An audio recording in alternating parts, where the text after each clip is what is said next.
It ran away? Yixuan's mouth opened wide. Dragons were arrogant beings, why would one suddenly run away? He had some business, so he suddenly ran. It seemed like someone was calling him. Claire said, her expression completely serious. Oh? Yixuan scratched his head. Then, a stab of pain came from the nape of his neck and he jumped up. Shui Wenma, that scum, he actually attacked me secretly again. If I don't completely beat him up this time, he won't know. You can't die here. Let him take you away. Claire stopped Yixuan. Yixuan froze and just stood there, facing away from Claire, suddenly quieting down. Nobody could see his expression. From far away, Shui Wenma and Summer also made their way over. They had hurried over after confirming they were safe. As they came close, everybody saw that one of Shui Wenma's eyes had become a panda eye, evidently from Yixuan. Where's the dragon? Summer asked suspiciously. There was some matter to deal with at Dragon Valley, he was suddenly summoned over. Ben had understood Claire's real meaning, lying without any indication of guilt. Wow! Our luck is so good. Summer jumped up and down. Ben had said these words, so naturally, there was some credibility. But now they had already created a grudge with the Golden Dragon. Wanting to safely pass through Dragon Valley would be harder than hard, basically impossible, because offending the dragon race's king equated to offending the entire dragon race. If they were discovered while passing through Dragon Valley, with one dragon breath, they would turn to dust. Was it good luck or bad luck? Let's first leave this place. With something that big happening here, soon there will be people investigating. Cliff said, looking at the disordered surroundings. Yes, let's first pack up our things and leave. Claire turned, looking for something. What are you looking for? Jean asked. Aha, here. Little Wind, come over here. Claire happily beckoned. Yixuan turned, baffled. Was Claire calling him? It couldn't be. The wind leopard that had been withdrawn in a corner slowly stood up, trembling as it walked over. This guy had not dared to run. Just then, he had seen everything, so much so that he didn't dare to run. Imprinted deeply into his heart was that Claire was extremely frightening. Little Wind? Yixuan's mouth twitched as he pointed towards the slowly walking over wind leopard, completely confused as he asked, He's Little Wind? You got a problem? Claire rubbed the wind leopard's soft fur, extremely satisfied. If you touch it and call out my name, I'll be thinking of strange things. Yixuan chuckled. Claire's face darkened. While stroking the wind leopard, she said, From now on your name is Little Leopard, understand? The pitiful wind leopard looked at the dominating Claire and then nodded heavily. Now Claire relaxed. Everybody didn't need to carry anything as everything went into Cliff's interspatial ring. But the ring couldn't carry anything living. The 4 horses couldn't travel there and it would be up to them to walk there. But now it was different. The wind leopard's tall body, soft fur, graceful body, and thick padded feet completely made it a top-notch mount. Currently, Claire was riding the wind leopard, face full of content. Claire had practically laid down, half of her body touching the wind leopard's back. Summer seemed to be afraid of furry animals, staying far away. After leaving the place far behind, Claire yawned. The sky was already faintly glowing white. The ruckus had transpired the whole night, so they didn't get to sleep. Let's rest here. You guys should go back to where you came from. There's no way you can pass through Dragon Valley. Ben sat down and said insipidly. You've offended that narrow-minded, vicious and merciless guy who's sure to remember it. Now he's even inherited the royal golden power. Once his wound is better, he'll immediately think of a way for revenge. It's better to first think of how to deal with him. If you find any errors, ads pop up, ads redirect, broken links, non-standard content, etc., Please let us know report chapter so we can fix it as soon as possible. Chapter 63. Chapter 63, Golden Dragon's Wrath. Cliff's expression flickered. He understood that everything Ben said was true. But if they weren't able to cross Dragon Valley, then there was no way to reach Sprite Forest, not to mention the God of Sprites. Then there would be no way to undo the mark on Claire's hand. If we go now, we'll definitely die when we pass through Dragon Valley. If we don't go, there's still a chance, Claire said to Cliff insipidly. Of course Cliff understood Claire's words. Before the God of Darkness descends, become strong, and use one's own strength to undo the mark, going against the God of Darkness. But, was it possible? Could they wait until then? Alright now, Master, don't think about it. The sky's starting to brighten, we should rest. Claire yawned. Let's set up tents. Cliff's expression was solemn. He silently grabbed something. His heart was exceptionally grave. Go forward? Or withdraw? The surroundings quieted down. Everybody went into their tents. As for if anybody was awake, no one knew. This night, so much had gone on, they were tired to death. Only when it was the afternoon did everybody wake up. After Claire woke up and got out her tent, she spotted Jean sitting in front of the bonfire, roasting meat. Miss, you woke up? Jean stood up, with a faint hint of a smile. Yes. How does your body feel now? Claire said quietly and sat down and motioned to Jean to also sit down. Yesterday, although the Golden Dragon only messed around with Jean and didn't kill him, Jean still suffered many injuries. Much better. As expected, the medicine Sir Cliff refined is outstanding. Jean replied. Oh, Claire. It sure is early. Yixuan also went out of his tent, his voice emotionless, directly sitting in between the two. Yes, it is. Claire nodded. Better to go back to the capital as fast as possible. Jean suddenly said seriously. Ben said yesterday that Golden Dragon will definitely not let the matter go. Gaining experience does not necessarily mean we need to go to Sprite Forest. We can choose other routes. Yixuan frowned, wanting to say something, but then suddenly remembered that the mark on the back of Claire's hand was only known by him and Cliff. Thinking of this, Yixuan swallowed back his words. Yes, let's go back. After all, the capital is the Temple of Light's territory. If what Ben said was correct, the Goddess of Light and the Dragon God have an agreement. Dragons cannot attack human cities. Claire nodded. If that Golden Dragon hadn't been scared off by her words, he still wouldn't have created a huge problem instead of running. This kind of dragon actually became the Dragon King. What a disgrace to the dragon race. Looks like Ben's relationship with that dragon was very strong. Claire speculated. If Ben hadn't been trapped, perhaps he would have become the next king. Miss, are you hungry? Jean rotated the roasting meat, asking quietly. Before Claire could respond, Ben suddenly ran out of the tent like wind with a flustered expression, hastily shouting, quickly leave this place. That bastard came back. What? Everybody's expressions changed abruptly. Who else could make Ben frantically urge them to go besides the cruel Golden Dragon? Claire instantly stood up, turning to face the front. In only an instant, a crazy wind struck from the front. Sand and stones flew everywhere.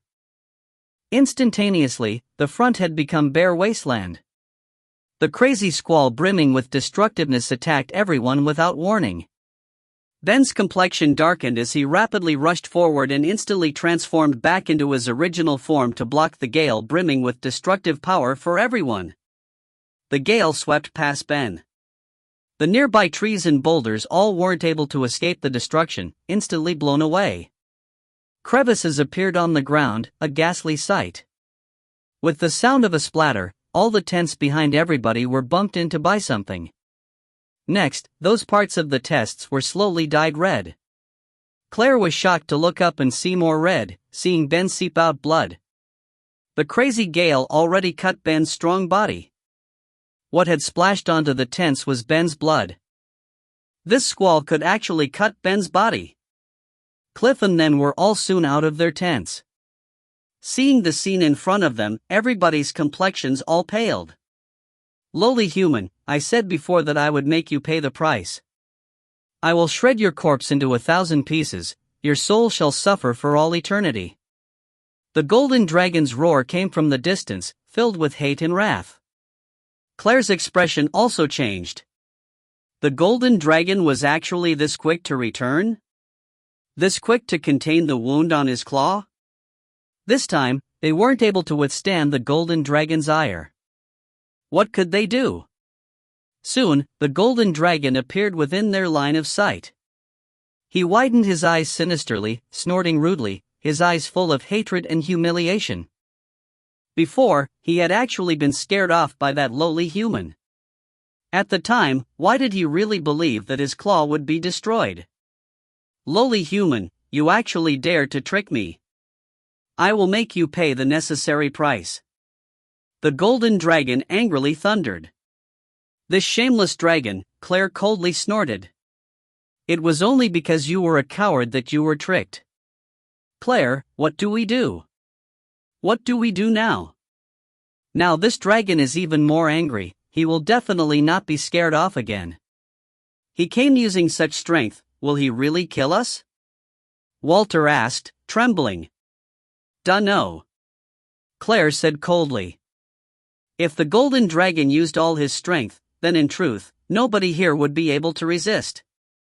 Then we're screwed, Walter repeated continuously, panicking. Suddenly, he thought of something, saying eagerly, Claire, White Emperor, has White Emperor woken up? Didn't he insta-kill that magician last time? Wake him quickly, make him go against the golden dragon. Claire was silent, not saying a word, because White Emperor was still sleeping. From the connection from the contract, Claire knew White Emperor would still not wake up at this moment. He was still recovering. Ah, I knew it, I knew nothing good would come out of staying with Claire. This time, I'm really screwed. Summer said mournfully, looking miserable. Don't give up until the bitter end. Shui Wanma said solemnly. The golden dragon came closer and closer. Once he saw Ben standing in front of everyone, his expression became more and more sinister. Fuming with rage, he said, you really fell beyond redemption, actually accompanying these lowly humans, how humiliating for the dragon race. Way better than a bastard who used evil means to become the king. Ben gritted his teeth and retorted. The golden dragon disdainfully started laughing wildly. Blame your own stupidity. Go to hell. The golden dragon stepped back a little, rapidly chanting a spell.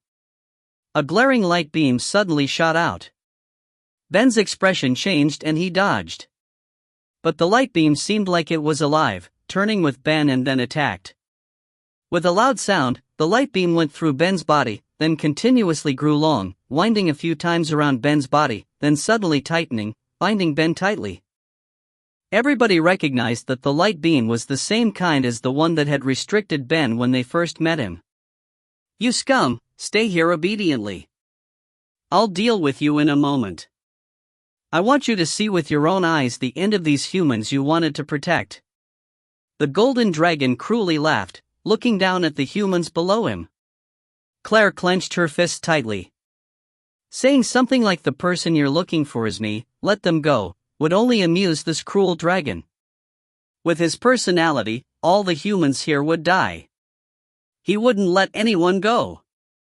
Claire didn't hesitate, instantly starting to use the treasured lotus style. Immediately, her body emitted a faint golden hue. As expected, when the golden dragon saw it, he was driven mad. It was only because this colored flame had wounded him, throwing his heart into chaos, making him mistakenly believe he was going to be wounded greatly, that he had humiliatingly ran away. The humiliation must be exterminated thoroughly. Die. The golden dragon grinned evilly, flapping his wings, spitting a strong dragon aura over. Cliff hurriedly set up a barrier. Feng Yixuan also set up a barrier to help. The surrounding dust flew, blurring everybody's sight. Careful! Ben's weak voice sounded, making everybody alarmed. Once the dust settled, everybody's expression changed differently. A glaring light beam was already attacking and right before Claire's eyes. As expected, the golden dragon was very crafty, first spitting out dragon aura to confuse everybody, then shooting out a light beam. The light beam was just about to go through Claire's body. And Claire was a human and couldn't resist this kind of attack that Ben could. A malicious grin appeared on the golden dragon's face. This light beam would go through and melt that lowly human, slowly melting the body with the soul. Then it would dissipate amidst the slow, eternal suffering. Nobody could stop it, nobody could save her. Ha, ignorantly lowly human, this is the price to pay for hurting me. The golden dragon laughed heartily, waiting for Claire's miserable death, waiting for the lowly human's despair. Feng Yixuan's complexion instantly paled. He was about to rush up and block Claire without any hesitation. Jean also moved. Their goal was the same, blocking for Claire. Cliff set up multiple magic shields with one breath, but the light beam easily pierced through the magic shields and the magic shields instantly disintegrated. Claire closed her eyes. The treasured lotus style was churning Krazel within her body. Golden Lotus. At this moment, she needed to summon the golden lotus that could block the heavenly lightning and block the light beam with the golden lotus. Quickly come out, golden lotus. You whimsical guy, actually not coming out at this crucial moment. F***ck, there's going to be someone who'll save you, what do I need to come out for? Waste of time. A lofty, rude voice suddenly sounded in Claire's mind, then instantly disappeared. Before Claire could come back to her senses and ask who was this, what was that supposed to mean? A familiar, terrifying repressing feeling suddenly appeared. The insane smile the golden dragon had suddenly froze. A feeling of repression that even he couldn't resist appeared, throwing his heart into chaos incessantly. A differently feeling slowly appeared. And the light beam that was going to run through and melt Claire's body and soul stopped right in front of Claire's chest, not moving forward at all. Everybody was dumbstruck. Only Cliff and Feng Yixuan understood what was going on with the familiar pressure. The terrifying pressure descended as the surrounds were gradually swallowed up by darkness. It was obviously daytime, but the surroundings were a mass of darkness, pitch black. A vortex appeared within the darkness. Then, blood-red light appeared within the vortex. A mocking smile appeared on Claire's lips. Who would have thought, it was actually him who came to save me? It was the God of Darkness. If you find any errors, ads pop up, ads redirect, broken links, non-standard content, etc., please let us know. Report chapter so we can fix it as soon as possible. Chapter 64. Chapter 64, The Timely Appearance of the God of Darkness. Claire smiled mockingly. Really, she would have never thought that at the very last moment, it was actually the God of Darkness who came to save her. The golden dragon started to shudder slightly. The fear in his heart was continuously expanding. This pressure was a deity. Why would a deity descend here? Also, it was the most evil, most cruel god, the God of Darkness. Naturally, he didn't think that the God of Darkness descended to find a minuscule, insignificant dragon king like him for some small talk. The golden dragon started to go weak at the knees. He wanted to run, but it was as if roots had grown from the bottom of his feet. He was unable to move even the slightest bit. The strong pressure made everybody exceptionally uncomfortable.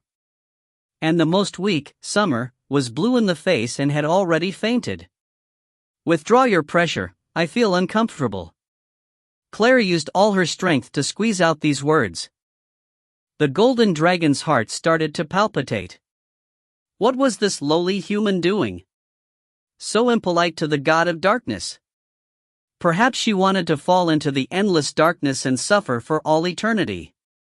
Who didn't know the god of darkness ways of doing things, who were unaware? Angering him would make one wish they weren't even born. Out of all the gods, the most terrifying was the god of darkness. But, the next moment, the golden dragon's mind basically exploded. In the next instant, pressure was gone, but not the pressure for him. The pressure towards the lowly humans were removed. The surrounding darkness had become much more faint. But the golden dragon still bared with the terrifying pressure. Why?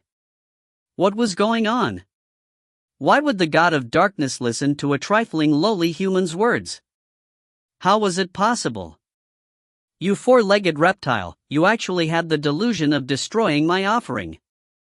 Claire was familiar with the deep and evil voice that slowly sounded. The angry tone made one's heart tremble. Offering? The golden dragon looked at Claire fearfully. This human was the god of darkness's offering? How could it be? Everybody besides Feng Yixuan and Cliff also had huge changes in expression. Offering? What did that mean? What offering? Just then, the person the golden dragon wanted to kill was Claire. Perhaps Claire was the god of darkness's offering? Such a thing was possible? After the god of darkness undid the pressure on Claire and them, Shui Wanma quickly went down to Summer's side, who had already spit blood and passed out, and crouched down, worriedly carrying Summer, resting Summer against his chest. It's fine, she'll wake up in a moment. Cliff went up and inspected Summer. Claire exhaled, sat down, and cocked her head, waiting for a good show. In any case, she was safe for sure, very safe. Venerable god of darkness, I didn't know she was venerable one's offering. I definitely didn't mean to destroy venerable one's offering, I swear. The golden dragon attempted to resist the pressure, stuttering as he spoke. He watched Claire's relaxed movements incredulously. She actually dared to sit there. Stupid four-legged reptile, didn't the dragon god teach you any manners? The sinister voice was incomparably unfeeling, making the golden dragon's heart palpitate sporadically. Venerable god of darkness, I really didn't know she was venerable one's offering. If I knew, I definitely wouldn't have done it. Please believe me, please forgive my stupid actions. The golden dragon said cautiously, trembling. He understood the god of darkness's temperament very clearly. Perhaps he would give face to the dragon god and let him live. But, if he angered the god of darkness, he wouldn't care for it. If the god of darkness really killed him, the dragon god wouldn't fight to the death for a dragon king that had offended the god of darkness. At most, the dragon king would try to please the god of darkness and then he would find another dragon to be king. Get lost. Next time, if I see you doing anything to my offering, I will make you wish you were dead.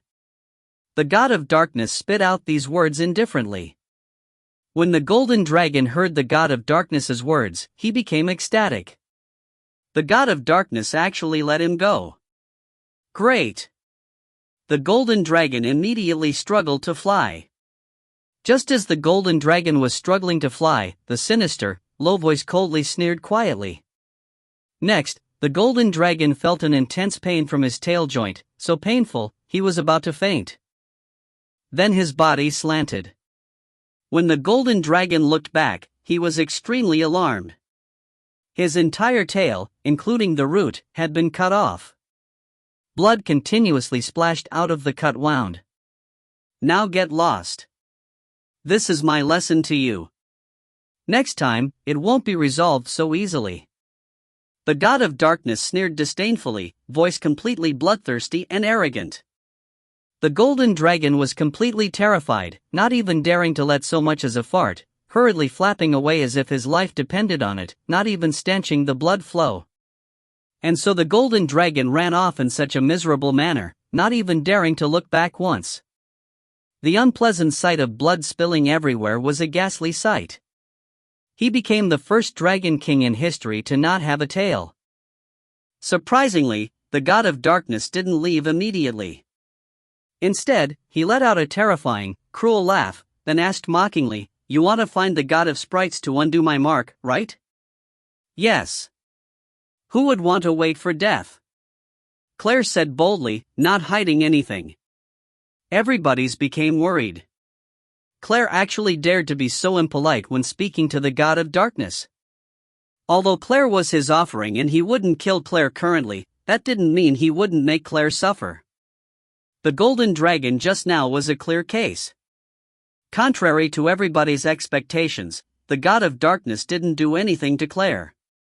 Instead, he laughed madly, his laugh sounding completely satisfied. Little thing, you don't need to go anymore. Yesterday, the god of sprites gambled with me, lost, and promised me something. No matter what happens, he won't undo my mark. Ha ha, the sinister voice was completely satisfied. Evidently, the god of darkness was in a pretty good mood today. What? The god of darkness and the god of sprites gambled? Did they mishear? Gods would gamble with each other?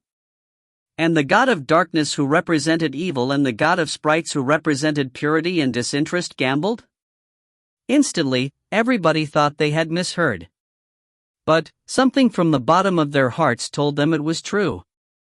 No need to struggle, it was true, really true, was true. Grow quickly, my beautiful offering. The god of darkness laughed cruelly, then gradually disappeared.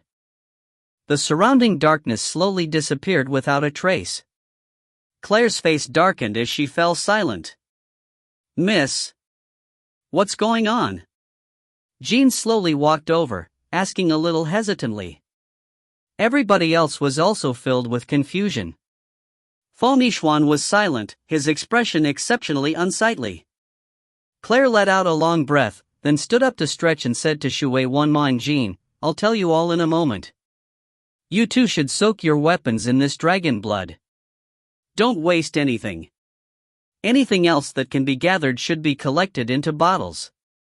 In the future, good armor will be made and soaked in it. Everybody was struck brilliantly by lightning. At this moment, the first thing that Claire wanted to do was actually this. Yixuan Jean obediently soaked their weapons in the blood.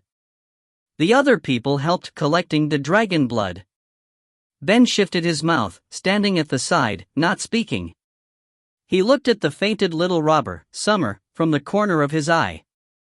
A moment later, everybody finished and sat down.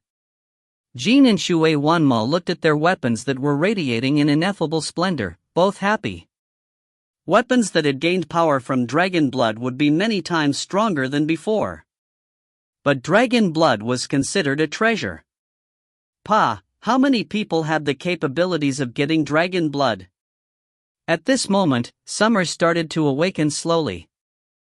Claire looked at everyone's gazes and lightly sighed, knowing what they wanted to ask. Claire took off the glove on her right hand and then raised it, showing the strange design of 6 black stars in a circle. Everybody's expressions changed. They were all unordinary and naturally had heard of what this circle of 6 black stars represented. But they had the impression that this was only an outlandish legend. But they were currently seeing it on Claire's hand. Also, before, the god of darkness's descent meant that it wasn't a legend, but real. Miss? Jean looked at Claire with a complicated expression, but unable to say a word. Cliff and Yixuan were both silent, their expressions as calm as water. No wonder the god of darkness would come and save you. Ben said, suddenly understanding.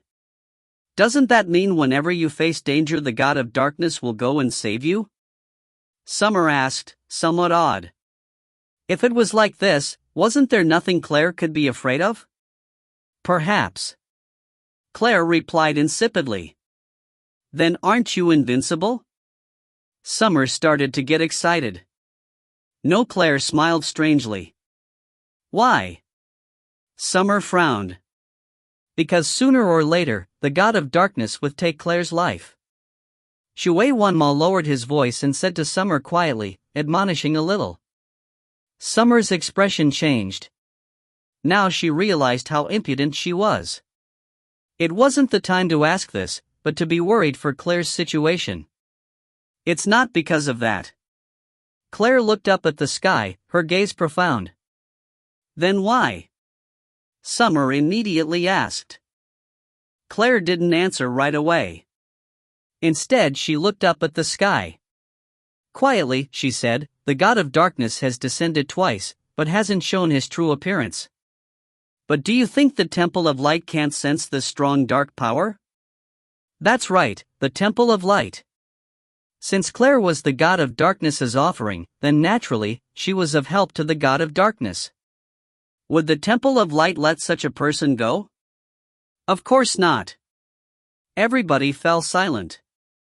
Everything that happened today was far greater than they could comprehend. Let's go. Now that we know finding the god of sprites is useless, let's go back. Claire got up. She saw Little Leopard, who was still trembling behind the tents, and beckoned at it. Everybody didn't speak, all silently following from behind. Just as Claire and them reached the border town, they bumped into somebody Claire knew well. The Temple of Light's Holy Prince, Long Lingyun. If you find any errors, ads pop-up, ads redirect, broken links, non-standard content, etc., please let us know. Report chapter so we can fix it as soon as possible. Chapter 65. Chapter 65, Little Wind Leaves. Just when they were at the border town and passing through customs, Long Lingyun was actually there. "Miss Claire, you're actually here." Long Lingyun smiled and greeted. Once the bodyguard saw the divine prince greet Claire, they felt that the person sitting on the 7th grade magic bast was definitely unordinary. When Claire had appeared with Little Leopard, she had attracted many gazes. "It can't be, this pretty boy came to kill you?" Walter cried out in alarm. "It can't be, they couldn't be so quick." Claire looked at Long Lingyun's smile. She didn't know if it was her misperception, but she kept on feeling like this cold guy's current smile seemed to be much more real than before. "How did your highness know I was here?" Claire also smiled and asked. "Did your highness come here for business?" "Because Xianxian wanted to meet you, I brought her to the Hill Mansion, but you weren't there. Duke Gordon said you came here to train from experience. Are you going back now?" Long Lingyun continued to smile gently. "I came here because the Temple of Light had some business to deal with." "So it's like that?" "Yes. We're going back now. How is Xianxian doing?" Claire suddenly understood. She recalled the adorable yet mysterious little girl. "Pretty well. It's just that she wants to see you very badly." Long Lingyun suddenly said sincerely, "Miss Claire, if I may be so bold to as a favor, I hope you agree." "Is it that you want me to see Xianxian?" Claire smiled, naturally understanding what Long Lingyun wanted to say. "Yes, I hope Miss Claire agrees." Long Lingyun said a bit embarrassedly, "I have never seen Xianxian be so concerned about a person." "All right. No problem. But Xianxian is at the Temple of Light, isn't it a bit unsuitable?" Claire asked. "The Divine Princess has promised to bring Xianxian to visit once Miss Claire arrives home. I just hope Miss Claire won't decline." Long Lingyun actually made a rare joke. Although this joke wasn't funny at all. "Haha, okay. Then we'll first take our leave to not hinder you in your work." Although it wasn't funny, Claire still faked a laugh. Walter felt nauseated, yet admired the two skills, both continuously so profound, both formidable. "Then Miss Claire, I wish you a good journey." Long Lingyun said goodbye. Seeing the group of people standing not far behind, he said in a low voice, "Miss Claire's group of friends is not bad." "Ha, thank you." Claire politely thanked, then the two parted. Once Long Lingyun's figure disappeared from everyone's line of sight, Walter started creating a ruckus. "Didn't this pretty boy come here for you? I thought he came to find you." Claire quieted down. Finally, she said to Walter slowly, "It should be connected to me. The Temple of Light should have sensed such a strong dark power in such dense dark aura. That's why they sent out the Divine Prince to investigate, or get rid of it after investigating." "Then?" Walter frowned. "He doesn't know I'm related to it." Claire said softly. Although I don't know why his little sister acts so close to me, it's pretty useful that way, an opportunity to know the Temple of Light's movements. We could be on guard ahead of time. And the Temple of Light is formidable. It's only been 2 days and they've immediately sent people out. The Temple of Light has temples in every country and have set up portals. Walter disdainfully clicked his tongue. They're all built by the blood, sweat, and tears of the commoners' hard-earned money. So many people are willing to donate money, humph. Portals? No wonder Lang Lingyun was able to come here so quickly. No wonder he was investigating instead of just arriving. Replenish some supplies and buy a carriage to return on the main road. Cliff was a bit sickly, feeling extremely unhappy. Now undoing the mark was hopeless. How could his mood be good? Claire. Just as Claire was about to reply to Cliff, Feng Yixuan's serious voice came from behind with a very complex mood. Feng Yixuan? Claire turned and saw Feng Yixuan's solemn expression. Rarely did Feng Yixuan had such a serious expression, his gaze resolute, like he had made a decision. Claire, wait for me. I will become strong and then return. Feng Yixuan watched Claire with a burning gaze, every word said earnestly. Claire was stunned, unable to say anything for a while. Little guy, you're going to go? Cliff blinked and said, confused. This guy had such a sincere attitude towards Claire, but now he was actually going to leave? Because he resents that he's too weak and has no way to protect you, he wants to become strong and then return. Shui Wanma curled his lip and said to the side, just get strong yourself, why do I have to suffer with you too? Claire suddenly remembered that at the battle, Shui Wanma stopped Feng Yixuan from undoing his seal, saying that he was unable to withstand the power. What was that? I will return. Feng Yixuan's gaze didn't leave Claire. I will definitely return. I've said before that I will marry you. Claire was at a loss for words. In reality, based on appearance, Feng Yixuan was not yet 15 while Claire was only 13 years old. Did the people of this world mature early or did Feng Yixuan, this child, have a unique way of thinking? You guys are going to leave now? Summer watched Shui Wanma suspiciously and asked. We're going to go right now. Shui Wanma shifted around hesitantly, then looked at Summer and suddenly said seriously, I'll also return. TCH, so what if you return? Summer clicked her tongue, not caring. Good, little guy. I wait for you to become strong then return. Cliff smiled slightly. This little red-haired guy had very good potential and his temperament was not bad. He would miss him a little. Be careful. Claire said, smiling. Feng Yixuan's eyes shined. He grabbed Claire's hand, saying emotionally, Darling, I will take care of myself well, you should also take care of yourself and wait for my return. The next moment, a certain somebody was crouching on the ground, covering his eye, and grimacing in pain. True to her word, Claire had done what she had promised, hitting Feng Yixuan's other eye.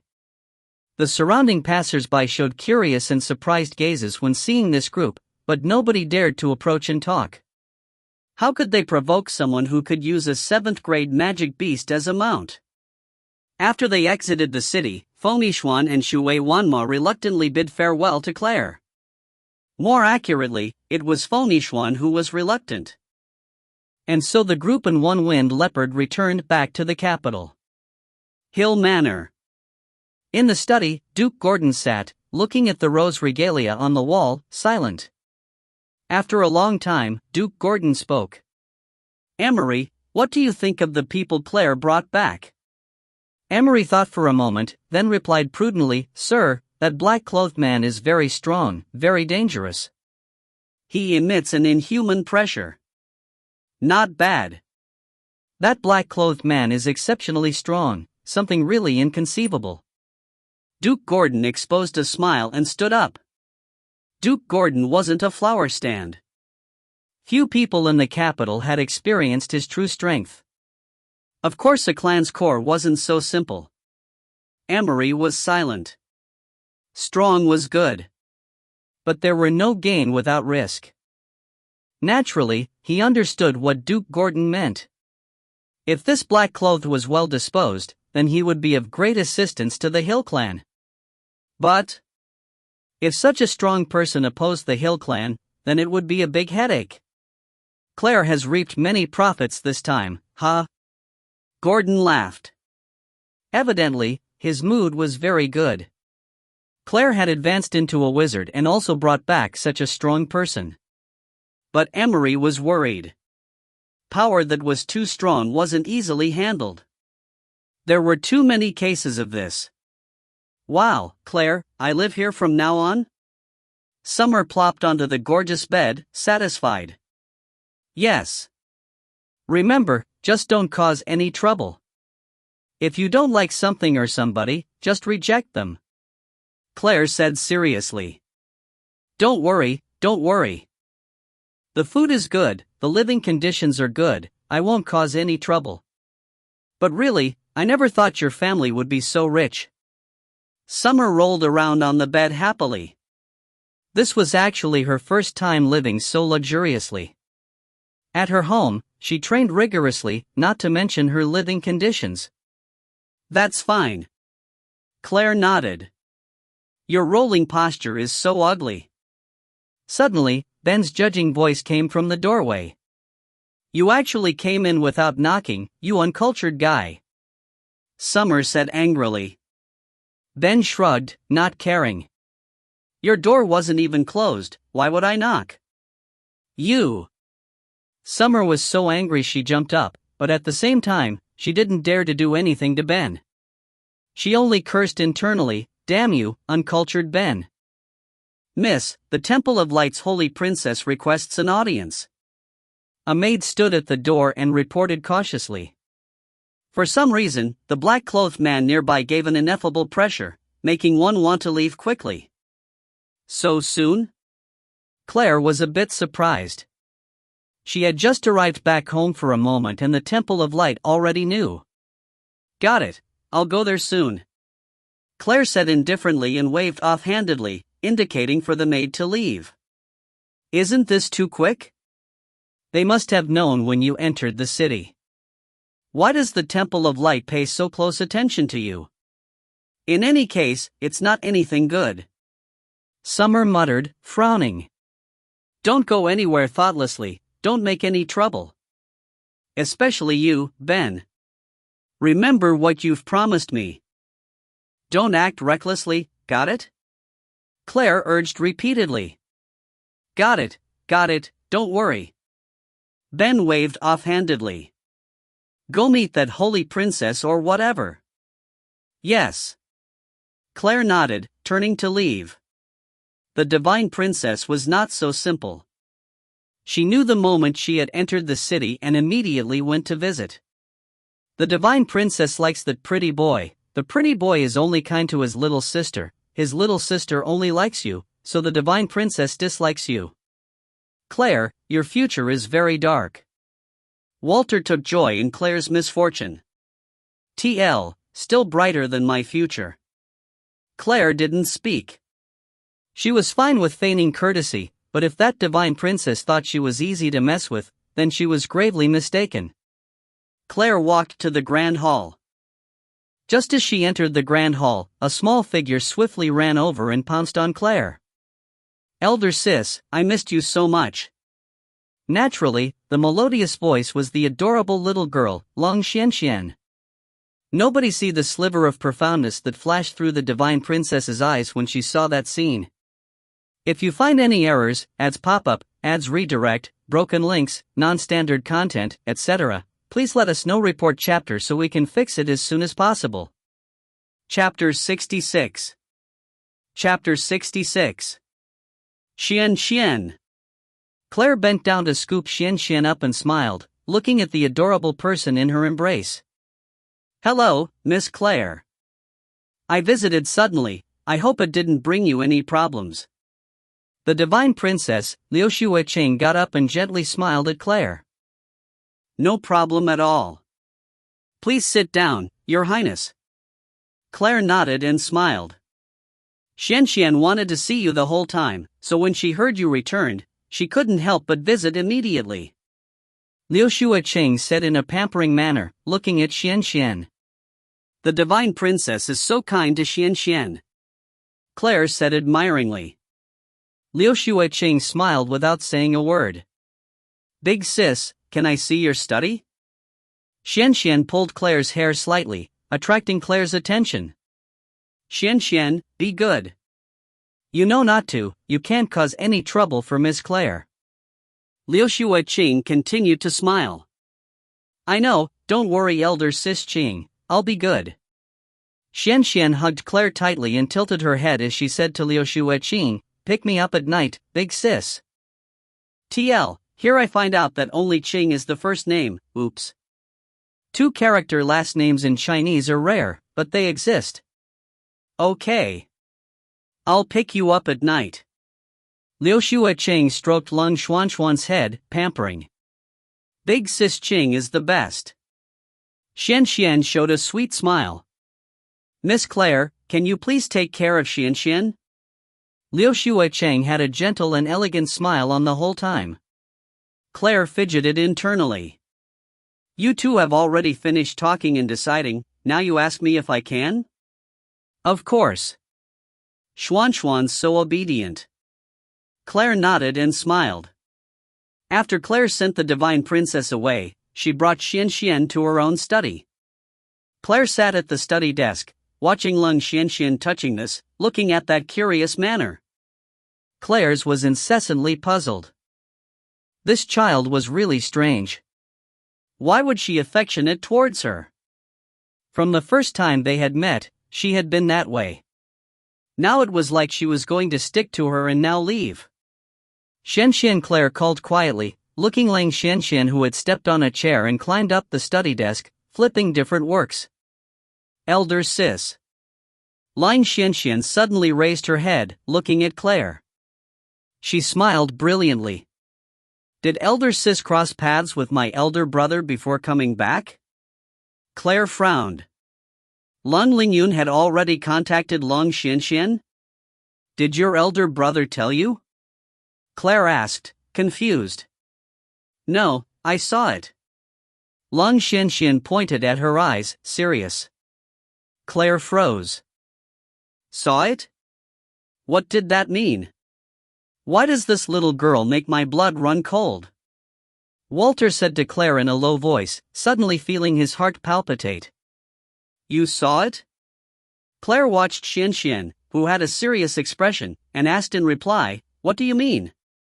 Just like how I can see the venerable divine princess doesn't really treat me well because she likes me, but because she liked my older brother.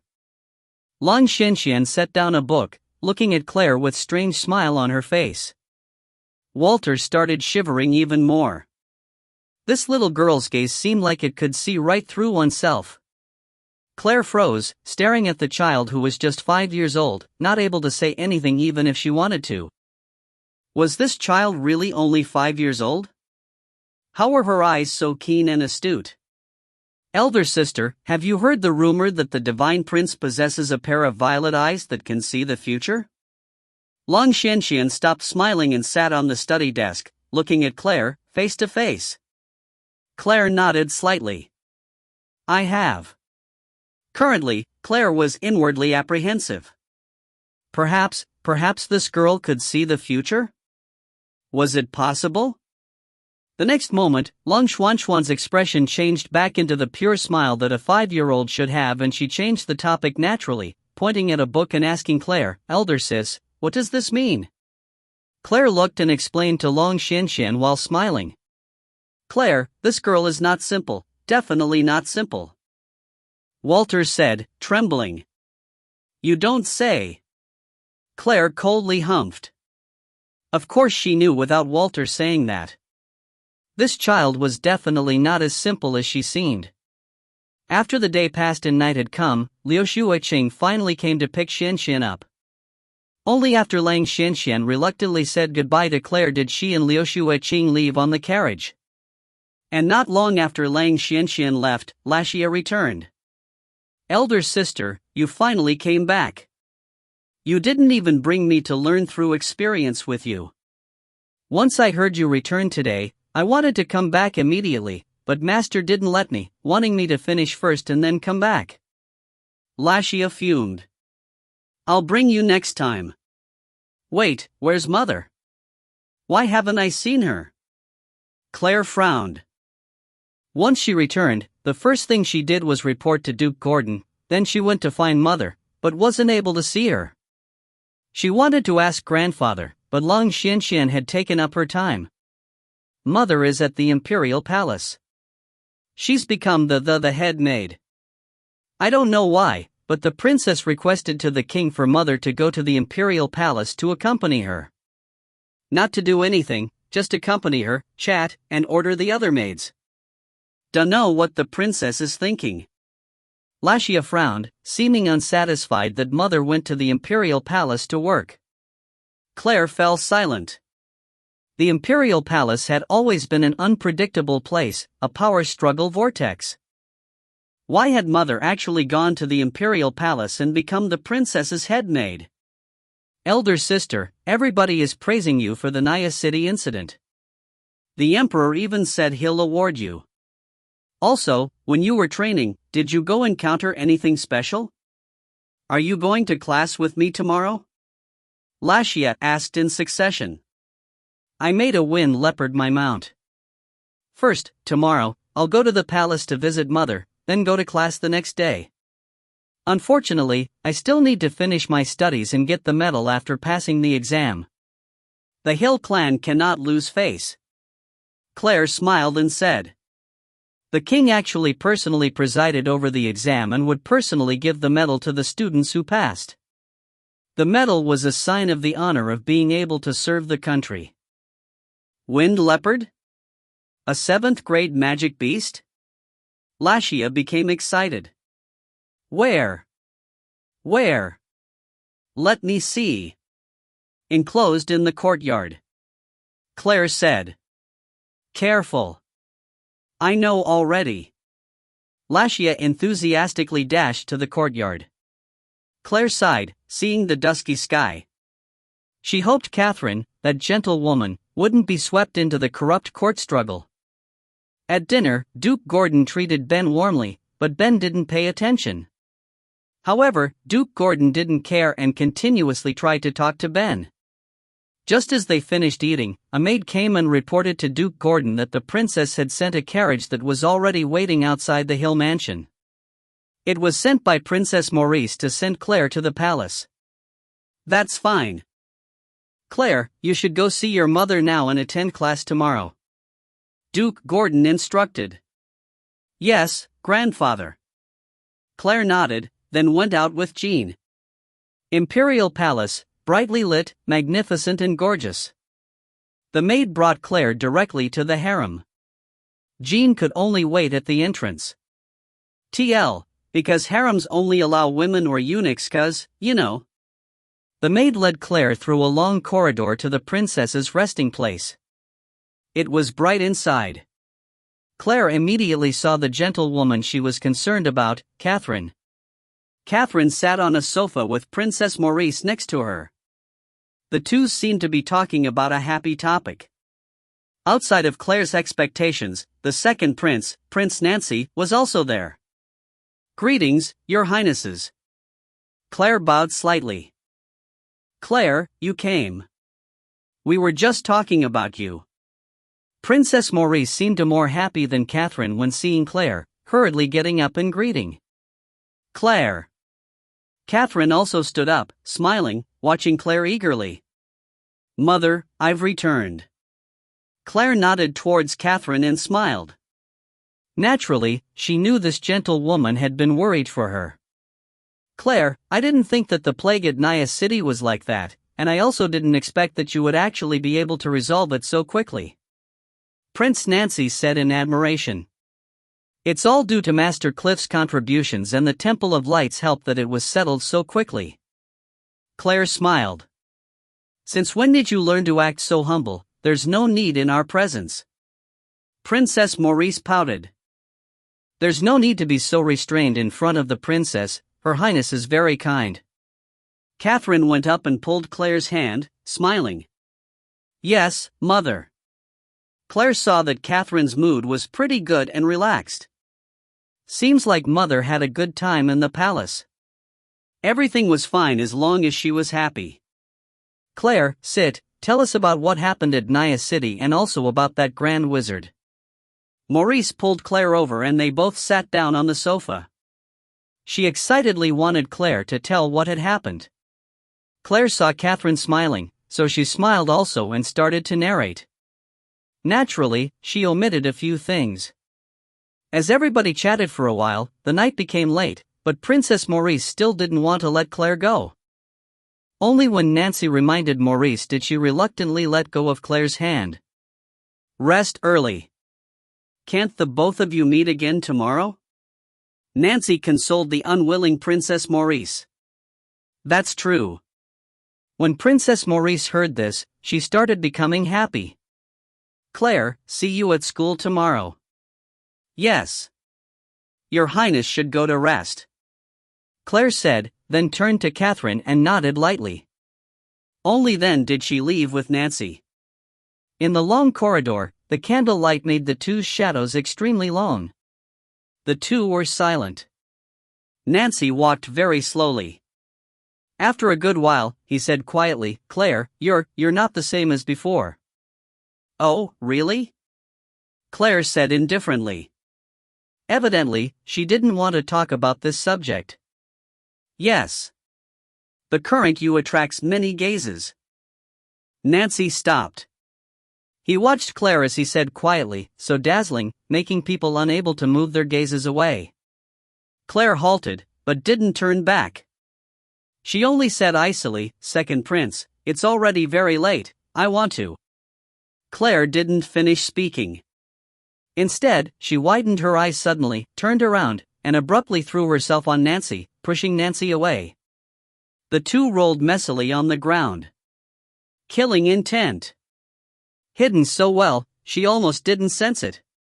Where Nancy had been standing at, a ghost-like figure appeared. Silent, extremely dangerous. An assassin. If you find any errors, ads pop up, ads redirect, broken links, non-standard content, etc., please let us know. Report chapter so we can fix it as soon as possible. Chapter 67. Chapter 67. Without succeeding in one strike, the assassin naturally withdrew immediately, because any moment their identity could be revealed was fatally dangerous. The ghost-like figure froze there for a bit. Evidently, they hadn't thought that even without the commander of the Tempest Warrior Regiment, they would still fail. After standing there for a moment, they were about to leave immediately. Reminder, I had forgotten two oops. Claire looked at the person covered in black and coldly humphed. You want to leave? The next moment, numerous golden flame balls flew over. But the next moment, the black-clothed person had already disappeared. The corridor had been riddled with holes from the flameball attack, the burnt odor filled the air. Such a large action naturally drew many Imperial guards over. Princess Maurice and Catherine had also rushed over. No need to rush, they've already run away. It was the assassin from last time. The second prince was already standing. Looking at the nearby Claire, he said, Claire, you saved me. Thank you. Claire turned and looked at Nancy. It was the assassin from last time? Yes. This assassin's skills are very high. Nancy frowned. Last time, luckily, I had the commander of the Tempest Warrior Regiment by my side. Otherwise, I would have lost my life already. The commander injured the assassin heavily, but also suffered heavy losses. The assassin actually recovered already. If you weren't here today, I'm afraid he would have succeeded already. Claire fell silent because she was familiar with the assassin's figure. She definitely didn't see wrong.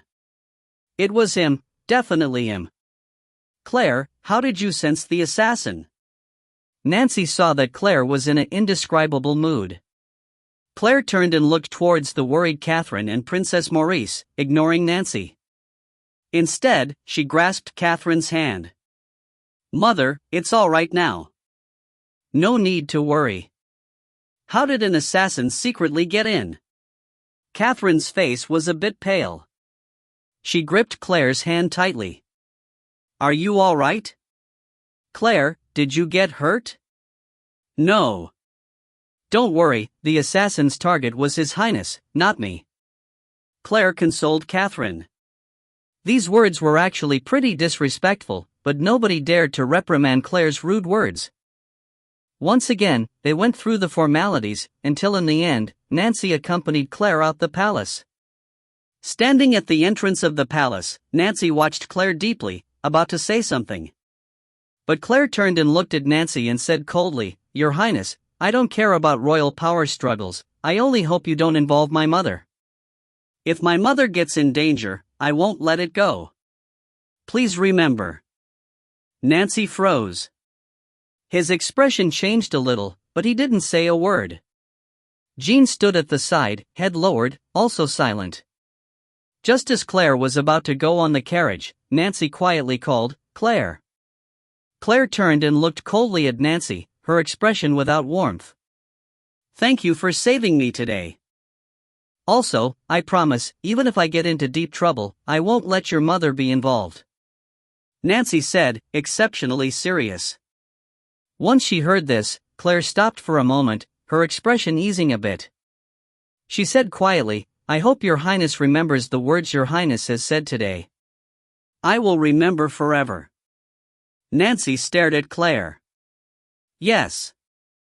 Claire nodded lightly, then turned around to the carriage. Jean followed from behind. On the carriage, he abruptly turned to glance at Nancy.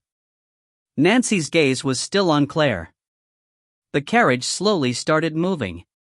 Claire leaned on the side of the back of the carriage, silent. Miss, Jean started saying, wanting to say something. To my teacher, Camille's house. Claire closed her eyes and said coldly. At such a late time, you want to find your teacher? Jean asked in confusion. Yes. I have some business with him. Claire didn't say any more and closed her eyes. There was a flash of confusion in Jean's eyes, but he didn't say anything.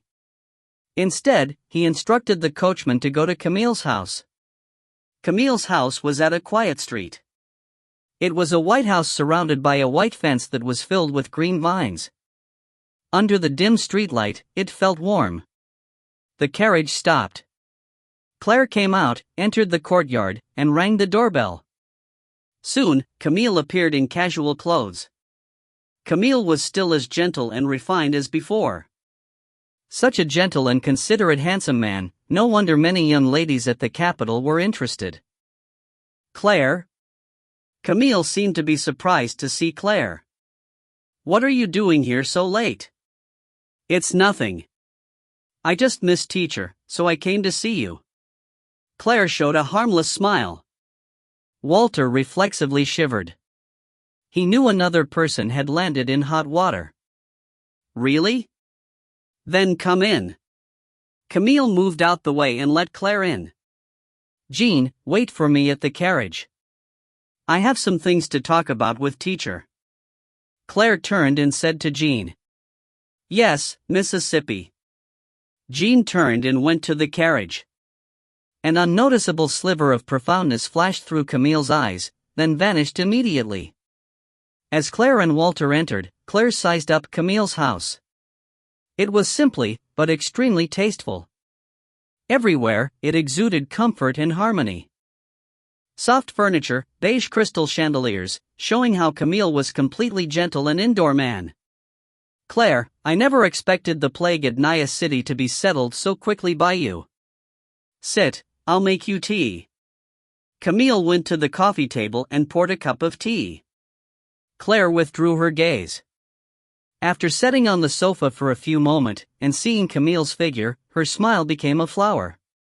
She said quietly and gently, I really wouldn't have thought such a cultured and refined scholar would actually be an unordinarily skilled assassin, actually completely able to hide their aura. Camille's expression seemed to change a little, but he turned while smiling poured tea for Claire as before. Claire, what are you talking about? I don't understand. You should like this tea, it's scented tea. Teacher, do you know why I was able to discover you? Your aura was surely completely hidden, but you were discovered by a magician like me. Claire accepted the tea, gracefully sipped, and smiled faintly. Camille didn't speak, smiling as he sat down. He looked at Claire kindly. How is the tea? Very fragrant. I can tell that teacher is a person who actually values life very much.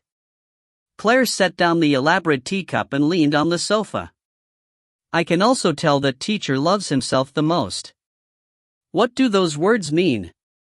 Camille raised a brow, looking interested. Teacher's gaze carries nothing within it. Claire tilted her head and also raised a brow. Does teacher really not want to know how I discovered you? Camille cast his gaze low, laughed quietly, then looked up, his face completely cold. Speak, what do you want to do? I never would have thought teacher actually endorsed the Crown Prince's faction. I also don't really want to do anything about it, it's just that I've grasped teacher's weakness by the tail. Perhaps when I need to, I might pull on this little tail a bit. Claire was unmoved. Instead, she smiled brilliantly. What tail? Unexpectedly, the always elegant and refined Camille suddenly started talking with a foul mouth, glowering at Claire. What bullshit endorsement, I've done this business for many years. The failure last time already made me very depressed, this time I was actually wrecked by you, little girl, my reputation's gone. My legendary reputation. Claire felt a bit awkward. It turns out Camille was actually a wolf in sheep's clothing, and was actually a two-faced guy. Teacher, you cussed. Claire was a bit shocked, completely not daring to believe this elegant, refined, considerate, always smiling gently person would cuss. So what if I, your father, cussed? I, your father, wants to choke you to death right now. What did you retardedly go to the palace? Why did you retardedly save the second prince? I, your father, haven't thought of how you sense your father's presence. Fiery anger in his eyes, Camille itched it would burn Claire until nothing was left. Claire's mouth twitched, looking at the person before her, who had completely blown their cover. Camille gracefully raised a teacup and sipped, sitting on the sofa with good posture. His dignified manners would win people's heart. But no matter how elegant this person's actions were, the words he spit out would burn and scar people. But he still drank his tea gracefully. He set the teacup down. Talk, you annoying child. How did you sense your father's presence? You even said that your father's aura was completely hidden. Last time, it was all the commander of the Tempest Warrior Regiment was a lucky bastard, just happened to have obtained some kind of magic thing that discovered your father. You older brother is still wet behind the ears. How did you discover me? Camille said and then gracefully stood up to pick up the teapot and added more tea into Claire's teacup. Then, he set down the teapot and gracefully sat. Walter twitched, doubting. Did the guy in front of him have a split personality? Actually able to do one thing, then say the other. Who knew if those upper-class ladies and girls who had become infatuated with Camille would be broken-hearted if they saw the true colors of the person they envisioned as a refined, kind scholar? Before I answer, can you answer a question of mine? Although Claire felt doubt, she still wanted to confirm it herself. If you got any shit to say it. When Camille said such words with a gentle tone, Claire shivered a bit. It felt too strange. Who is your employer? Claire frowned. Is it the Crown Prince? Camille squinted, his eyes becoming slits. His response stunned Claire.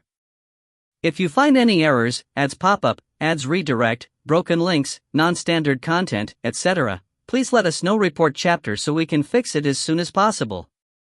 Chapter 68. Chapter 68. Normally, we're supposed to comply with the rules and can't reveal who our employers are. Now Camille was looking cultured and refined again. He sipped some scented tea, then said, in reality, the other side also didn't want me to know who they were. I was curious for a moment, then went to investigate. Claire looked at the chameleon in from her, and suddenly understood deeply that the guy in front of her definitely had poor character. This assassin actually dared to find out the identity of his employer. Normally, an assassin was just supposed to kill and get money, not allowed to ask anything else. But this guy actually went around looking to find out who his employer was. It's not the Crown Prince? Claire looked at the smiling Camille and said, probing. The average person would think that. With two princes, if one was attacked by the assassin, then it must have been done by the other prince. Camille had on that courteous and gentle smile again, looking very elegant, very enchanting. But Claire didn't think that way. This was a wolf in sheep's clothing. So it's not the Crown Prince? Claire said, certain. That's right. It's not the Crown Prince. Camille looked at Claire with slitted eyes and said gently, you damned brat, first tell me how you discovered me. Only then will I tell you my employer. You definitely won't lose out with this information. Claire's mouth twitched and she protested, can you please not speak so gently and elegantly while spitting out such poisonous words? The feeling this guy gave was too weird, she couldn't stand it. I can't, damned brat.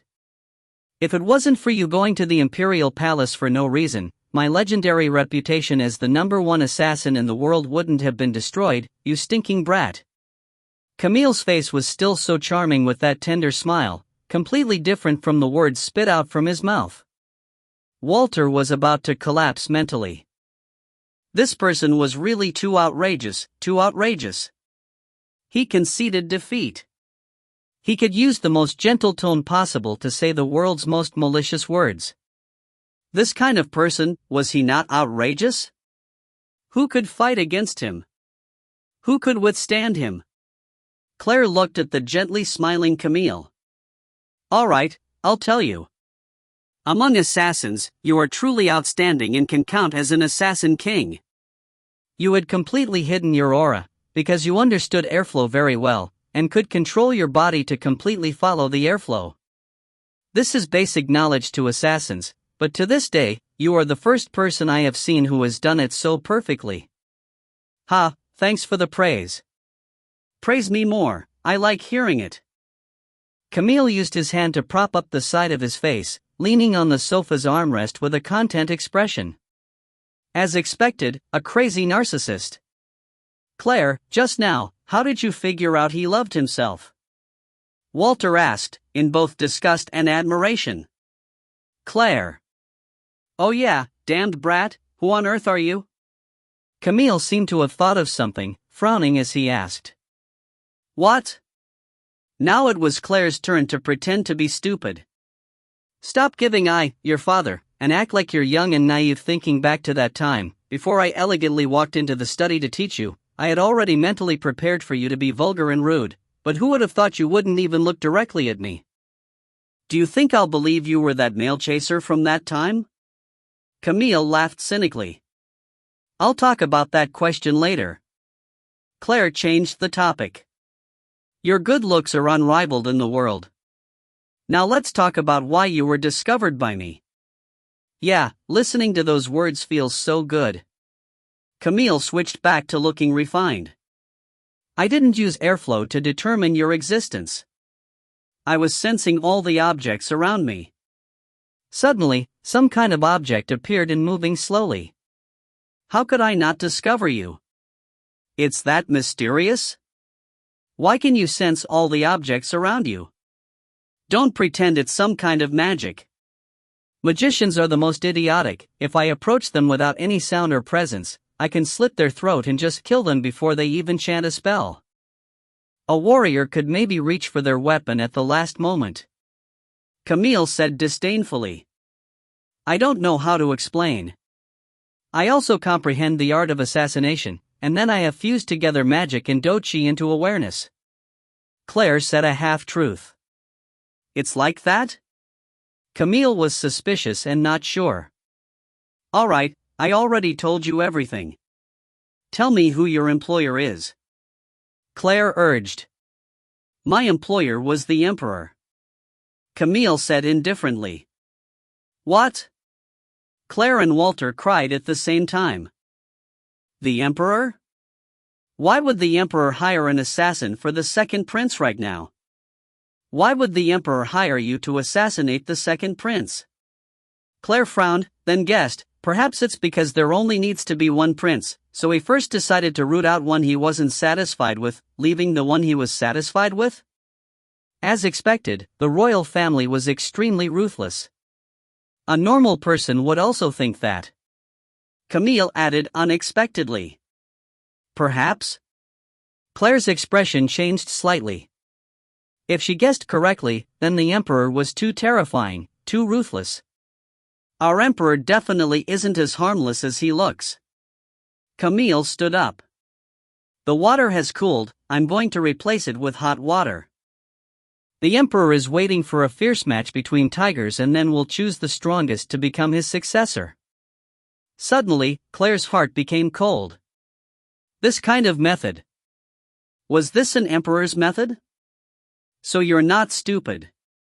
The Emperor is trying to start the two princes' battle as soon as possible. He wants to select an heir now. Camille smiled, then spit out in a bad mood. The employer and I had an agreement that if I didn't succeed after 2 times, I didn't need to execute the plan anymore and the money would still be paid, but my legendary reputation as the #1 assassin in the world has been destroyed by you. Claire's expression became ugly. If it was like this, then what about Mother? Would she get involved? Princess Maurice and second Prince Nancy were born from the current Empress, so naturally, the two's relationship was very good. Also, right now Mother was Princess Maurice's head maid. Would she be involved? In other words, Claire abruptly stood up, her face a bit pale.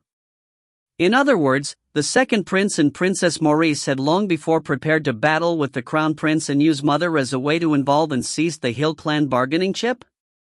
Was it like this? Was it like this? Claire became worried. She definitely couldn't let the gentle and kind-hearted women, the first person to be warm to her after she transmigrated, receive any harm. Teacher, I'll be going first. I have matters to attend to. Once Claire thought to this point, she couldn't sit still, immediately wanting to go out. Oh, you want to go? You're not going to stay here anymore? Camille politely asked after putting down the teapot. No. In the future, I'll find you and give you business and I'll also introduce you to business along the way. Claire said urgently, about to leave. You need to pay twice the price other people pay, you damned brat, harming my brilliant reputation. Camille's gentle yet strange voice floated over. Claire turned and said in a low tone, if you don't tell anyone, how can anyone tell that it was you who tried to assassinate? And who would know that you failed twice? You won't talk, I won't talk, and the Emperor won't talk even more so. Who else would know?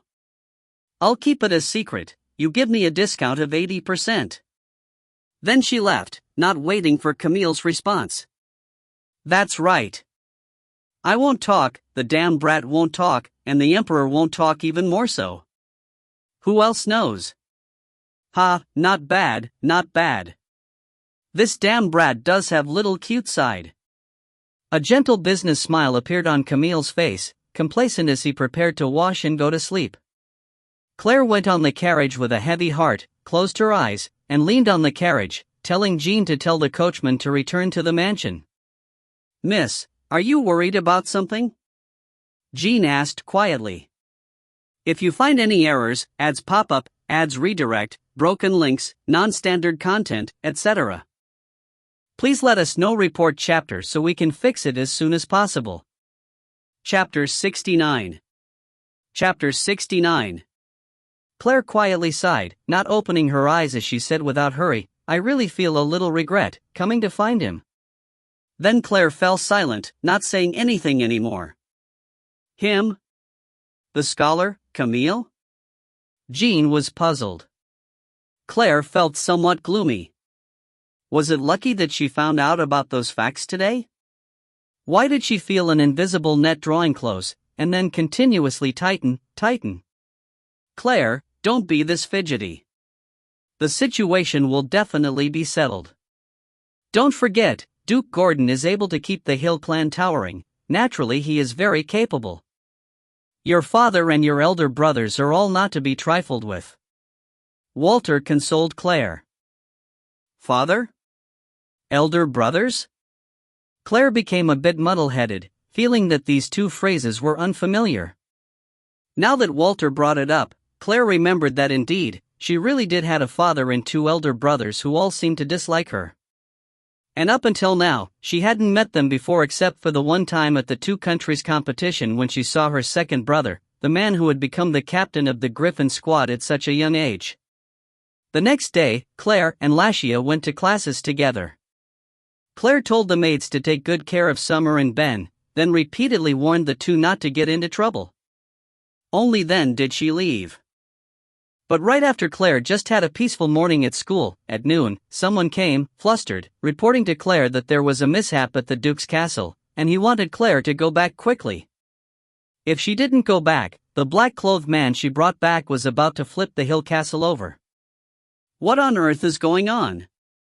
Claire sat in the carriage, a faint trace of anger in her voice. Before leaving, she had repeatedly warned that uneducated dragon. Perhaps that idiot forgot it all?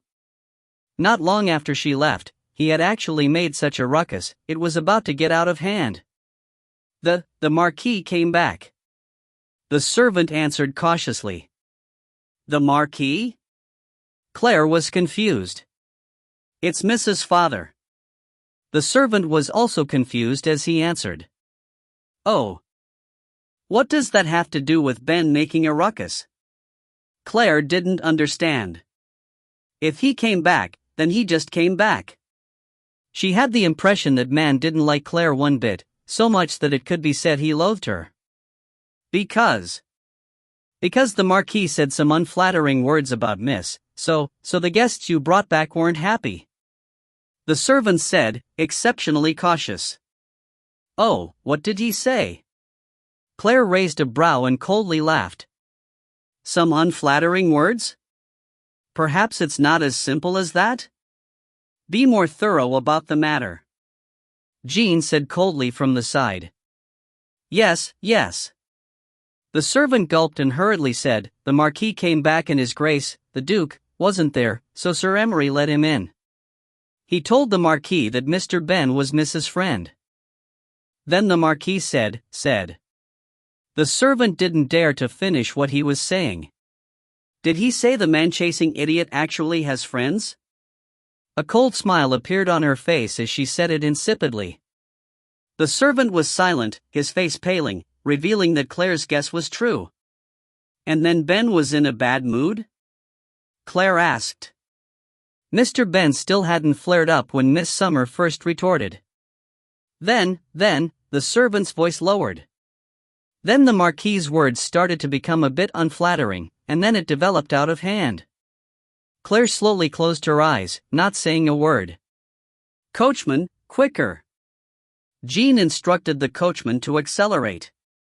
Jean looked at the silent Claire. He didn't know why, but a trace of an unbearable and heart-wrenching feeling appeared in his heart. The person who had demeaned Claire was her relative, the person guarding Claire was an outsider. Currently, a storm had already started at Hill Mansion.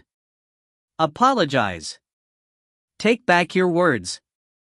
Summer bellowed at Roger Hill, who was also Claire's father, her whole face red, hands at the hip. She's my own daughter, what gives you outsiders the right to talk about her? Marquis Roger said in contempt, but he felt an unspeakable anguish. Since when did that useless daughter of his actually have friends who would protect her like this? She could actually have friends? Everybody avoided her. He had heard recently that she had done some things, but maybe it wasn't by her own abilities and instead, father pulling some strings from behind the scenes. Having a father like this for Claire is a tragedy. It'd be fine if you just didn't understand, but you actually humiliated your own daughter.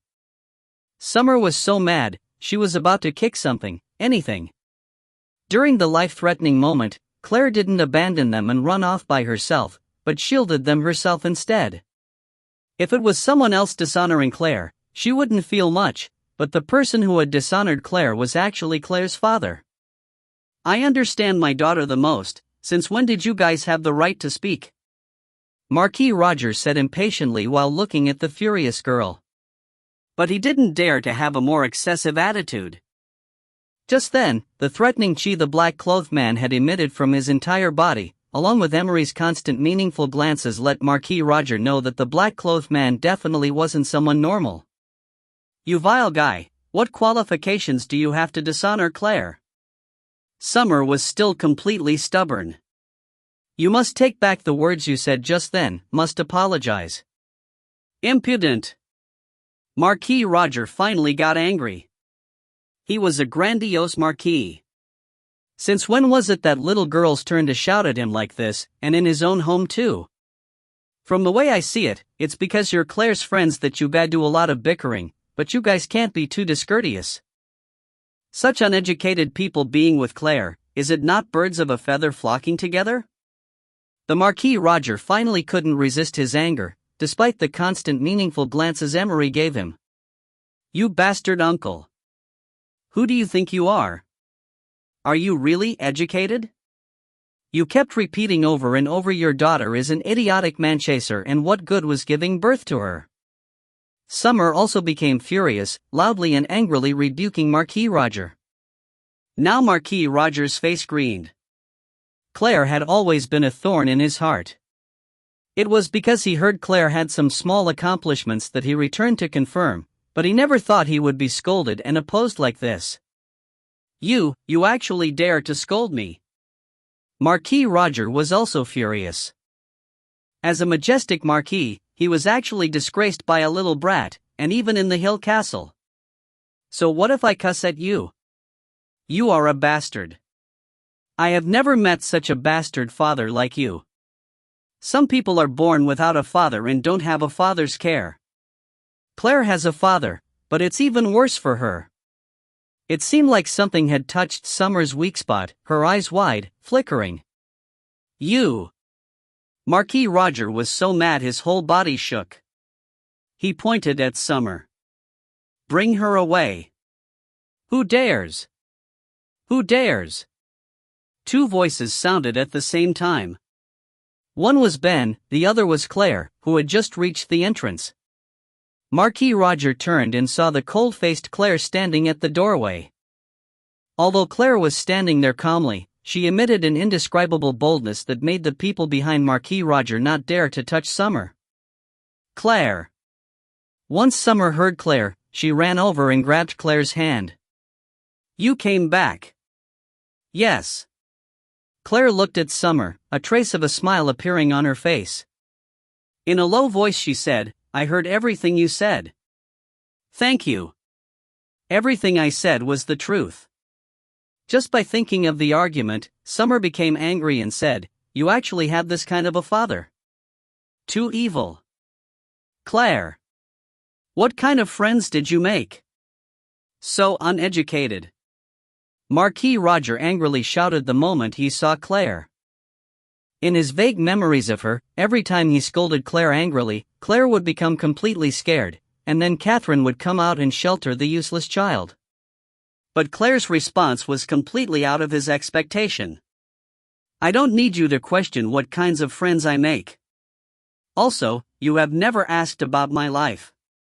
You haven't done it before, and you don't need to do it now, and you're not allowed to do it in the future even more so. Claire said coldly, her voice resonating with power. As an esteemed marquis, isn't bickering like this with a little girl who isn't even 15 years old too disgraceful, too humiliating to the Hill family name? Emery's expression changed slightly. Claire's words just now would only exacerbate the conflict. Thinking of this, Emery gave a meaningful glance at Claire, but Claire didn't pay attention. Naturally, she had something else planned. Marquis Roger was thoroughly shocked. This was the Claire that people hated? The Claire who would act like a rat meeting a cat whenever she saw him. Was he imagining things? Why did he feel like she had this kind of boldness and aggressiveness? Are you talking to me? Are you talking to your father? Marquis Roger asked coldly, his expression serious. As a father, being challenged was not allowed. No matter how capable his child was, it still wasn't allowed. How many fathers do I have? If I'm not talking to you, then am I talking to another father? Claire replied cynically. Within her memories, she didn't seem to have many impressions of him besides him shouting at Claire. Everybody's expressions changed. The miss actually dared to go against the Marquis like this. You impudent!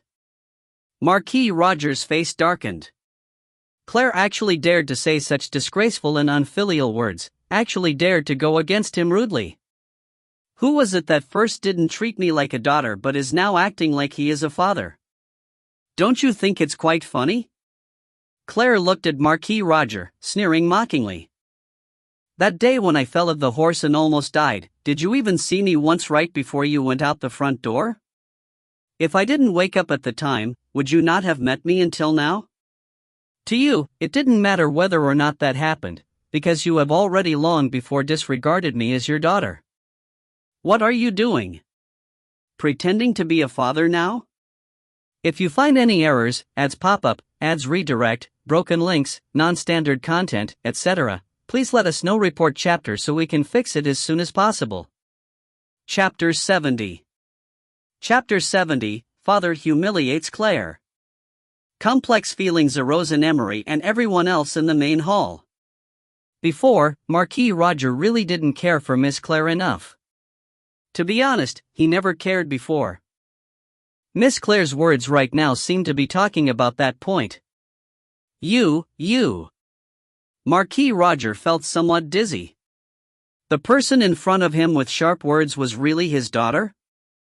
She actually reprimanded him in front of this many people. If the venerable Marquis doesn't have any business with me, I'll be taking my leave. Claire sneered, pulled Summer over, and then turned to Ben and said, "Let's go."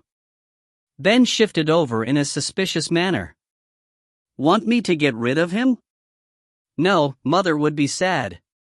Claire said indifferently. Marquis Roger heard everything the two said. He was about to explode with anger. Stop, where are you going? Marquis Roger angrily shouted. What does it have to do with you? Respectable Marquis, I think you are busy with many things. Also, if you want to risk blocking me, I don't think anybody here could stop my friends here. Claire coldly said and then brought Summer and Ben away. Jean. Stay behind. What is going on? Marquis Roger called Jean furiously. Jean lowered his head slightly. Sir, I am Mrs. Guardian Knight, so I cannot stay behind. Wait for the Duke to come back and you shall understand what is going on. Jean said, neither servile nor overbearing, and then followed Claire from behind and also left. The people in the main hall who were still there looked at each other in dismay. Emery was also silent. Although Marquis Roger was accosted so rudely, for some reason, a trace of pride actually appeared. Actually, everybody knew Marquis Roger's capabilities. He wasn't a genius but not an idiot either. It could only be said that he was average. Also, his biggest weak point was that he was too rude and didn't know the correct way to respond to certain situations. That's why the Duke would send him to work at the border. Emery sighed lightly. How would the Duke deal with this matter? Opposite, everything is actually the complete opposite of what's supposed to happen. Marquis Roger was so mad he was about to explode. He could just let it go that Claire offended him, but a small knight actually dared to go against him. Claire's group of people left the Duke's castle. Summer tilted her head and said, Claire, what do we do now? It seems like I made you leave home. There's a good place where we can go to. Claire raised a brow, laughing. What place? Summer said with wide eyes. Let's go. Claire's eyes slitted as she brought the three behind her to a street. Claire led the group of people through the streets and then stopped in front of a big, white house. Wow, this place is very pretty. Summer looked at the white fence with green vines sprawled all over it with wide eyes, throwing the unpleasant situation from just then into the back of her mind. As long as you like it, that's good. Claire raised a brow and smiled with some ill intent. Soon after they rang the doorbell, footsteps sounded from within. The next moment, Camille, who was smiling like the spring wind, appeared before their eyes. "Hello, teacher, I brought friends pay you a visit," Claire said. Before Camille could speak, she pulled Summer in first. Camille smiled gently as he followed from behind and said quietly, "Claire, how did you have the time to come today? And you brought so many friends, shouldn't you give me an introduction? This is Summer, this is Ben, and this is my knight Jean who doesn't need to be introduced." Claire pulled Summer to sit onto a sofa. She smiled while looking at Camille and said to everyone, "Everybody sit, no need to be polite. This is my elegant, graceful, multi-talented, well-known teacher from the capital, Camille, a scholar." Camille's heart floated, still smiling like the spring wind. He said gently, "Everybody, no need to be polite. Sit, I'll go make tea." Claire stood up and followed Camille from behind. "Teacher, I'll go and help you." The two went to pour tea. Summer looked at the room filled with decorations and her eyes formed into heart shapes. The feeling it gave people was very comfortable. "Teacher, one that when met by people, they fall in love, when met by flowers, they bloom." Claire stood at Camille's side and said in a low voice. "What is it?" Camille asked, gracefully making tea. "We need to live with you here for the time being." "No problem, right?" Claire had a harmless and pure smile. The teapot in Camille's hand almost fell as his hand trembled. He finally knew the purpose of why she was praising him just now. "You little wench, what on earth do you want to do?" Camille squeezed out of his teeth, his mouth not moving while he smiled. Claire also smiled. From the gaps of her teeth, she squeezed out, "I just quarreled with that disgraceful father and don't have a place to stay at anymore. I don't have money, but you are a host who does have money, that's why I came for your shelter. Go earn money yourself. The door to the mercenary guild is very wide." Camille was still speaking with gritted teeth. "Before we've made money, we'll be staying here." Claire smiled brightly. "I think teacher's brilliance also needs to be preserved, right, assassin king? I'll take my revenge sooner or later, you little wench." Camille smiled as gently as the wind as he brought the tea set over. "Here, Summer, Ben, Jean. Why don't you drink some tea? You all are more than welcome living here." "Really? We can live here? It won't bother you?" Summer happily called out in surprise. "It definitely won't." Camille said, exceptionally serious. "Then thank you very much. Teacher is really a good person," Summer said emotionally. Camille turned to look at Claire, revealing a gentle smile. A dagger hidden in a smile, Claire suddenly thought this expression. Meanwhile at the Hill Castle, in the study, Duke Gordon's face was dark as he sat in front of the study desk, Marquis Roger standing to the side with his head lowered. "Roger, what can I say about you? When can you change your rude behavior?" Gordon sighed. "A bit grieved and lamenting," he said. "How can I be at ease with entrusting the Hill clan into your hands?" "Father, Roger wanted to speak, then stopped. "No matter. Really, it's hard to blame you acting this way. The child who was formerly the most disappointing became the most hard-working and dazzling one. Nobody can accept this within a short amount of time." Duke Gordon sighed lightly. "In other words, it's all true?" Marquis Roger asked in astonishment, winning the tough competition against a student from the country Lagark, becoming Sir Cliff's disciple, resolving Naya City's epidemic? "I thought. You thought it was all me pulling strings from behind the scenes?" Duke Gordon sighed lightly, then stood up. "With my personality, who do you think I would choose to push forward?" "Lassia," Roger replied without thinking. "That's right. From when she was little, the halo around her head has never stopped. I want to push Lashia to the very highest position, not the Claire who has always had a bad reputation.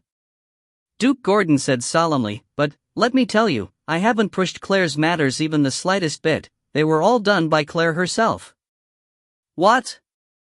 Roger's expression was completely incredulous, completely surprised. As for the two people she brought back, I don't know what makes the girl special, but the man definitely isn't ordinary. I also want him to become the Hill clan's helping hand. Your behavior today has disappointed me gravely. Duke Gordon's tone was somewhat heavy. Father, I'm sorry, I never thought it was like this. Roger apologized, a little terrified. But I can't blame you completely. Wanting you to accept this outrageous matter is a bit difficult. Right now, Claire seems to have brought her friends into another teacher's house, into the scholar Camille's house. Let them first live there. Duke Gordon said profoundly. But father, didn't you say you wanted that black-clothed young man to become of assistance of the Hill clan? I'll go fix things with him first, then ask them to come back. Roger said somewhat anxiously. No need. The intense clash you had with Claire just now isn't something that can be resolved in a short amount of time. The black-clothed man and the little girl both treat Claire as their leader. If you try to fix it now, the opposite effect will happen. What's crucial is slowly easing the tensions with Claire later. Duke Gordon said meaningfully, then sighed lightly. Roger, you need to see the heart of the matter, see people's nature clearly, and be steady, not easily angered, not rude. Yes. I'll remember father's instructions. Roger said, somewhat ashamed, his head low. All right, go. You've just arrived and need to rest. Duke Gordon raised his hand, indicating for Roger to leave. Father, I want to first go to the Imperial Palace and see Catherine. When Roger said this, a gentleness appeared in his eyes. Go. A smile also appeared on Duke Gordon's face. Roger's talent was a bit mediocre, and he was also a bit rude, but he was completely sincere to Catherine, very gentle and considerate. It was to the point that Catherine was willing to sever her relationship with her family to go back with Roger and lose her original last name, changing it to Hill. Yes, father. I'll be first taking my leave. Roger withdrew. Duke Gordon let out a long sigh, then called Emery. Emery opened the door softly and inquired, Sir, you called for me? Go to Camille's home and tell Claire to come back home once their anger disappears. If she needs something, she doesn't need to hesitate to ask, I will send people over. Duke Gordon said softly. Yes, sir. I'll go right now. Emery's mind relaxed. Looks like Duke Gordon's doting already surpassed his expectations. If you find any errors, ads pop up, ads redirect, broken links, non-standard content, etc. Please let us know. Report chapter so we can fix it as soon as possible. Chapter 71. Chapter 71. At nightfall, Claire leaned against a pillar in the corridor with cold air blowing. Summer felt around and also leaned against the side. Claire, what are you thinking about? Summer asked with her head tilted. Nothing. Claire replied without a thought. Nonsense, you're thinking about that annoying father, right? Summer pouted. Claire fell silent, not speaking anymore. You're implying that you agree. Summer said certainly. After saying that, she looked up towards the stars and said, You having that kind of a father is even more annoying than not having one. My father died trying to save me when I was little. I've remembered my entire life what my father said then. Life, only by living is there hope. That was the last bit of love I received from my father. Summer sighed quietly. So it was like that, Claire responded in a low voice. That was why she had such an intense clash with Claire's father today. That's right. That's why when I saw your father was actually so disgraceful, I got angry and wasn't able to control myself. Summer stuck out her tongue. I actually need to thank you. You defended me so much. Claire smiled, her smile filled completely with sincerity. Then how are you going to thank me? I want the most valuable treasure in the world, can you give me it? Summer asked mischievously, sticking her waist out. There will definitely be a day when I give you the most precious treasure in the world. Claire promised, smiling. Good, you said it, don't break your promise. Summer reached out happily towards Claire. Claire revealed a knowing smile and also reached her hand out. The two small hands grasped each other tightly. But never in her dreams did Summer think that her words today would actually be fulfilled by Claire. The most valuable treasure in the world was really given to her. Of course, that's something to talk about later. You are my first friend. Summer tightly grasped Claire's hand and said solemnly. You are also my first friend. Claire tightened her grasp on Summer's hand. What's that supposed to mean? What do Jean and them represent for you, huh? The two girls looked at each other while smiling. Everything was said in that silent moment. Suddenly, a slight, abnormal movement in the air made Claire be on guard. Claire quickly pulled Summer behind her. The next moment, a figure appeared nimbly from the stone wall in front of them, a shining dagger silently pressed to Claire's throat. If just the slightest bit of force was used, the dagger would be able to pierce through Claire's throat. Now Walter started crying out in surprise, who is this person? There's actually dark aura on their body, there really is. Also, you actually didn't discover her coming close? It can't be? Claire, aren't you really skilled? Aren't you the best at this? How did you suddenly lose your touch? Someone came close to you and you didn't detect it? Claire watched the person clothed in black alertly. The petite figure indicated that the terrifying person who came like a ghost was a woman. It wasn't that she hadn't discovered her, but that she had discovered her too late. Just as Claire discovered her, she had already approached her. Summer was so anxious her palms were full of sweat. Claire looked at the black-clothed woman and didn't move. If this black-clothed woman just thrusted slightly with her dagger, Claire's light would be taken. Who on earth was this frightening woman? This woman if really frightening. You didn't even discover her. Now what do we do? Claire, you should use magic and hit her flying. Walter hurriedly shouted.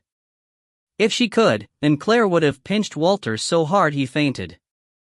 If she could hit her flying, did he even need to mention it? Although right now Claire didn't dare to counterattack, she knew her life was in danger, because that vile god of darkness would definitely appear whenever she was in danger. But the woman actually didn't make any other movements. Humph, the petite figure snorted disdainfully, then turned around and disappeared. A peal of cold wind blew, bringing Claire and Summer back to their senses. Summer grabbed Claire's clothes tightly and asked, terrified. Claire, what's going on? What is up with that woman? So mysterious. I don't know. This woman is very strong. I discovered her just then, but even though I discovered her, I wasn't able to dodge. Claire said seriously, puzzled, but what did her action just then mean? She didn't seem like she intended on killing me. On the contrary, it seemed a little like flaunting. Flaunting? Summer was puzzled. What did she mean? Flaunting that she could kill me but didn't. Claire said seriously. There's such a senseless person? Summer opened her mouth wide, somewhat incredulous. There's all kinds of people in the world. Claire looked up at the vast night, but she kept on guessing who on earth the outstanding and skilled person was. She thought over and over, but wasn't able to think of who had any grievances to do this kind of senseless action. Claire, as expected, with you, dangers will automatically come knocking at the door. Summer started crying, looking like she still had lingering fears. Claire. But seeing that the first thing you did was pull me behind you to protect me, I'll still be your friend. Summer said very righteously as she posed, hands on her hips as she swung them. Go wash and sleep. Claire said, stupefied, sweating from the back her head. TL, sounds weird in English, but think of manga/manhwa/manhwa characters when they see a really shameless action. Yeah, I know. I'll go to sleep. Summer said goodnight and turned and left. Claire sat on the stone wall, quietly leaning on the pillar. Suddenly, she thought of something and called, Walter, Walter. What? Walter impatiently replied. Isn't it time to sleep right now? Just then you said you sensed that assassin had dark aura on them? Claire asked, frowning. Yes. That kind of concealed and hard to perceive dark aura, even the Temple of Light can't sense it, huh? But I, Walter, could definitely discover it. Walter boasted. But Claire was silent. Who could it be with the trace of dark aura? And they could conceal it so well. She didn't have any grievances with a person with this kind of background, right? Meanwhile, that petite, black figure had already left Camille's house, disappearing into an alley. In a tidy little hotel, a blonde-haired young man was currently leaning against the window, looking into the night. The next moment, a figure silently appeared behind him. A bright dagger was pressed to his throat. But the blonde-haired handsome man's expression was calm. He said quietly, Did you meet her yet? TCH. The person clicked their tongue unhappily, withdrew the dagger, and then teared off the black cloth that was covering their face. They walked to the side of a table and sat, unsatisfied, then poured herself a cup of water, gulped it down. How did you know I went to look for her? You think I don't know you well? The handsome blonde-haired man smiled and walked over, also sitting down. He looked at the woman who looked somewhat similar to him. The woman appeared to be less than 20, also had golden-colored hair, azure pupils, and was a standard beauty. Yes, you understand. As the elder brother who has lived with me for so many years, how could you not understand me? The woman said, peeved, setting down the cup with a thud. But I don't understand her. Why she abandoned us for such a disgraceful man, abandoned our family. The blonde-haired man's gaze suddenly became cold, squeezing out these kinds of words from the gaps of his teeth. Elder brother, you're still tangling with this question. It's already been so many years, something that has been an unalterable fact for so long. The blonde-haired girl sighed quietly. Of course she knew that person would forever pain her elder brother's heart. To her, it was the same. That's why she went tonight to see that person's child. How was the child? The blonde-haired man suddenly asked. Is she the same as the rumors? Not bad, she actually discovered me. Although she couldn't dodge, she didn't fear death. She even pulled her friend behind to protect her immediately. The blonde-haired woman poured another cup and said seriously. The blonde-haired man frowned slightly. He understood his younger sister to the point that he couldn't understand her even more. She was proud and arrogant. A person who could make her make this kind of assessment would mean that they were not just not bad in truth. In other words, she's different from the rumors? The blonde-haired man asked. As for that, I don't know. In the rumors, she's an idiotic man-chaser. For the idiotic part, she doesn't seem like it. As for if she's a man-chaser, I don't have a way to confirm that part. The blonde-haired girl yawned and stood up. But, elder brother, don't forget our purpose for this trip. I know. You should go and rest. The blonde-haired man said indifferently. The blonde-haired girl looked back and warned. Also, elder brother, that person is in the Imperial Palace. It's best if you don't get any thoughts of wanting to see, it's too dangerous. If we don't achieve the purpose of this trip and something also happens to you. You know that old man's temper. The blonde-haired man was silent, not saying a word. Elder brother, did you not hear what I said? I've already lost a dear person. I don't want anything to happen to you. The blonde-haired woman was a bit angered, raising her voice as she shouted. After a long time the blonde-haired man let out, "I know. You should go rest." The blonde-haired girl gave a humph, turned to open the door, and left. The blonde-haired man slowly got up, stood beside the window, and silently watched vast night scene, his feelings extremely complex. The distance between him and that person was so close, but he couldn't go to see her once? The blonde-haired man slowly raised his hand, an average-looking ring on his finger. With a flip of his hand, a round bronzeware about the size of a fist appeared out of nowhere in the blonde-haired man's hand. That ring was actually an interspatial ring, something that was rare throughout the entire continent. The bronzeware in the man's hand had a simple design that emitted an indescribable mysterious aura, and the bronzeware had an empty cavity in the middle, like it was missing something. The blonde-haired man gently stroked the cavity. It was lacking a precious pearl there. Once they found the precious pearl and inlaid it, it would be able to show a splendid road, finding treasure. At that time, would he be able to find everything he had lost? Would his wishes be satisfied? The next day, Claire didn't go to classes because she knew that once she got to school, Lashia would definitely grab, not letting her go, and let out a torrent of words that would compliment father, then plead her to go back home.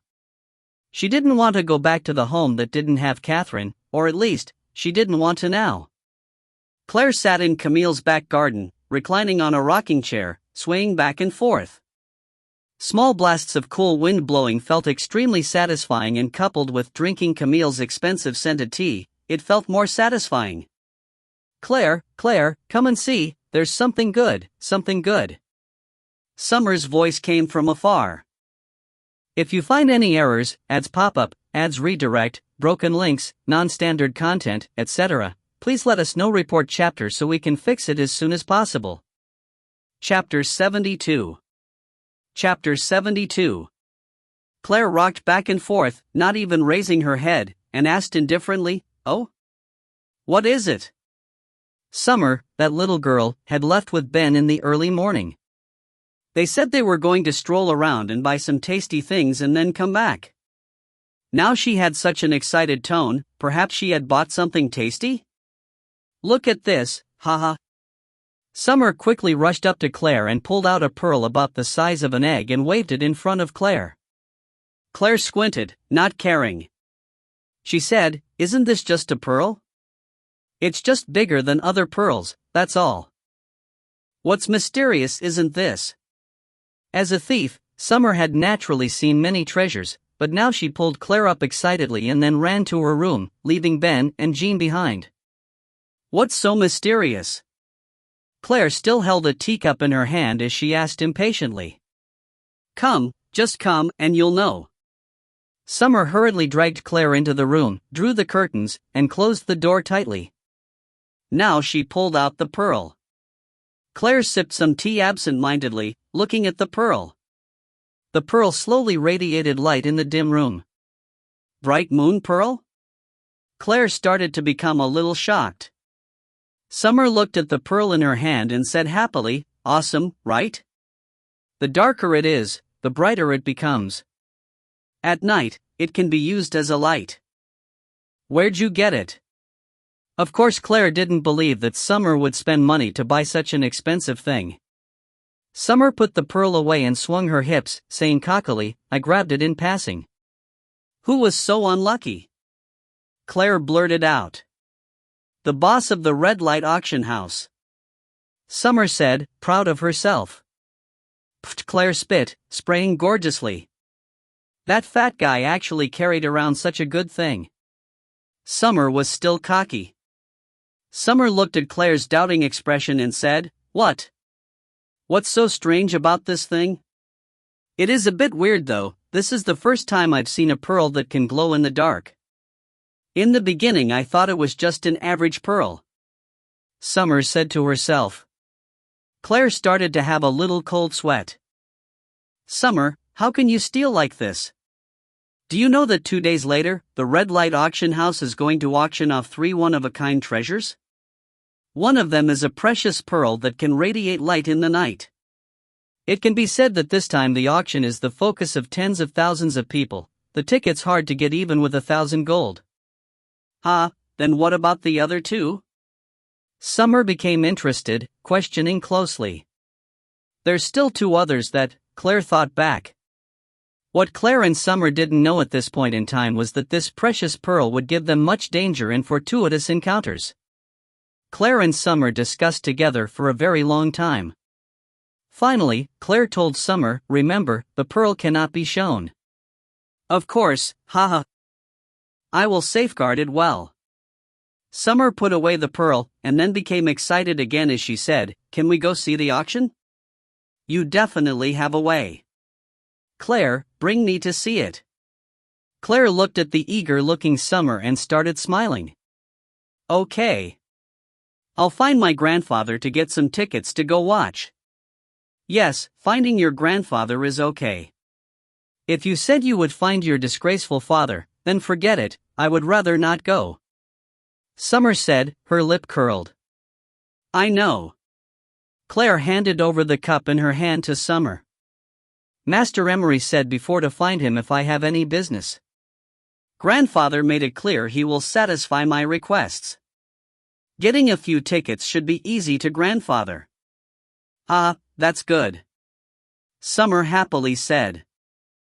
Think of a way to deal with the pearl, otherwise if other people recognize it, there'll be trouble. Claire thought deeply, stroking her chin. First find Sir Cliff to get some of that dye, it's very well made. No one else can recognize you after, and then we'll put on a layer of that cheap, shiny powder. Summer giggled. I use that kind of method a lot. Everyone else all think it's a cheap item. Good. In a moment, I'll first let Jean go find my grandfather and get some tickets, then find Master. Speaking of this, Claire's heart tightened. This was because ever since Cliff came back, he shut himself in the Magician Council and didn't come out. Cliff wanted to advance into a sorcerer as soon as possible. That was also for her. In a while, go find Jean, tell him and Ben to help you work, I'll first go back to my room. Don't come and bother me. I'm going to be meditating, recently I've been slacking off a lot. Claire thought of how hard Cliff was working. She definitely couldn't continue ignoring it. Last time, she had already broken through from the second level of the treasured lotus style, so now she should look at the third level. Oh, alright. You should meditate without worry, become a grand wizard quicker, and then wizard sage, then sorcerer, that way I can really walk sideways. Summer smiled widely. Claire laughed helplessly. This girl's ideal really was. Arriving back at her room, Claire put on a magic barrier and pulled out the treasured lotus style. At this moment, Walter said, Claire, why can you understand the words on the book? Claire didn't answer and shot back a question instead. Walter, do you think I'm like an idiotic man-chaser? It's not if you seem like it or not, but that you're basically not one at all. Walter replied certainly. Then that's fine. Go and stay over there quietly, don't bother me. Claire waved her hand impatiently, indicating for Walter to go away. Walter floated over to the side, his brows furrowed tightly, pondering about Claire's words. Ever since he had been with Claire, he had always heard the surrounding people say she was some kind of man-chaser, idiot, and useless guy. But this little devil was wicked, two-faced, faked kindness, sinister, despicable, and shameless. She was a magic warrior, and currently already advanced into the wizard level, her flames also a strange golden color. Such a person could also be a man-chasing idiot? Was it that Claire had meticulously hid her strength before?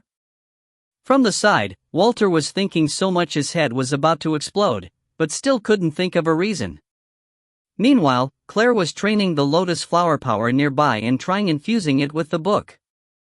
The words on the book were like ants as they slowly started flowing, the lines intertwining, changing the words. Gradually, the words on the book all turned into the contents of the second level. Claire didn't think much of it and started reading it carefully, frowning while reading. When Claire had accomplished the second level of the treasured lotus style, she had suffered tribulation lightning because she had produced a golden lotus core, which was also that big golden lotus that had suddenly appeared. If she didn't produce the golden lotus core, then she wouldn't have suffered tribulation lightning. On the book, it had been written that people who had given birth to a golden lotus heart were very few. The most important point was that the personality of the golden lotus heart would be greatly influenced by the cultivator's personality. In other words, chickens give birth to chickens, ducks give birth to ducks, and the host's personality would give birth to type of personality of the golden lotus core. Claire looked at this and felt a bit awkward. She asked herself, her personality wasn't that bad, was it? That time, before the god of darkness descended, that golden lotus seemed to have cussed some profanity, saying something like F***ck, there's going to be someone who'll save you, what do I need to come out for? Waste of time. It was like this, right? In other words, that golden lotus core was something that she had given birth to? Pa! Claire immediately spit. What kinds of words was that? Ma, what are you going pa about? Of course you gave birth to me. Suddenly during that moment, an abrupt voice sounded in Claire's mind. Claire was shocked, the book in her hand dropping to the floor. Last time, the situation was too hurried, that's why she hadn't heard the voice clearly, but now, she heard it clearly. It was a young but arrogant voice. Ma! Claire opened her mouth wide, and then reached out her hand, silently pointing at her own nose. Are you calling for me? I am calling you. That young voice snorted, that vulgar guy called Walter always is stubbornly speaking nonsense with you, that why I wasn't willing to come out. Then, can you give me an explanation for what on earth is going on? Claire asked awkwardly. Also, can you change how you address me? Even though your birth is perhaps related to me, but this address doesn't seem right. Okay, Ma. Listen to me. The second level of the treasured lotus style is the most crucial point. If at that time I wasn't born from you, then even if you completely cultivated this arcanum to the 10th level, you still wouldn't advance to the level of a sorcerer and also wouldn't be able to comprehend the higher levels of the mental cultivating method. Golden Lotus's young voice was exceptionally severe. Do you remember the 12 flower petals on your back? Claire nodded, and then said helplessly, can you not emphasize the matter of your birth? Golden Lotus didn't hear Claire's protest, and continued to say, the moment when you were in danger and comprehended the second level, you gave birth to me smoothly. That's why the tribulation lightning came. But I don't care about that little bit of lightning. Only after giving birth to me can you learn the levels past the 10th level, the 11th and 12th level. Once that happens, all the flower petals on your back will unfurl. What kind of existence are you? Claire asked in confusion. Ma, the question you asked is really stupid. You gave birth to me, so what do you think? Golden Lotus said somewhat disdainfully. Were you just born? Claire asked in a bad mood. If this guy was a child, they would definitely be a disobedient child. Not cute at all. That Walter or whatever, looking at him makes me uncomfortable. Ma, get him a body as fast as possible. If he's here, I'll only come out if you're in danger. Golden Lotus snorted, and then went silent. Golden Lotus? Golden Lotus? No matter how Claire called, Golden Lotus didn't respond. Claire, what's wrong with you? Walter asked as he floated over, not understanding. There's something off with your complexion. Claire looked up and glanced at Walter. Seeing her stare, Walter's hairs stood on end. He didn't know how much at a loss Claire was mentally. How could she not be at a loss? Suddenly, another strange thing appeared in her mind, calling her Ma. Suddenly, Walter called out in surprise, "Ah, Claire!" White Emperor woke up. Seeing White Emperor's claw, who Claire had put next to the pillow, move slightly. If you find any errors, ads pop up, ads redirect, broken links, non-standard content, etc., please let us know. Report chapter so we can fix it as soon as possible. Chapter 73. Chapter 73. Claire turned around and saw White Emperor open his eyes slowly. Chirp chirp. White Emperor opened his mouth, stood up, shook his body, and then intimately crawled over to Claire's side. Claire scooped of the furry White Emperor, and her thoughts became even more conflicted. Why does she feel like she was something that attracted weird beings? Walter, the spirit, the golden lotus who arrogantly called her Ma, and this furry White Emperor. This adorable guy was actually her master. Claire stared at the furry White Emperor with wide eyes, coldly humping in her heart. Just wait, she would definitely reverse the contract, definitely become White Emperor's master. Walter. Claire suddenly called. What? Walter responded out of reflex. If you want a body, besides finding and possessing a suitable body, are there any other methods? Claire asked while frowning. Yes, but no. Walter said helplessly. What do you mean? There's something that can give rebirth to someone's body, but it is the Temple of Light's treasure. It's said that the goddess bestowed it to an unknown pope, and it has been enshrined in the Temple of Light's main palace hall ever since. Who could get it? Doesn't this mean no? Walter explained in a long-winded manner. Of course I don't like other people's bodies, I still long for my own body. But that thing, although it sounds okay, how is it possible to obtain? But Claire was frowning and thinking of other things. If your body is reborn, will you be recognized? For example, the divine prince who killed you? Claire asked doubtfully. No, that day when I was fighting with the pretty boy, I had completely covered myself.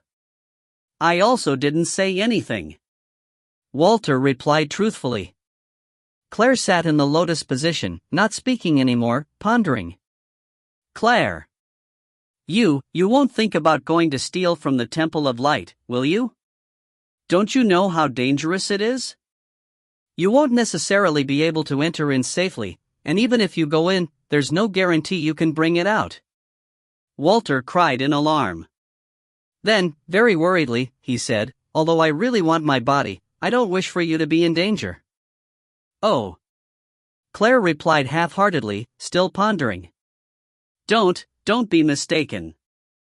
I don't mean that I'm afraid of something happening to you. It's just that, if something happens to you, what do I do? I'm just a stone. Walter explained hastily. But the more he spoke, the more lacking in strength it was. He felt annoyed in his heart. Why did he feel like the more he tried, the worse it became? Could it be that he took a liking to this little devil? Pa! How could it be possible? This little girl still hadn't finished maturing, and her personality was so vile. She often treated him evilly. How could he take a liking to such a despicable person? Oh. Claire was still absent-minded. Walter relaxed.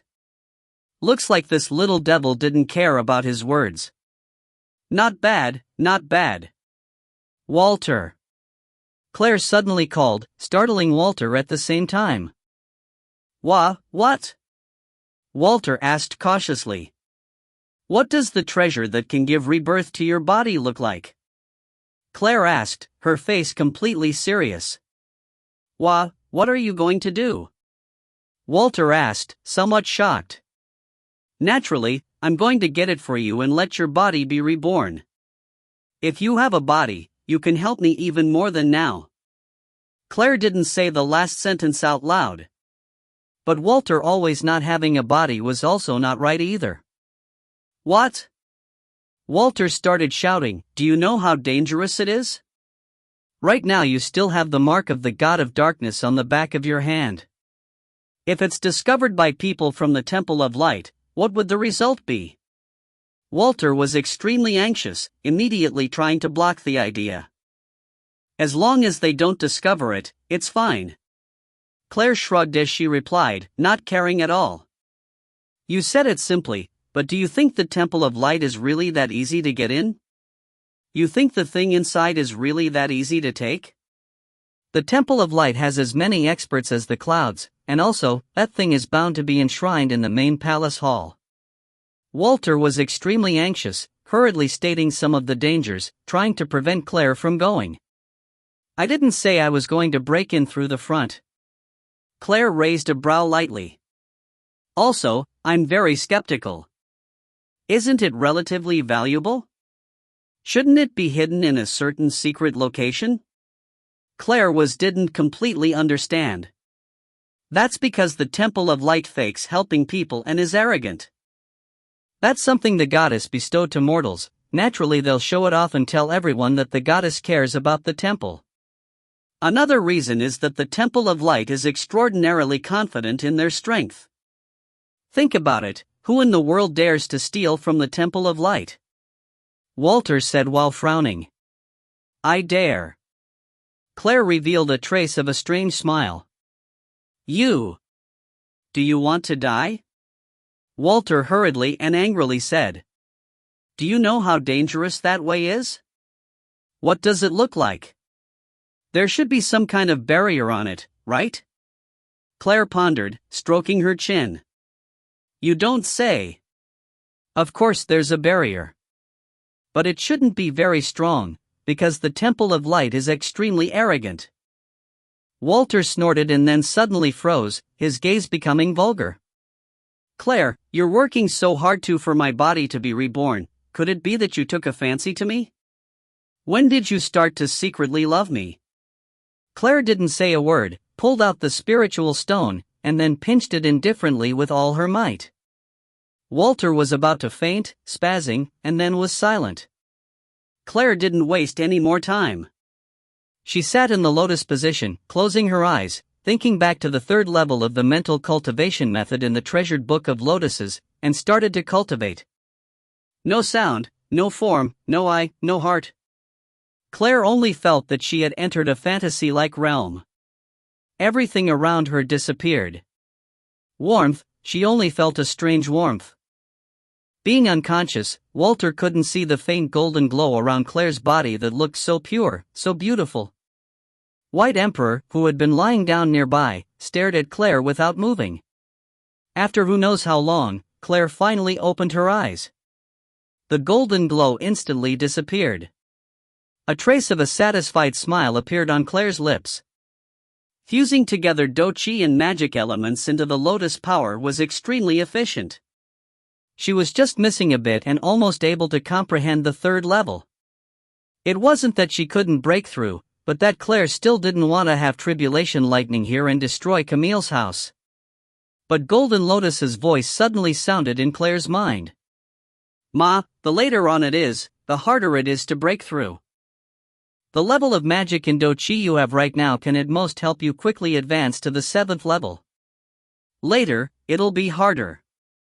But don't be afraid, I'll block the tribulation lightning. Can you change your address? Claire said, somewhat helplessly. But Golden turned a deaf ear to Claire's protest. Ma, good night. After saying good night, it fell silent. Claire was a little speechless, completely unable to handle Golden Lotus. She slowly closed her eyes, a slight smile appearing on her lips. Now with her eyes closed, the area she could sense was even farther. It was now dusk outside. She slowly expanded her consciousness, passing through the aisle to the main hall. She could actually sense the situation in the main hall. Everybody was preparing to eat, but Summer muttered, "Why hasn't Claire finished meditating yet? Did she need to go and call her or something?" But Camille blocked her, saying that it's best to not bother a magician meditating. Claire's shock was endless. She had only cultivated to the 3rd level and was already this abnormal, so what about later? This is a spiritual sense? The phrase suddenly popped up in Claire's head, but immediately disappeared. The next moment, Camille, Jean, and Ben all felt something strange. Why do I feel like someone is watching? Camille turned and looked around in confusion, but didn't see anything out of the ordinary. I also feel like somebody's watching us. Ben snorted and said in a bad mood. Jean watched the surroundings alertly, but was also unable to discover any clues. Satisfied, Claire slowly withdrew her consciousness. She started pondering. Just then, the two words, spiritual sense, suddenly flashed in her mind and felt very familiar, a strange kind of feeling. But she couldn't put her finger on it. Why? Claire got up. White Emperor gave a chirp, then pounced on Claire's back. While he was at it, he climbed up to Claire's shoulder, then onto her head, claiming his treasured seat again. Claire walked to the main hall just as Camille and the rest were preparing to eat their meal. Seeing Claire come, Summer happily jumped over, pulling out a couple of tickets and waved them happily. "Claire, your grandfather's really awesome. He's so efficient, getting us tickets so fast. He also gave that thing over." Naturally, Claire knew what that thing meant. It was the dye potion that was going to be used to change the precious pearl's appearance. "Claire, it's time to eat." Camille smiled warmly. "You were shut up in that room and meditating for so long, you should be hungry. Eat a little more." Claire nodded and walked over. When she got close to Camille, Camille used a volume that only the two of them could hear and squeezed out from the gaps of his teeth, "I was looking forward to you dying of hunger inside there. This wish of yours will never be fulfilled." Claire also smiled like a flower and squeezed out. They were very friendly while eating, or at least, on the surface. After eating dinner, Claire returned to the bedroom and pulled out the spiritual stone, rubbing it over and over. Walter suddenly awoke, watching Claire's actions with wide eyes. Currently, the spiritual stone was like Walter's body, it could let Walter feel everything. With Claire rubbing the stone, it felt like his whole body was being rubbed. "Claire, stop, what are you doing?" Walter called in surprise, trying to quickly stop her. "I already woke up." "Oh." Claire stopped, looked at Walter, and said, "Say it, what does the treasure that can give rebirth to your body look like?" "Ah, why is your face so red?" "You." Walter swallowed back the words he was about to say. "If you rub me like this, how can my face not be red? Unfortunately, I'm a normal man." "Quickly." Claire poked the spiritual stone and said impatiently. Walter was afraid Claire would poke him again and hurriedly said, "Ah. It looks about the same as a conch shell." Then he quickly added, "Even though I told you, don't go. It's too dangerous over there, not somewhere you can go with your current strength. Even if you advanced to the Grand Wizard stage, you still wouldn't be able to enter safely and escape." But Claire ignored Walter and instead, gave a forceful pinch, making Walter faint. Then she packed up some things, got up, left the room, and then went to Ben's room. Claire knocked and opened Ben's door. He appeared drowsily. Of course, if he wasn't busy, then he would go to sleep. "Claire, what are you doing?" Ben was confused and didn't understand. "Let's go. Tonight, I'll give you a lesson. A very important lesson." A trace of a crafty smile appeared on Claire's lips. "If you find any errors, ads pop up, ads redirect, broken links, non-standard content, etc., please let us know. Report chapter so we can fix it as soon as possible." Chapter 74. Chapter 74. Ben blinked, still not understanding. "Just come with me." A strange smile appeared on Claire's face. "You can learn what you wanted to learn." "Okay." Ben agreed immediately and went out the door quietly with Claire. The night was as cold as water. Claire and Ben crouched at the corner of a dark alley, Claire whispering in Ben's ear. Ben blinked and listened carefully without missing a word. "Do it like that?" Ben blinked and asked in a polite manner, like a little student waiting for their teacher's reply.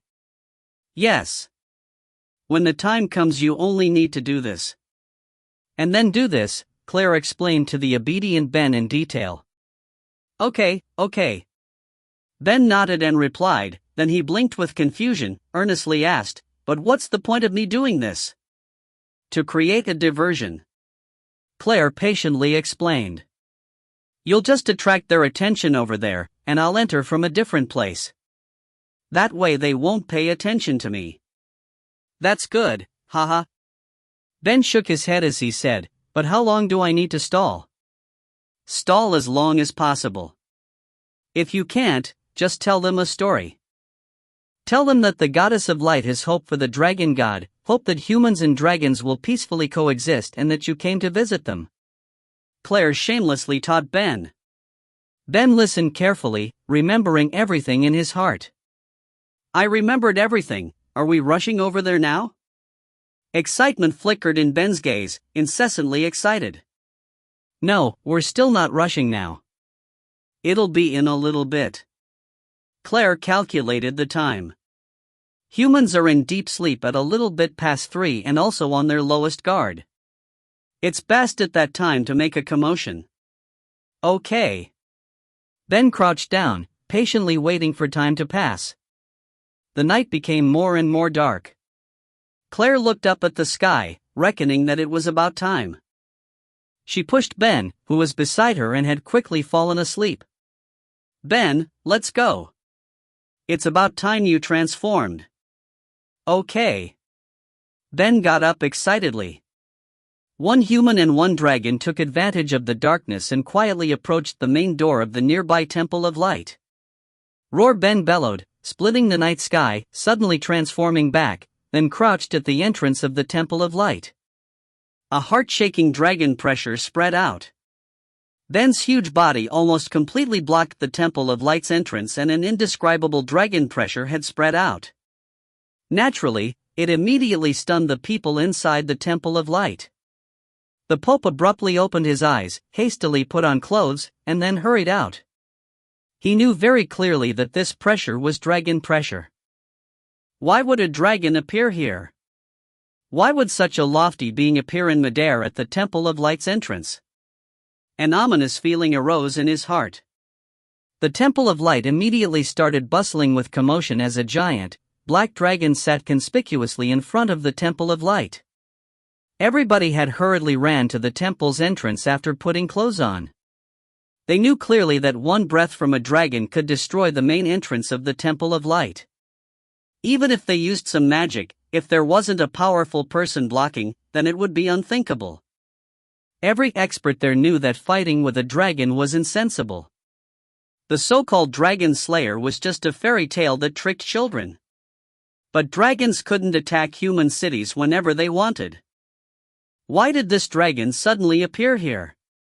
When the Pope arrived at the entrance, there were already many people gathered there. After they saw the Pope come, they all let out a path one by one, nobody daring to act without thinking. The Pope frowned, watching the giant dragon who was sitting at the entrance seriously, somewhat apprehensive. It was actually a 3-headed dragon, each having their own element, a dragon with 3 magic elements. If he fought against this dragon, even if he won, it was still not worth it, because this place was the capital. This place was the entrance of the Temple of Light. If they fought, perhaps the whole place would be destroyed. Nobody could bear this responsibility, not even him, the Pope. What made the Pope somewhat at a loss was this dragon just sat up straight, no indication of wanting to fight whatsoever. He just sat, towering, looking down at everybody with wide eyes, but not saying a word. Nobody noticed that on the black dragon's back, there was something small and furry, an existence completely overlooked. It was White Emperor. Claire was afraid that if White Emperor crouched on her head, his aura would be discovered, so she handed White Emperor over to Ben to bring along. And so one dragon looked at everybody's, face to face, 3 pairs of huge eyes staring against a group of small eyes. The atmosphere was a bit strange. A peal of cold wind blew, a chilly whoosh. It was deathly silent. Then, venerable guest of the dragon race, may I ask for what you have come so late at night for? The Honorable Pope finally said, testing him out, calm at the face of danger. More and more people gathered behind the Pope. All of them had come when they felt the terrifying pressure, many of them wearing a jacket, their hearts a bit uneasy and suspicious. A giant dragon actually appeared in the middle of the night here for something. Hoofba Ben's 3 noses snorted. He slowly lowered his heads and looked at the Pope. Everybody held their breath, putting up their guard. Was it time to fight? But then Ben said seriously, I was just passing by and chose to rest here on whim. This place is relatively spacious. Everybody looked at each other, all seeing that each other's gazes were as incredulous as theirs and also skeptical of whether or not they were all dreaming. The Pope's face was also twitching. Passing by? Resting here? This kind of situation actually happens? Venerable guest of the dragon race, in other words, you have no intention of causing trouble? The Pope asked cautiously and politely. Trouble? Ben said with surprise, then cried out with indignation, what are you talking about? The goddess of light and the dragon god have always had a pact. We dragons can't attack human cities whenever we want. How can I do something that will shame our dragon god? Ben said emotionlessly. Ben was doing a word-by-word repeat of what Claire told him to do to stall. Everybody had a puzzled expression. Perhaps this powerful black dragon really was just passing by? Could something so fortunate really happen? The Pope was also puzzled, but so long as the dragon didn't come to cause problems, then it was fine. Currently, Claire had already secretly infiltrated into the Temple of Light from a different side. Just as she suspected, basically everybody was drawn to Ben outside. A dragon, such a grandiose being, had always never had any contact with humans.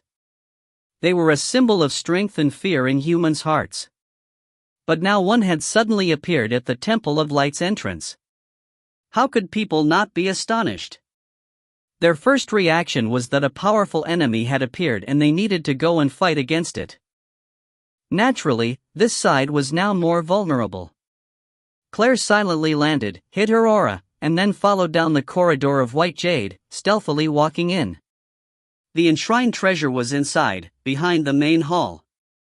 As expected, she didn't meet anybody the whole way. The Temple of Light was really arrogant. In their eyes, no person or power could contend with them. Who would have thought that the giant dragon at the entrance was purposely arranged by someone to attract their interest?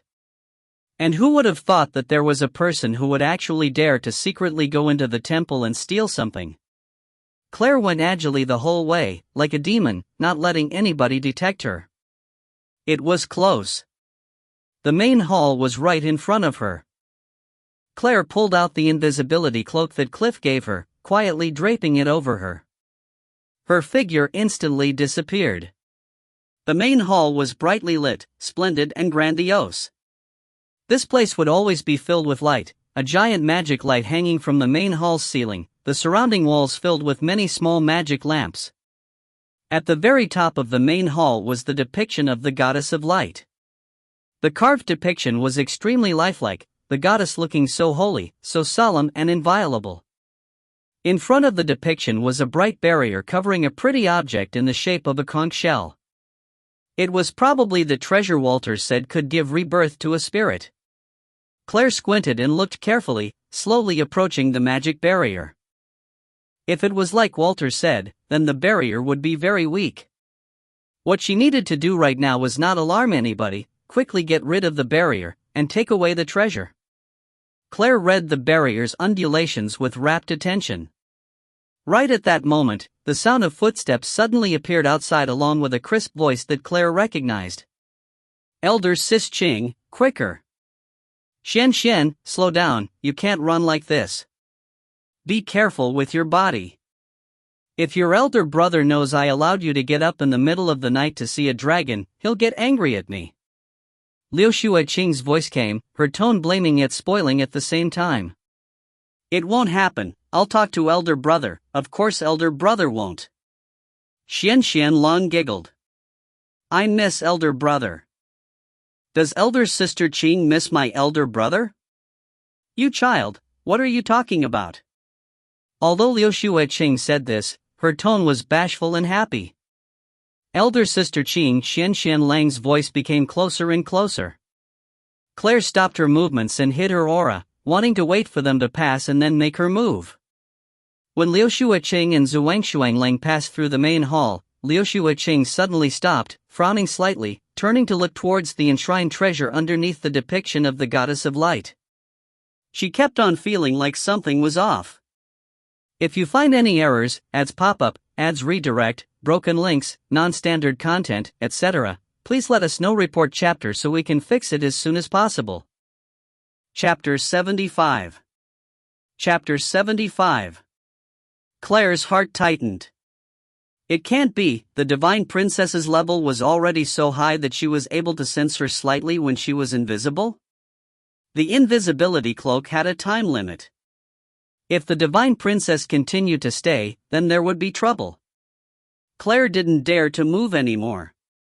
Since the divine princess could already sense that something was wrong, then if she moved, the divine princess was bound to discover her. There was a reason why she was the divine princess. The divine princess was not easy to deal with. Claire started to get worried. If she really continued to stay, then what would she do? Elder sister Qing, let's go quicker, in a while, it'll be too late and we won't be able to see the dragon anymore. Xian Xianlang pulled on the edge of Liu Xueqing's clothes, saying pitifully, quickly, if I don't see it this time, perhaps Xian will never see one in her lifetime. Xian. Once Liu Xueqing heard this, her expression changed slightly, her wrinkled brows smoothing out, replaced with a somewhat pitying expression. Xian Xianlang's body was very weak and had always been relying on the temple's medicine to maintain her life. If there was some kind of mishap, perhaps she really wouldn't live that long. Elder sister, let's go quickly. Zhuang Shuangling pulled on the edge of Liu Xueqing's clothes eagerly. Okay, behave well, Xian. I'll bring you there right now. You can't tell your elder brother when he comes back that I got you up in the middle of the night. Liu Xueqing bent down and scooped Xian Xianlang up, quickly going out. Claire watched the two go far away, letting out a sigh. In the end, they left. If she used up the time limit of the cloak this time, then strong magic had to be poured into it. Just as Claire was feeling relieved, she saw Xian Xianlang, who was hugging onto Liu Xueqing's neck and lying on her shoulder, poke out her small head and silently smile at Claire. Claire's pupils instantly widened. The little girl saw her. Claire was a little surprised. In other words, the reason why Xian Xianlang was so impatient for going out and looking at a dragon was not because she wanted to go see, but because she wanted to tell Liu Xueqing to leave. Was she protecting her? Why would that little girl want to protect her? Why did she treat her so well? Thinking of this, Claire also turned to Xian Xianlang and revealed a smile, then nodded her head lightly. After Xian Xianlang gave a mischievous wink, she went back into Liu Xueqing's embrace, slowly going far away. Claire immediately turned and read the barrier's undulation, then went past the barrier. She put the treasure away carefully, then quickly went back the way she came. Just as Claire leapt over the temple's tall wall, the invisibility cloak's time limit arrived. Claire's figure instantly appeared. Claire put away the cloak, then disappeared silently into the night. Just when Claire arrived back at the dark alley she and Ben were at before and stabilized her balance, a strange, imperceptible movement suddenly whipped through the air. Claire's heart tightened. The strange figure flashed to the side. The next moment, a shiny dagger slashed at Claire's hair, cutting off a few strands of Claire's hair. The hair lightly floated to the ground. Your guts are pretty big, actually daring to infiltrate into the Temple of Light and steal something in the middle of the night. A cold voice suddenly sounded from behind Claire. Claire turned, facing a pair of cold eyes. Black clothes, abnormally exceptional skills, a voice that she seemed to have heard before. Claire looked at the person behind her and was a bit stunned. This person was the female assassin from that night, the person who could have killed her, but didn't. Claire watched the woman in front of her silently. Although this woman made a swipe with her dagger, she didn't have any killing intent. Without knowing why, Claire didn't truly dislike the woman. What are you doing, going to steal something from the Temple of Light and not going to sleep this late? The woman snorted. Wrong, I wasn't stealing. It's called borrowing. Claire shook her head, looking even more guilty. The female assassin put away the dagger, looking at Claire with cold eyes. Ha, I've never met anyone as shameless as you. It's clearly stealing, but you say that's incorrect, she said sourly. Well, it can't be that you're wandering around here instead of sleeping this late at night for chatting with me here, right? A faint smile appeared from the corner of Claire's mouth. This woman, her skill was abnormal. Also, last time Walter said that she had a faint dark aura. Who on earth was she then? Why did she feel like this person seemed to know who she was? Stinking brat, you dare to argue against me? The female assassin frowned. I don't dare. Claire was a bit puzzled at the female assassin's tone. It sounded like her age wasn't that old, but she had an elderly tone. It was truly puzzling. Quickly call your stupid dragon to leave. After saying this sentence, the female assassin disappeared into thin air. Claire frowned, feeling a bit baffled. She felt like that female assassin seemed to be just passing by and had bumped into her, chatting with her while she was at it. This kind of feeling seemed like two acquaintances walking after eating their meal and just happened to meet each other, and then stopped to chat for a bit. Speechless, Claire actually felt like she was speechless. How could it be like that kind of analogy? But at least she had obtained the object. It was time to call Ben to leave. Claire closed her eyes, feeling the contract connection between her and White Emperor, and passed on the message. Chirp chirp. White Emperor opened his eyes, reached out his two front paws, and then started to vigorously dig into Ben's back, indicating that Ben could go now. I was passing by, but I landed here to just visit while I was at it. Naturally, we dragons treat the Temple of Light's faithful followers well. Ben was still talking eagerly. His saliva was even flying everywhere, making the people below him feel bitter, but they didn't dare to speak out. The group of people had all put on a jacket heedlessly, their brains stopping to ponder, all looking in a daze at the giant dragon who was crouching there, listening to him speak. All right, I've rested enough. Faithful followers of the Temple of Light, till we meet again.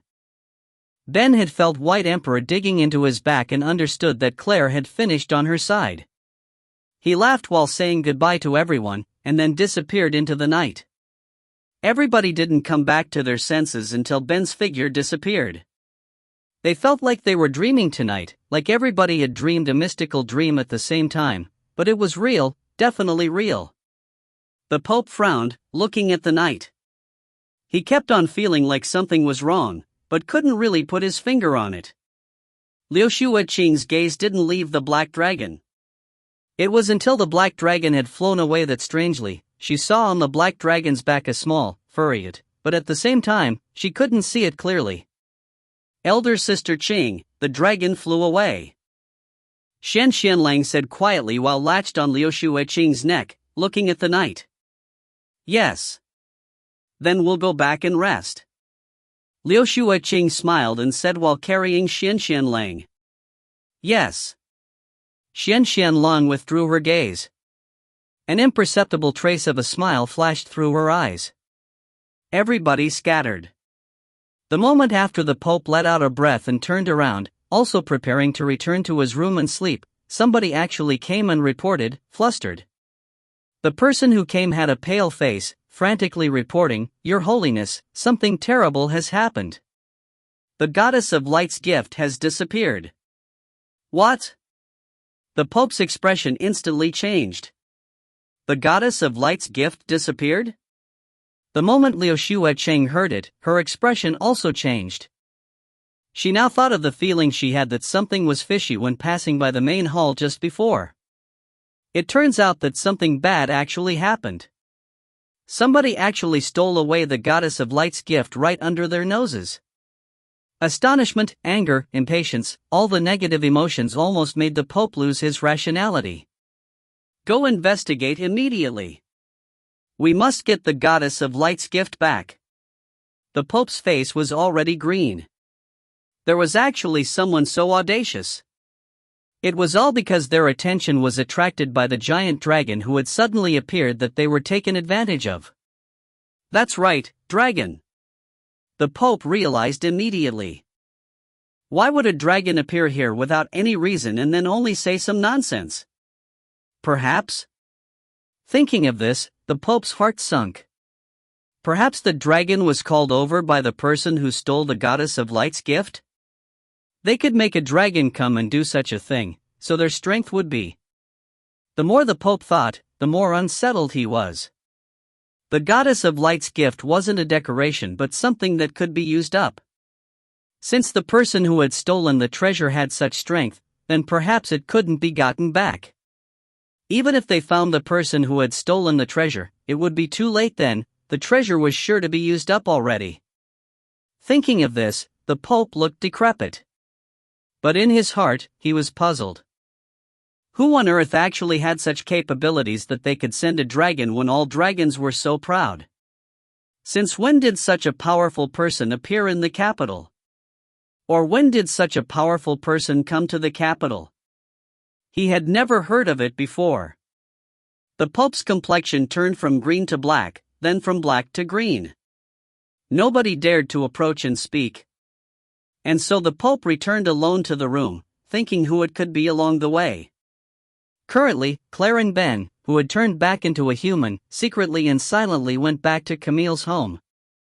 Ben looked completely satisfied as he went back to sleep. He really felt really good tonight. Once he thought of so many humans looking at him, suffering from his words, his mood became really good. Claire also stole away back to her room to rest, but just as she entered the room and closed the door, a lamp illuminated. Sitting in the middle of the room as calm as water was Camille. If you find any errors, ads pop up, ads redirect, broken links, non-standard content, etc., please let us know. Report chapter so we can fix it as soon as possible. Chapter 76. Chapter 76. Oh, teacher, how can you be like this, secretly hiding in the room of an adolescent girl? Claire reprimanded expressionlessly. Is stealing something in the middle of the night from the Temple of Light something a young girl would do? Camille had a dark face, but his tone was extremely tender. Seeing this, Claire felt a bit uncomfortable. Well, teacher, can you make your tone and expressions match? Okay. Camille's face revealed a smile as gentle as spring wind, his tone extremely tender as he stood up and slowly walked over. What good thing did you steal? Let me see. You want to do evil to evil? Claire watched Camille alertly. The next moment, an explosive force hit the top of Claire's head. Camille's gentle voice carried hidden anger. Did you read too many stupid books? Yeah, you hit me? Claire covered the top of her head and then glared with resentment at White Emperor, who had just speedily slid to her shoulder, taking refuge. This thing was too immoral. Camille's speed was too quick, so Claire didn't have time to dodge, and this little thing was too good, dodging so quickly at the crucial moment. So what if I hit you? Quickly bring it out and let me see. Camille said tenderly, yet dangerously at the same time. Claire said from the corner of her mouth, You're sure you won't do evil to evil? Camille's hand raised again. Camille hugged her head and immediately dodged to the side. It was only after the two stared at each other for a while that Claire slowly brought out the object. The goddess's gift? What are you going to do with this? Although Camille recognized in a glance what the object was, he wasn't very surprised. In any case, it's useful. Claire rolled her eyes at Camille. This bastard that bullied the weak, doing whatever he wanted with his speed that was faster than hers. TCH, I actually thought it was something good. Go to sleep. Camille snorted, then immediately left out the door. Camille looked suspiciously at the door. What did this guy's reaction mean? Really strange. But in any case, now she could let Walter's body be reborn, something worthy of being happy about. Claire closed the door, sat back on the bed, then pulled out the spiritual stone and started pinching it viciously. Don't pinch. The first sentence Walter said when he awoke was this, but he was actually burning with rage on the inside. This devil pinched pretty hard this time. If he wasn't pinched, who knew when he would wake up? Claire stopped pinching Walter, pointing at the conch shell at the side and asked Walter, How do you use this thing? Walter opened his mouth wide, dumbstruck. Speak! Claire faked jabbing at the spiritual stone, softly jabbing without any politeness, making Walter come back to his senses. Claire! You really got it? You actually, really got it? Walter was exceptionally excited, his gaze completely incredulous. I'm asking you how to use it. Claire asked coldly. Just open the conch shell, then grind the thing inside to powder and sprinkle it over my soul's body, but you must make a magic barrier. You can't let the light leak out to avoid other people discovering it. I'm about to have a body. I'm really happy. Walter immediately and obediently replied in one breath without any breaks, including the last sentences, which also flowed smoothly. Claire didn't waste her breath anymore, immediately creating a barrier, then opened the conch shell, taking out a glossy, round, small ball. She stood on the bed, pinching the ball into powder, preparing to sprinkle everything over Walter's soul. Wait! Walter's expression suddenly had big changes as he cried out loudly. But it was already too late, the powder had already been slowly scattered onto it. Claire also wanted to stop, but the powder already had been sprinkled, all landing on Walter's soul. A line of bright light emitted from Walter's body, making one unable to open their eyes. Claire squinted slightly, but couldn't see exactly what was happening in the light. Walter's low voice came from the white light. Oh, Walter, are you all right? Why did you want me to wait? Claire heard that Walter's voice seemed to be pretty normal. There wouldn't be something wrong with that thing, was there? I'm fine. Walter's low voice came, but he only answered the first question. Claire sat down, stroking her chin, waiting for the white light to scatter, wanting to see what was going on. The white light slowly scattered, slowly revealing Walter's body. First was the head, his delicate and pretty face and jet black, beautiful hair. Next, his slim shoulders. Claire's eyes widened as she watched. How mysterious, Walter's body was really being reborn. Slowly, the lower part of Walter's body also became visible. Claire just sat on the side of the bed, watching Walter's body be reborn. Shoulder, chest, waist, next was. Claire became petrified. The part below men's waist was. Walter covered his vital area, looking at Claire's ashen face, and said, just then I said wait. I wanted you to give me some clothes, and after you finished sprinkling, you could wait while sitting in the corner of the room. Walter had on a look like it had nothing to do with him and not his fault. Get out! Claire grabbed a pillow and threw it at Walter. Walter reached out and caught it, then covered his important place with the pillow and retreated. It's not my fault. That thing can only give rebirth to my body, not add clothes. I also didn't want it to be like this. Walter explained to the ashen-faced Claire, feeling wronged. Do you understand me telling you to get out? Claire was about to flare up. You should in any case give me a blanket to let me wrap up my body. Walter looked at Claire impatiently. Get the hell out. Claire pulled out a blanket while she was at it and threw it at Walter. Walter hastily wrapped up his body, cutting a sorry figure as he ran out. While Walter ran out the room, the sound of a door slamming shut came from behind him. Walter stood in the aisle. Now it was already early morning, the sky already brightening.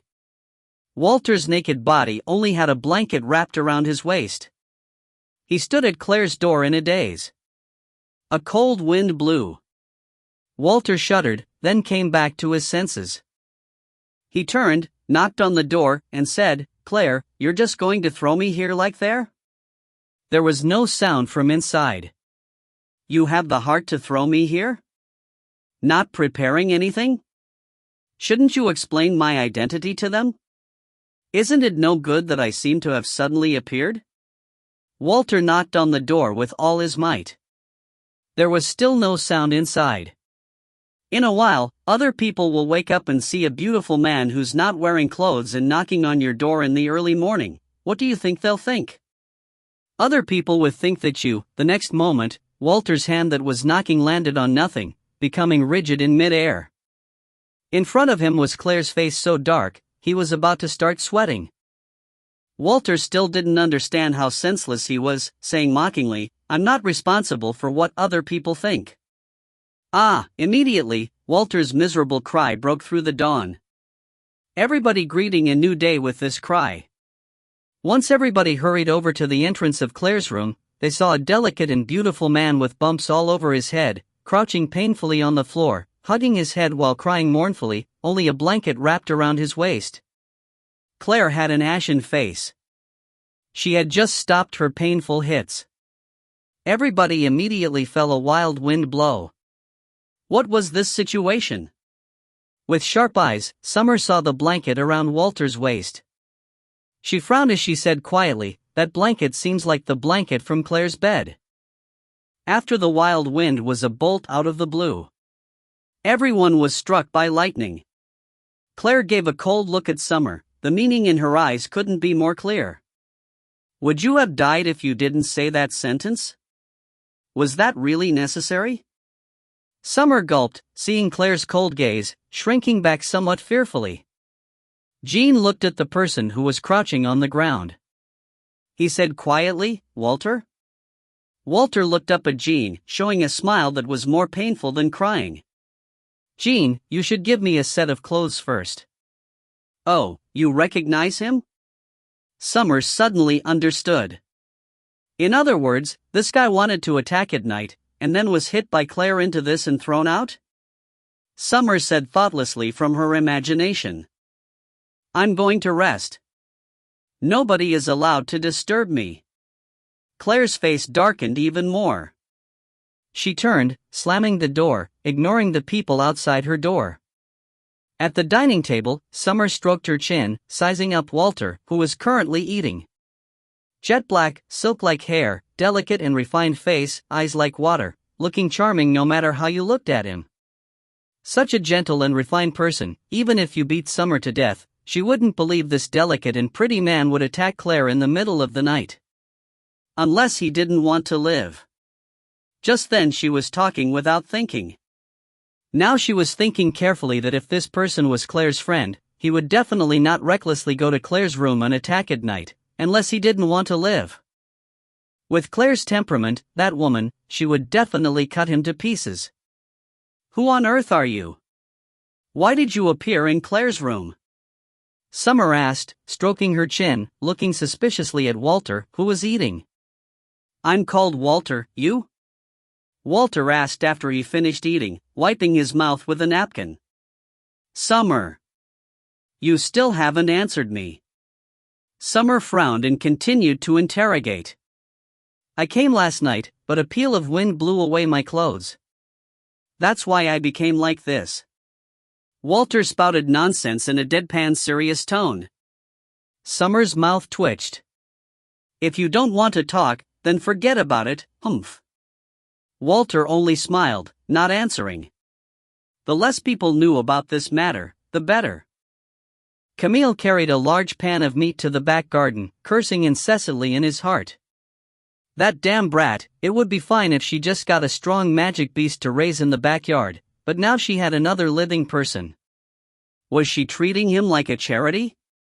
But he never thought that that brat would steal the goddess's gift for a human. At the moment, Claire was sitting in a lotus position on the bed, meditating. Now Walter had a body, so the spiritual connection between him and Claire had also disappeared. The most important problem was that Walter was a dark magician and how to hide the dark aura that was with his body. Before they could think of a way, they could only let this guy hide in a room and not come out for now. This guy still looked like the wanted criminal from the Temple of Lights list, right? Just at this moment, there was the sound of a quiet knock at the door. If you find any errors, ads pop up, ads redirect, broken links, non-standard content, etc., please let us know. Report chapter so we can fix it as soon as possible. Chapter 77. Chapter 77, Dead People Can't Talk. "Didn't I say not to bother me?" Claire said fiercely. "Miss, it's me, I came to give you food." Jean's voice quietly sounded outside the door. Claire froze, then stood up to open the door for Jean. Jean was carrying a dish, his expression lonely for some reason. "Come in," Claire said sourly. "Miss," it was only after Jean shut the door and put the pan onto the table that he sat down and stared at Claire. "Something else?" Claire asked, frowning slightly. "Miss, I wanted to ask you, do you accept my loyalty?" Currently, Jean's expression was exceptionally serious. Claire froze. What was that supposed to mean? "If I didn't accept, then I would have thrown you away long before, during the battle against the Golden Dragon," Claire said coldly. "But, miss, why did you not tell me about your dangerous actions last night? I am your guardian knight. I don't want to share joy together, but to face hardships together. I hope you can share your worries, hope that when you are in danger, I can shield in front of you." Besides seriousness, Jean's expression had a faint hint of loneliness. In a flash, Claire wasn't able to say anything. She just stared at Jean's shining gaze. "Miss, if next time something like this happens where I can't help, please can you tell me once, okay?" Jean implored, staring at Claire strongly. "Okay," Claire looked at Jean's expression and couldn't help but say the word okay. After obtaining Claire's reply, a smile appeared on Jean's face. "Then Miss should first eat and then rest." After saying these words, he got up, opened the door, and left. "Ma, this man has improper thoughts about you, definitely. I dislike this guy, toots Tsundere, not showing anything on the outside." Golden Lotus's voice suddenly sounded, then said happily, "At least that Walter or something guy has disappeared. From now on, Ma is all mine. TL, before people call me a weebo, the meaning of it was outwardly cold or retiring but deep and passionate inside, and that sounds super awkward by itself. I'm fairly sure this is the Chinese equivalent of tsundere, positive. Although I probably am a weeb seeing as I made the website name Japanesimophile. Claire. Golden Lotus, don't sleep. I want to break through. Help me withstand the heavenly tribulation," Claire said after looking at the food on the table and eating some casually. "Okay. Right now?" Golden Lotus answered immediately. "This place doesn't work. We'll go out the city." Claire understood very deeply that she had to become strong as fast as possible. The divine princess, Liu Shuaqing, was actually able to detect her when she was invisible. "Okay." Golden Lotus was eager to try. Claire reached her hand out at White Emperor, who was beside the pillow. White Emperor chirped twice, pounced onto Claire's hand, and then while he was at it, crawled up to her shoulder and then her head. Claire was about to go out, but then thought of the promise she had just made with Jean. She then turned to knock on Jean's door. The door opened very quickly. Jean looked at Claire, who was standing at the door, and said, puzzled, "Miss, is something the matter?" "I'm going out. I have something to do outside the city. It's nothing big. You don't need to come with me. I'll come back before noon," Claire said simply. Jean looked at Claire and asked suspiciously, "What is it that Miss is going for? There won't be any danger?" "There's no danger. I'll come back right after going out. You don't need to come with me. Watch after Summer and Black Dragon Ben. Make sure they don't cause trouble. It's just outside the city, what can possibly happen?" Claire downplayed the situation. Jean hesitated and said, "But if there was danger, I would bring you." Claire blocked Jean with one sentence. "I'll leave and return quickly." Not waiting for Jean to reply, Claire brought White Emperor to the backyard, going out from the back door while riding the wind leopard. Jean silently watched Claire from behind, his eyes full of conflict. Ion. A golden blonde-haired, green-eyed, beautiful girl rode a 7th-grade magic beast running in the streets. Naturally, it aroused attention. It was just that right now it was early morning with few people in the streets, so it didn't cause a disturbance. A carriage traveled slowly on the street. When Claire rode the wind leopard, dashing past, the horses around the carriage all cried out in fear continuously, immediately starting to flare up. It was only after the coachman used up a lot of energy that they were calmed down. The person inside the carriage poked their head out angrily, but just as they thought about asking what was going on, they saw a familiar figure currently dashing out the city. It was Claire Hill. The eyes of the person inside the carriage instantly widened. It was really enemies on the same road. The person inside the carriage was none other than Alice Roman, the person who had formerly proposed a duel to Claire but lost horribly and also lost one of the Roman clan's heirlooms. Alice squinted, looking at Claire, who was far away, and frowned deeply. What was the slut doing so early? Alice, what is it? A cold voice sounded from beside Alice. Cousin, I just saw my enemy go out of the city. Alice snorted. TL, using cousin because there's no way to convey the whole thing without sounding weird. In Chinese, the word means older male cousin via female line. Chinese filial piety. Oh, is it the person who made you lose your magic sword? The cold voice had a hint of curiosity. It is. Alice admitted begrudgingly. Let's go. Your cousin will let you vent some anger. The cold voice said. Really? Alice asked happily. If cousin fought, then it would be a sure win. Cousin was a wizard. He had come from Lagark to here this time to visit home. It seemed like he had some business to discuss with grandfather. With cousin who was so strong fighting, how could that slut not be taught a lesson? Of course. She actually dared to bully our Alice. I'll make her pay the price. The indifferent voice held disdain. But it's someone from the Hill clan. If we teach them a lesson now, will it cause trouble for grandfather? Alice bit her lip, somewhat wavering as she spoke. Dead people can't talk. The indifferent voice was sinister and confident. Cousin, is this okay? Alice's face revealed a hint of surprise.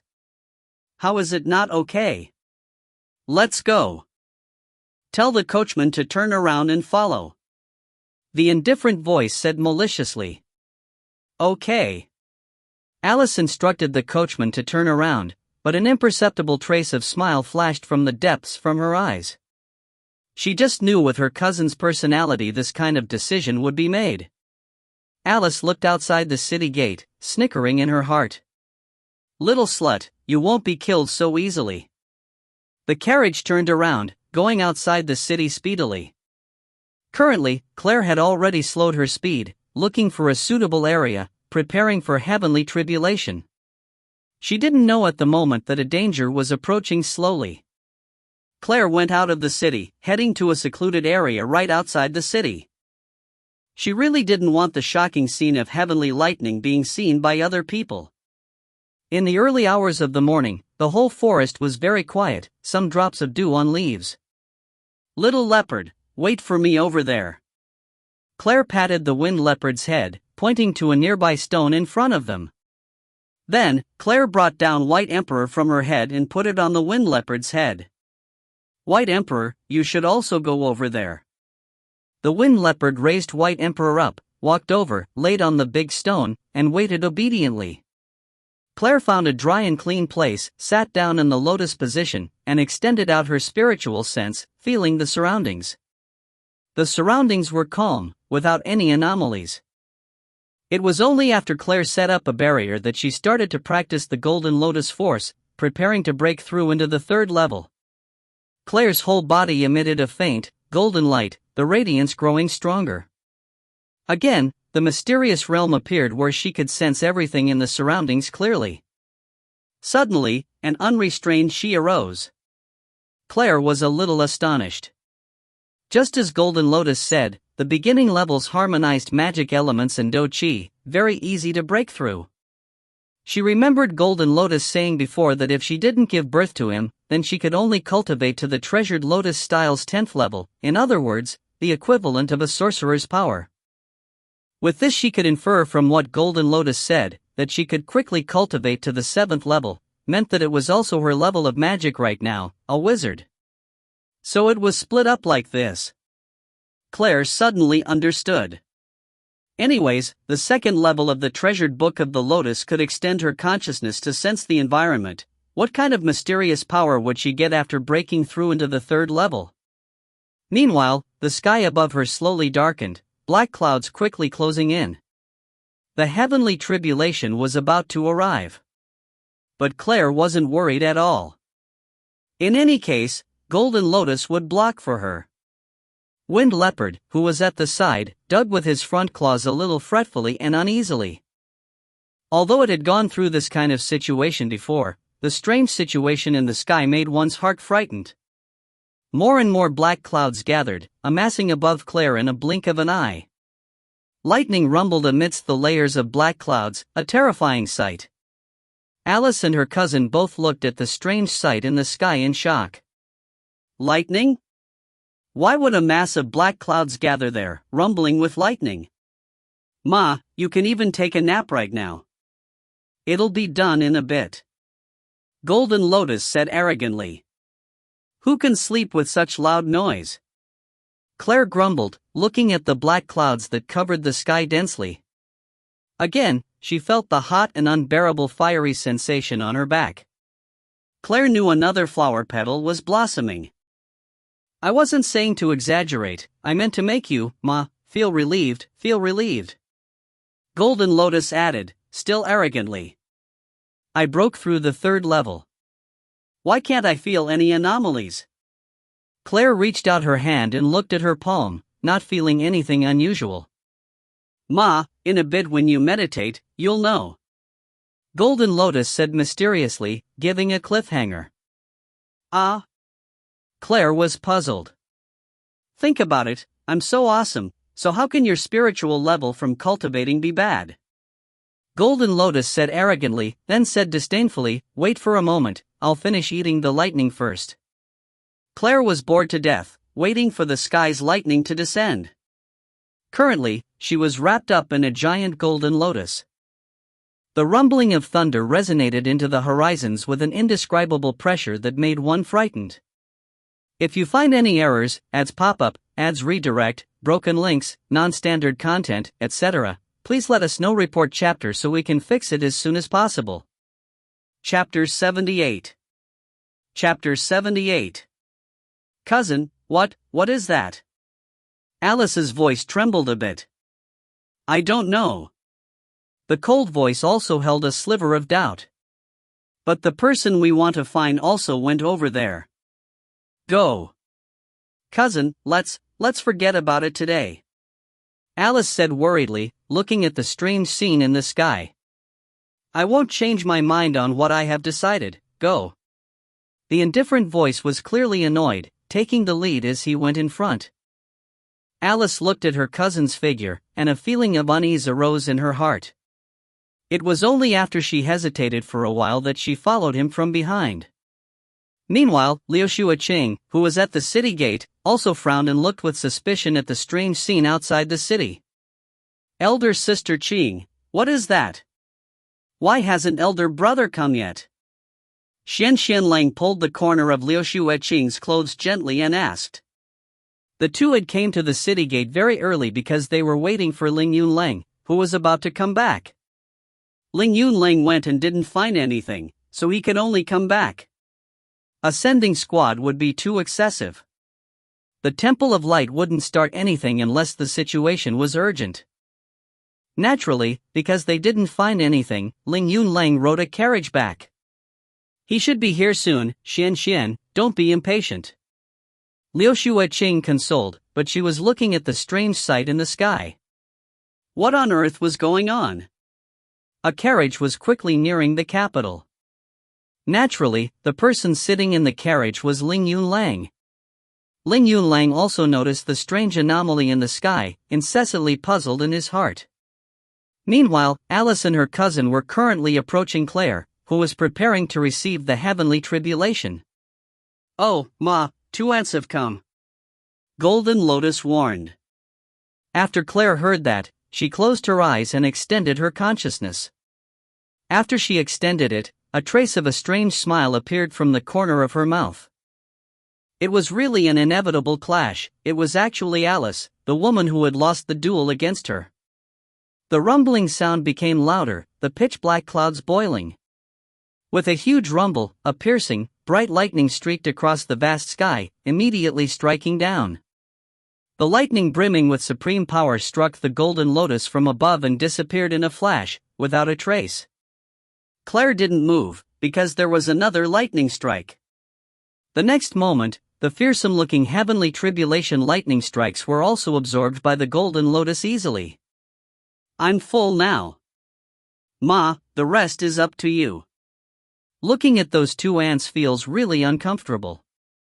And so, the giant golden lotus that was wrapped around Claire slowly disappeared. Claire stood up and looked up at the sky. The dark clouds in the sky were quickly dispersing. It was the same as last time. Claire walked to the wind leopard and white emperor's side. She reached out and stroked the wind leopard, smiling secretly as she said, "Little leopard is really obedient." An indifferent voice without any warmth suddenly sounded from the distance. "You are Claire Hill?" Claire looked up and saw a strangely clothed young man currently looking coldly at her. At his side was a cold-faced Alice. Claire raised her brow slightly. The feeling that this young man gave her was unfeeling and bloodthirsty.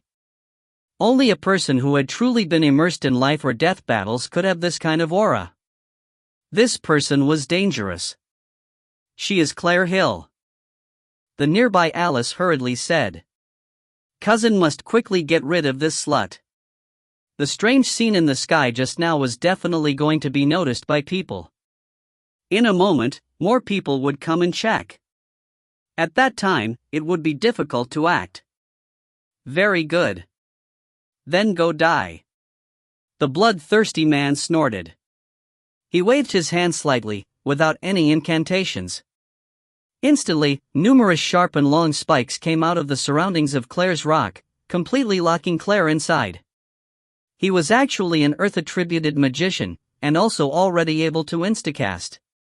"Now, come and enjoy." The bloodthirsty man started laughing. A sinister and brutal hint of a smile appeared from the depths of Alice's eyes. "Cousin, quickly get rid of this little slut. In a moment people will come. When the time comes, it will be annoying." Alice urged a little impatiently. Naturally, the bloodthirsty man knew what Alice meant. The strange scene in the sky just now was bound to attract many people over. At that time, it would be hard to deal with many people. Then she'll just be lucky. The bloodthirsty man sneered coldly, waving his hand to summon the earth element, preparing to order the earth spikes surrounding Claire to attack and viciously pierce through Claire's body. But what happened next wasn't the scene of blood flying and internal organs pierced bloodily as the bloodthirsty man imagined. Claire coldly humped, emitting cyan chi from her body, directly shattering the earth spikes that were encircled around her, fragments flying everywhere. Dust flew, a terrifying sight. "Grand warrior? How is that possible?" Alice cried in alarm, not able to believe what she had just seen. That slut could actually emit cyan chi. How could it be possible?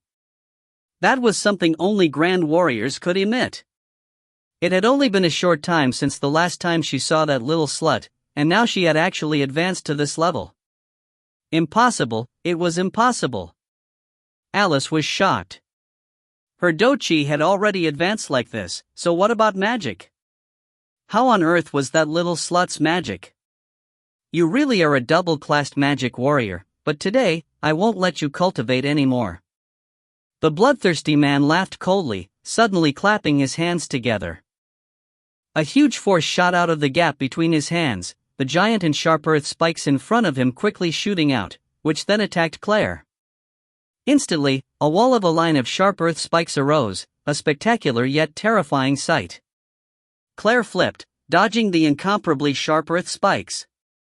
But just as she stabilized, the ground beneath her feet began to sink, because the earth below her feet suddenly became a whirlpool like quicksand, making Claire's feet sink in. Hull nearby, the wind leopard became worried. It rushed over, but was blocked by a wall of sharp earth spikes. The sharp earth spikes also attacked the wind leopard. The wind leopard dodged nimbly, but was now farther away from Claire, who was sinking into the quicksand. On the other hand, White Emperor had never moved the whole time. He only crouched on the big stone from before, calmly waiting. TL, no, don't attack the leopard didn't do anything wrong. Just let this place become your tomb. The bloodthirsty man said in a low voice, a cruel smile emerging on his face. A cruel and brutal smile also appeared from the depths of Alice's eyes. Burying this slut alive was not bad. Alice suppressed her urge to laugh wildly, sinisterly watching Claire, who was sinking deeper and deeper into the quicksand. What made Alice resentful was that although Claire was trapped in danger, her face was tranquil, not frantic or fearful at all. Alice ran up to the side of the quicksand, watching Claire, who was sinking inside, sinisterly. You little slut! Alice cursed. Did you think at the time when you took my weapon there would be a day like this? And is my weapon something you can take? You need to pay with your life. Burying you alive right now is still letting you off too easily. Only this kind of ability? Claire sneered, waving her hand slightly, just about to use magic, but suddenly Golden Lotus's voice sounded in her head. Ma! Concentrate and sense the surrounding earth elements. Order them, remember, it's an order. Not request. Golden Lotus said irritably. Claire froze for a moment. Order? Not request? All use of magic was requesting magic elements to gather around the enchanter and then become a spell. Only then could they show their power. But Golden Lotus wanted her to sense the earth elements and order them? But wasn't she best at fire magic? Although Claire had some doubts in her heart, she immediately closed her eyes, concentrating to sense the surrounding earth element. Claire was shocked to discover that previously, she could only sense red specks moving as if they were alive, but now, besides the red specks, there was actually many yellow specks moving about. This was the earth element? Right now, Claire's eyes were closed, but she could see those spikes and the concentrated earth element below her feet. These were all because of that bloodthirsty man's use of magic. Order the earth elements? Order, not request. Cousin, kill her quickly. Kill that little slut quickly. When Alice saw that Claire was about to make a move but stopped, a strong feeling of unease arose in her heart. She faced her cousin and called out frantically, Cousin, quickly, quickly kill that little slut. The bloodthirsty man frowned deeply, coldly looking at Alice. With one look at that terrifying gaze, Alice stepped back in fear. Because that gaze was too terrifying, too terrifying. It gave one an indescribable pressure. Cousin, I wasn't ordering you. Really, I didn't mean to order you. How could I order you? Alice frantically and hurriedly explained. She couldn't know this cousin's personality any clearer. Savage, cruel, unfeeling, and hated when someone used a commanding tone to him the most. For this reason, he had injured 2 of the clan's elders, but didn't receive a harsh punishment, because he was truly very strong and showed high potential. Of course the clan wouldn't really do anything to him. Cousin, I was only afraid this little slut would play some dirty tricks. Alice hurriedly explained. It was because she saw Claire closed her eyes and didn't move, continuously letting herself sink in. It was too abnormal, the little slut was definitely thinking of something. Humph! What harm can she do? The bloodthirsty man humped coldly. With a slight flick of his finger, countless sharp earth spikes arose from the ground. Next, it was like they had eyes, madly striking towards Claire. It could be envisioned that if those spikes pierced Claire, Claire would be riddled with holes. The bloodthirsty man revealed an indifferent expression, about to turn and leave. To him, the situation was already dealt with. Claire! Suddenly, a clear and cold voice with surprise and fear angrily sounded. Alice was shocked, turned to look, and immediately, her complexion browned. Silver hair, violet irises. The Temple of Light's holy divine prince. What happened in the next instant made Alice drop to the ground.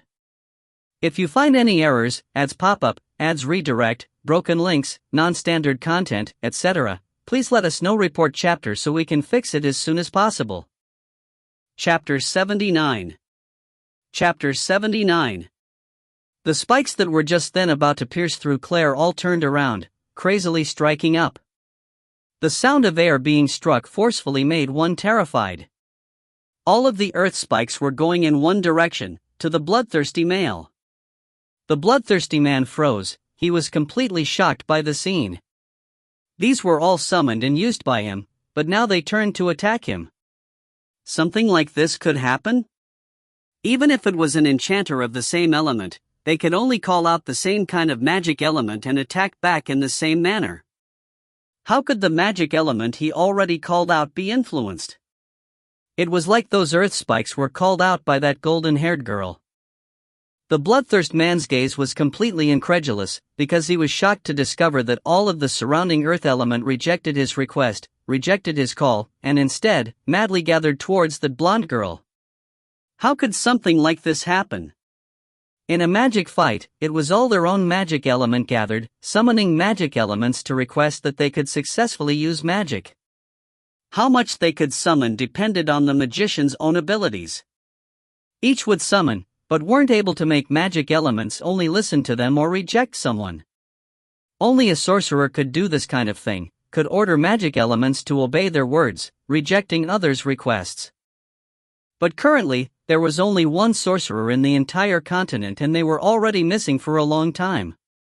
And of course this blonde girl definitely couldn't be a sorcerer. But the girl in front of him ordered the magic elements to reject his summoning and request.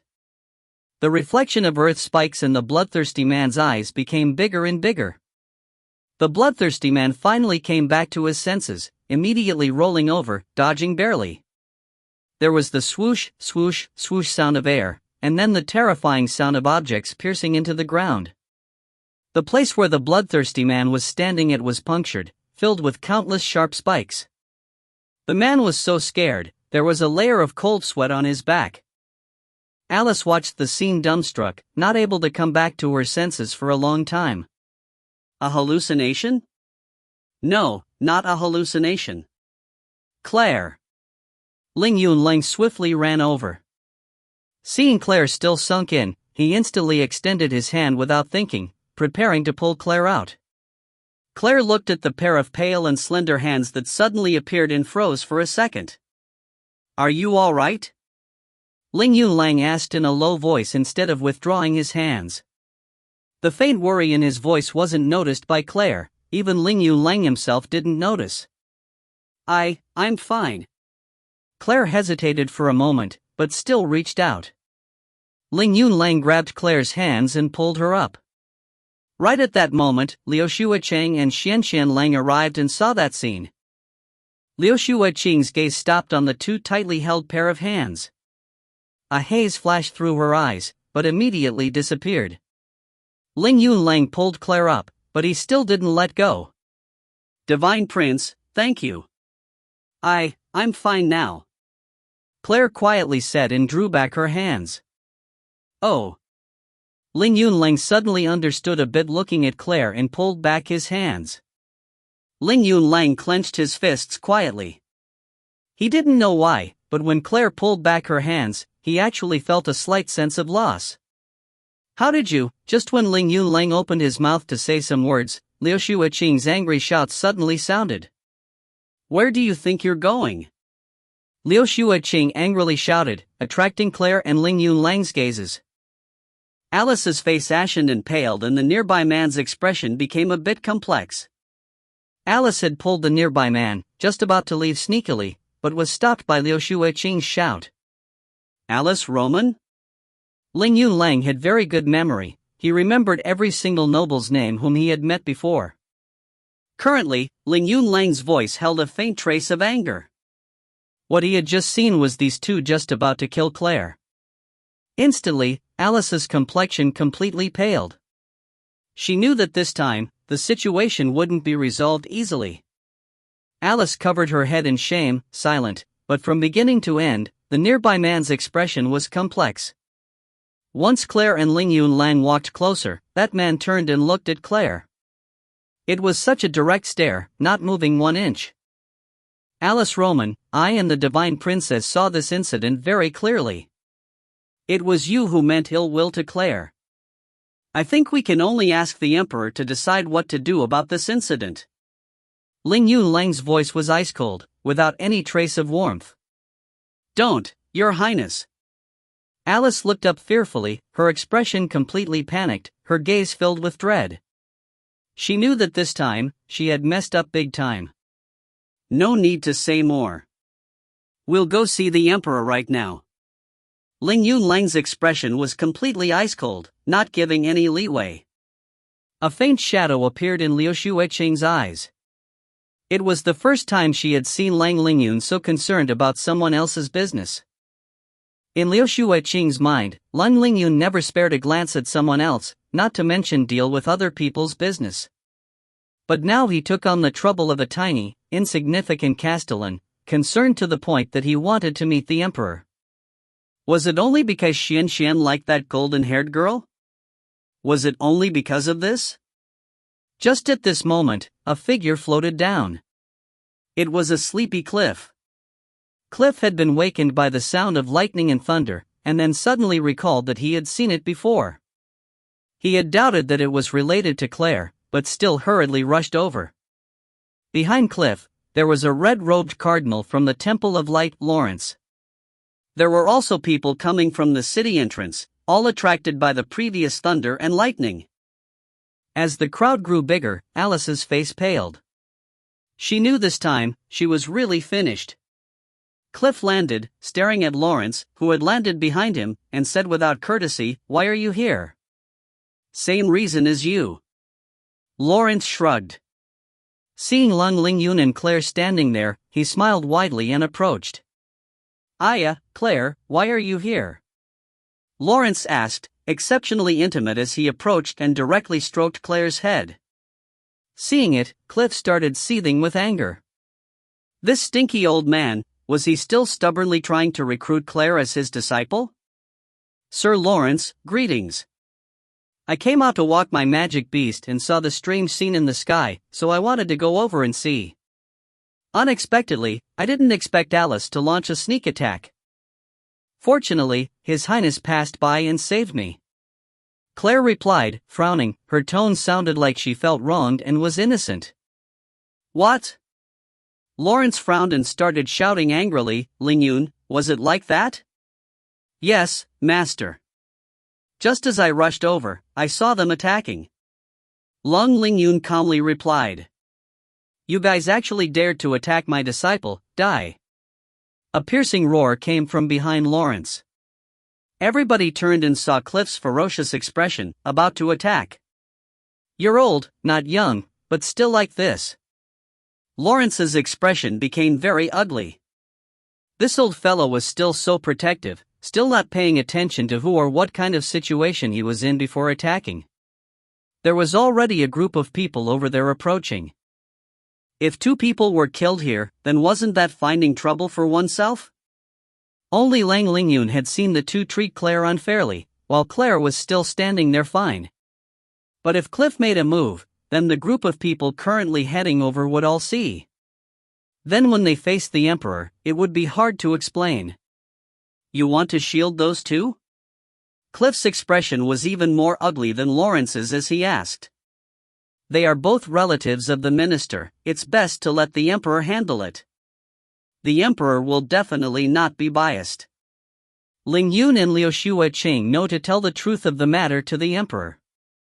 After all, Lawrence had lasted many years between the Temple of Light and royal family's strained relationship and was an exceptional old fox.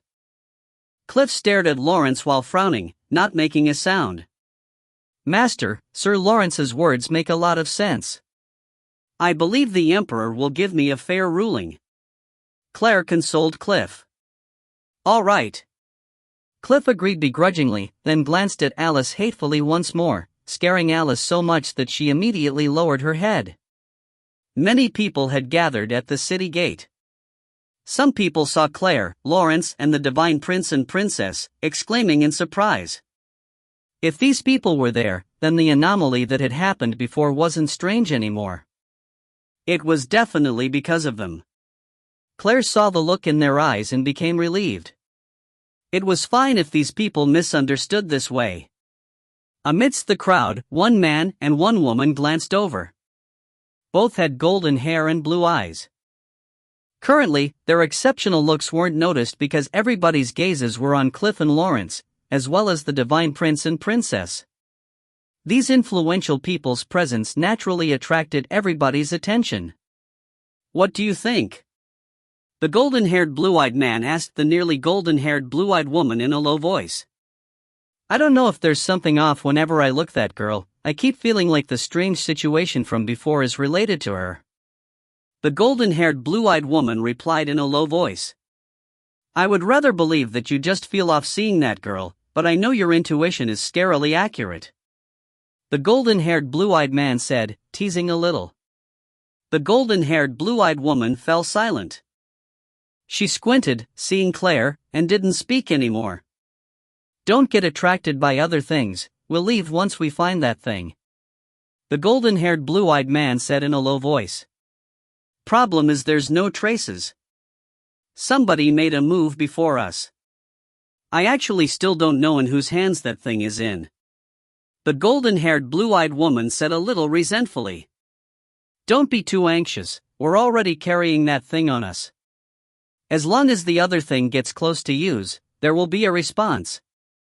The golden-haired blue-eyed man consoled quietly, then added, "Don't worry, it's definitely in this city." "Yes, I hope so." The golden-haired blue-eyed woman's voice was a bit depressed. Once they found that they would revitalize their clan. For this goal, they definitely needed to find it. "Let's go." The golden-haired blue-eyed man turned, squeezed into the crowd, and disappeared. The woman followed closely behind and also disappeared into the crowd. "Well, we should see the Emperor now." Cliff glared at Alice and the man next to her coldly. Claire had called for the wind leopard and scooped up White Emperor.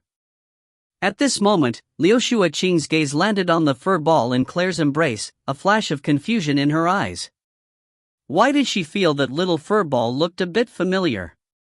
Claire didn't notice Liu Shuaqing's confused look that floated over to White Emperor from time to time. The morning was bound to be stormy. The Roman clan's younger generation was unfair to Claire Hill, who had recently gained fame.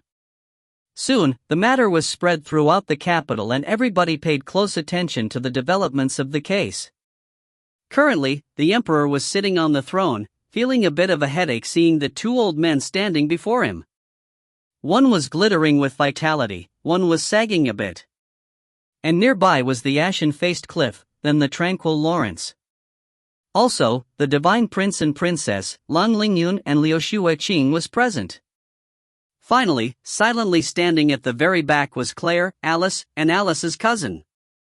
Of course, the energetic one was Duke Hill, while the sagging one was Duke Roman. Duke Roman's heart was howling with grief, while also hating that his granddaughter failed to meet his expectations and didn't listen. He had already warned her to not provoke people from the Hill clan. And now, wow! Not only did she provoke them, it had been seen by many influential people who could serve as proof.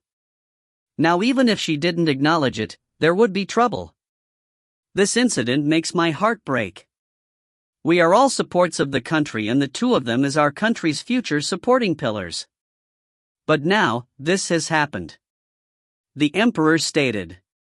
He knew that this matter had to be addressed. It wasn't two people dueling fairly, and also wasn't two children fighting, but murder. If you find any errors, ads pop up, ads redirect, broken links, non-standard content, etc. Please let us know. Report chapter so we can fix it as soon as possible. Chapter 80. Chapter 80. Your Highness, Duke Roman started to say. Cliff's ice-cold gaze flashed over. He said angrily, Sir Roman, your granddaughter didn't want fight with my disciple, but wanted Claire's life. This is attempted murder? Do you, sir, know what that word means?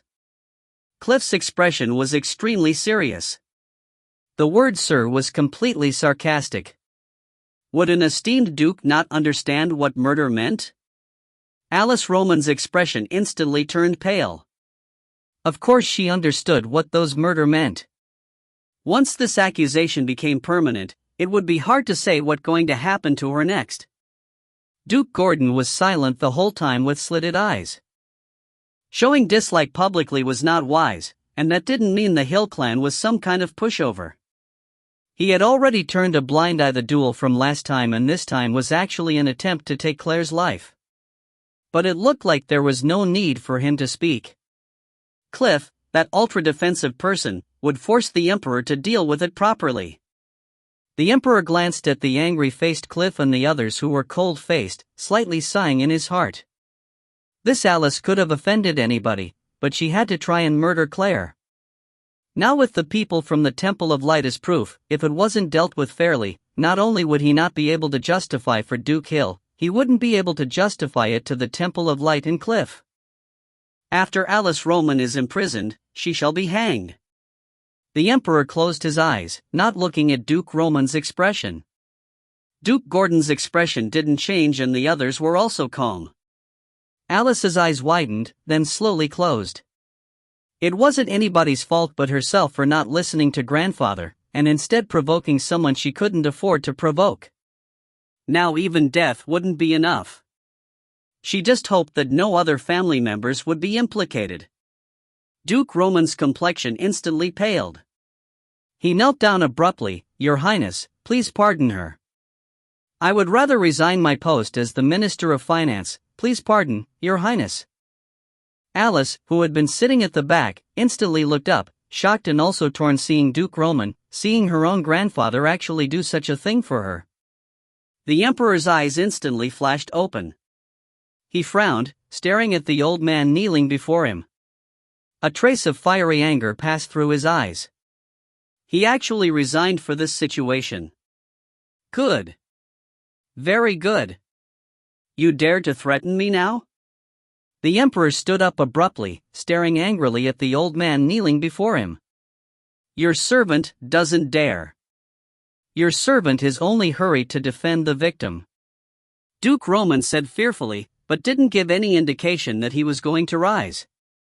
Alice's eyes flashed with remorse and pain. She wanted to dash up there, but was pulled back by her cousin. Very good.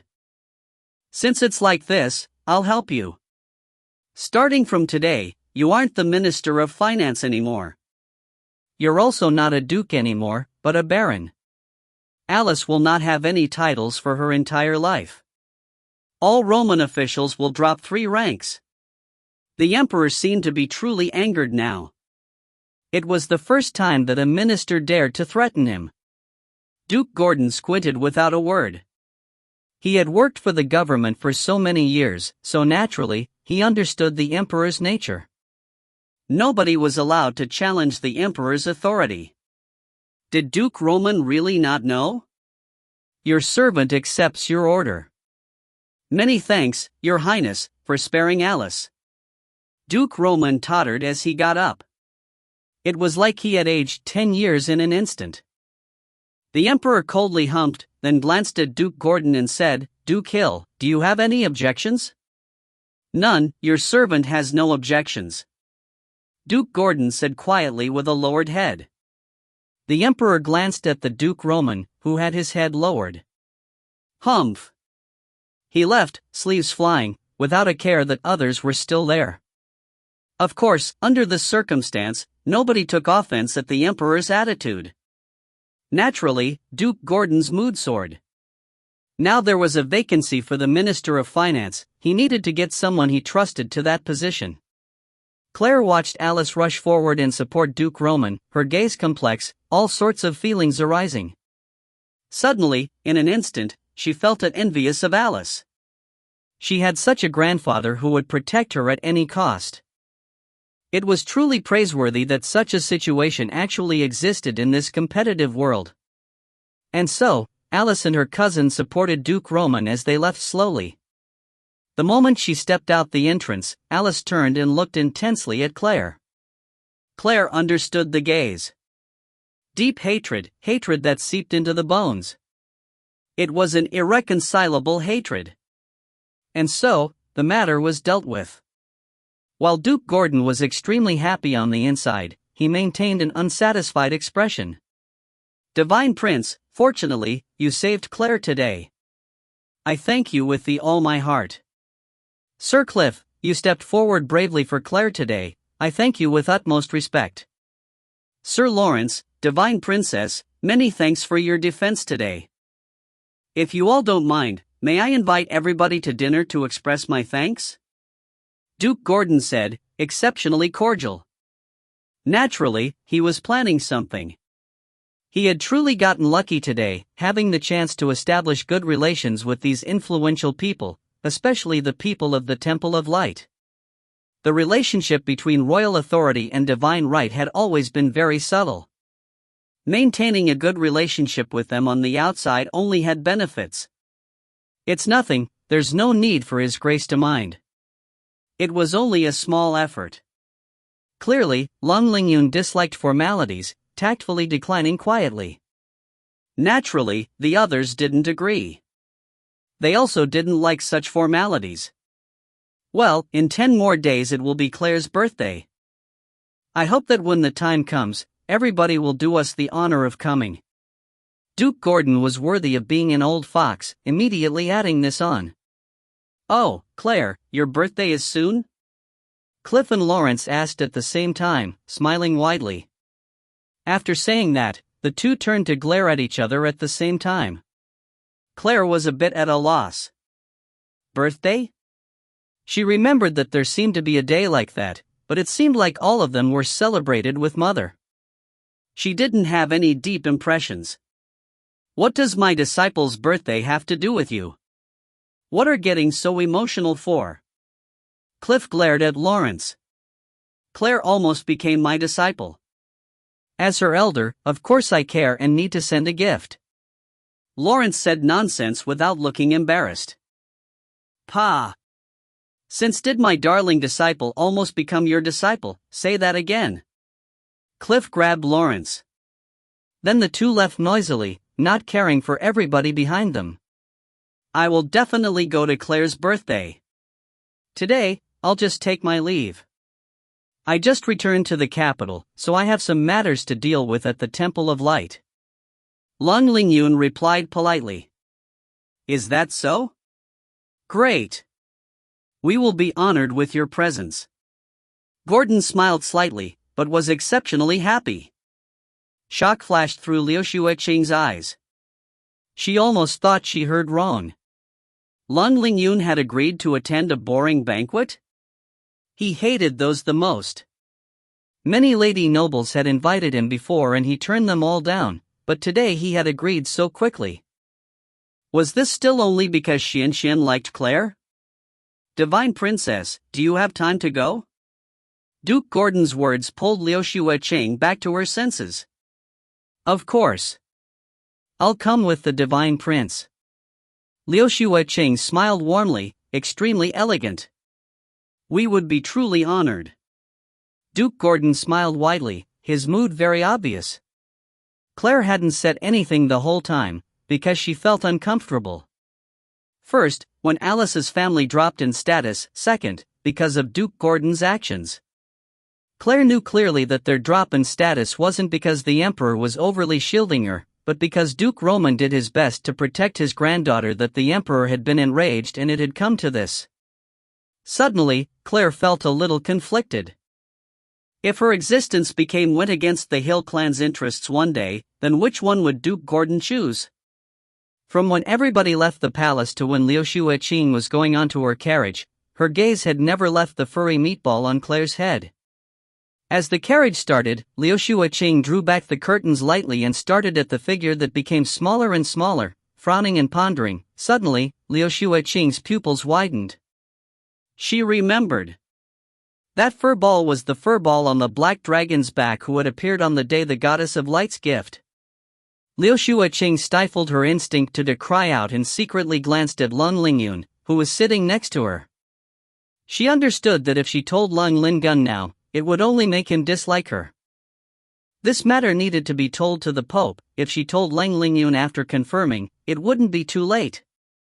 If it was really related to Claire, that wasn't necessarily good either. Lang Lingyun's attitude towards that girl was getting better and better.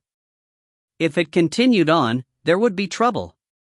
Currently, Claire was rubbing little Leopard's head, talking to Duke Gordon.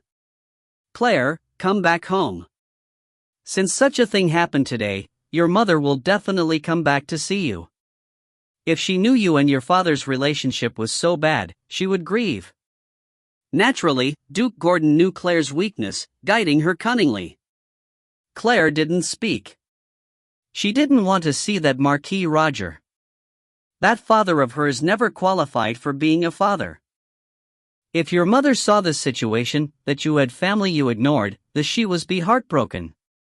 Also, your birthday is almost here. Are you going to stay at Camille's house continuously and let the guests come to see me, a scruffy old man? When your mother comes back, are you going to let your mother celebrate your birthday at Camille's house? Duke Gordon said quietly. He knew in his heart that saying this would definitely make Claire go home. "I understand, grandfather. Tomorrow, I'll come home after seeing the auction." Claire nodded, comprising. Duke Gordon smiled and said his decision. "That's fine. When the time comes, I'll send Amory to give you a few golden banknotes.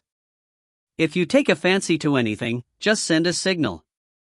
Just treat it as my birthday present to you." Claire respected Amory very much, so if he sent him out, how could Claire not go home? "Understood. But my friend will still stay at teacher Camille's house because it's better if she doesn't see father," Claire said. "No need to worry, I already scolded him. A situation like that will never happen again. You should bring all your friends back." Of course, Duke Gordon was thinking about the black-clothed, black-haired man. "Okay." Claire frowned, agreeing reluctantly. Then she mounted onto the wind leopard. "Then I'll be going back to teacher Camille's house and return the day after the auction." "Yes." Duke Gordon smiled widely. "If you find any errors, ads pop up, ads redirect, broken links, non-standard content, etc. please let us know. Report chapter so we can fix it as soon as possible." Chapter 81. Chapter 81. Claire rode the wind leopard slowly on the streets, her thoughts complex. She thought about the scene where Duke Roman got up, tottering, then Alice's hostile gaze, and then Duke Gordon's smiling face, ignoring the many passerbys' gazes. A golden-haired, blue-eyed beautiful girl riding a powerful leopard naturally attracted many eyes. Chirp chirp, White Emperor rolled down Claire's head softly and crouched at her shoulder, licking her neck lightly. "White Emperor," Claire scooped him off and looked at him. "Are you trying to make me feel better?" Golden Lotus's unhappy voice suddenly sounded. "Ma, this little meatball is very unstable. He has terrifying power, but can't use his power smoothly whenever he wants to. Usually, he's a useless little pet, and his intelligence level is the same. He's actually your master though. Surpass him quickly, then beat him up." Chirp chirp. White Emperor waved his little claws angrily, evidently unsatisfied with Golden Lotus's words. Claire smiled faintly. At least her mood had gone up a bit. "Let's go, little leopard. Let's go back." Claire patted the wind leopard's neck softly, indicating for the wind leopard to start running. I said sorry." Suddenly, Claire heard a pitiful voice. Claire turned to look and saw a delicate and pretty girl at the side of the road being surrounded by two burly men, one in front, one behind. The burly man in front said fiercely, "Whatever, you bumped into me, I can't work today now. Pay money."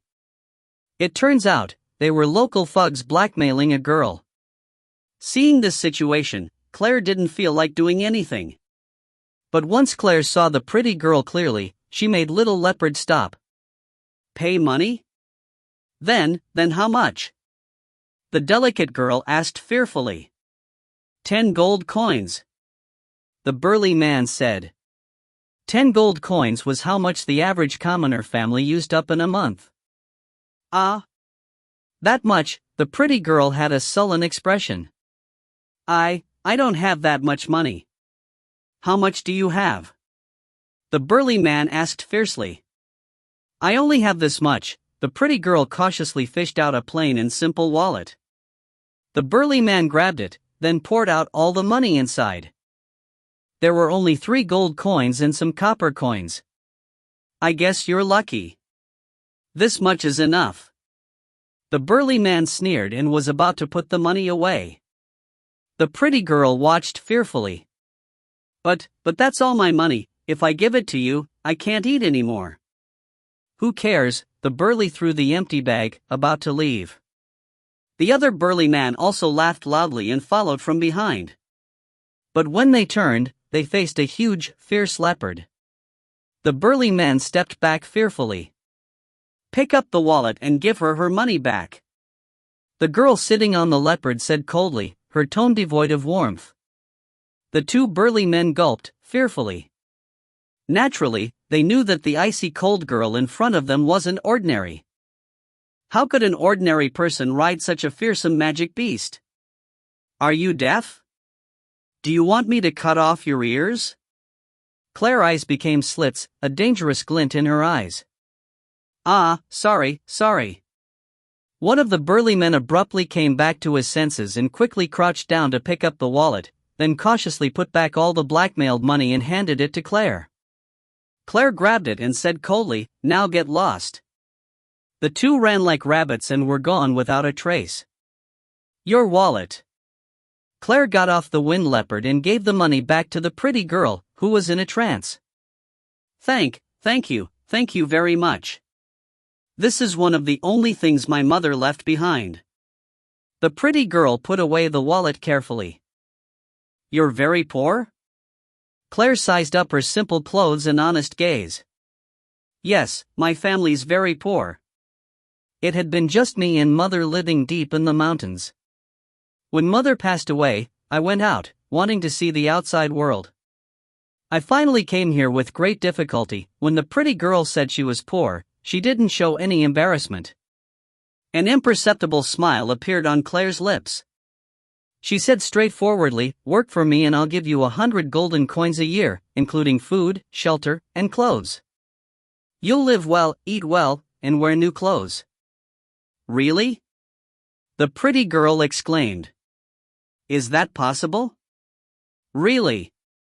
Just sign a 5-year contract first. If you feel the pay is good, we'll sign another contract. If you do well, I'll give you more money. Claire smiled like a flower, as friendly as could be. Great, big sis, you're a really good person. The pretty girl was so happy, she almost started jumping up and down. Claire watched without a word. Her gaze landed on the bow on the girl's back. The ordinary-looking bow was extremely sleek and glossy at the pulling point, caused by being shot many times. Ordinary bows would have fractured long ago, so the bow was definitely not as simple as it appeared. And the delicate and pretty girl's hands was also inconsistent with her appearance, both of them full of calluses. There was only one explanation: the girl was a very good archer and could shoot with both hands ambidextrously. 100 gold coins, today she had made a profit. What's your name? Claire patted behind herself, indicating for the young girl to get on. My name is Chao Chu-Shin. The young girl hopped nimbly onto the wind leopard, not even the slightest bit scared of it. Oh. I'm Claire.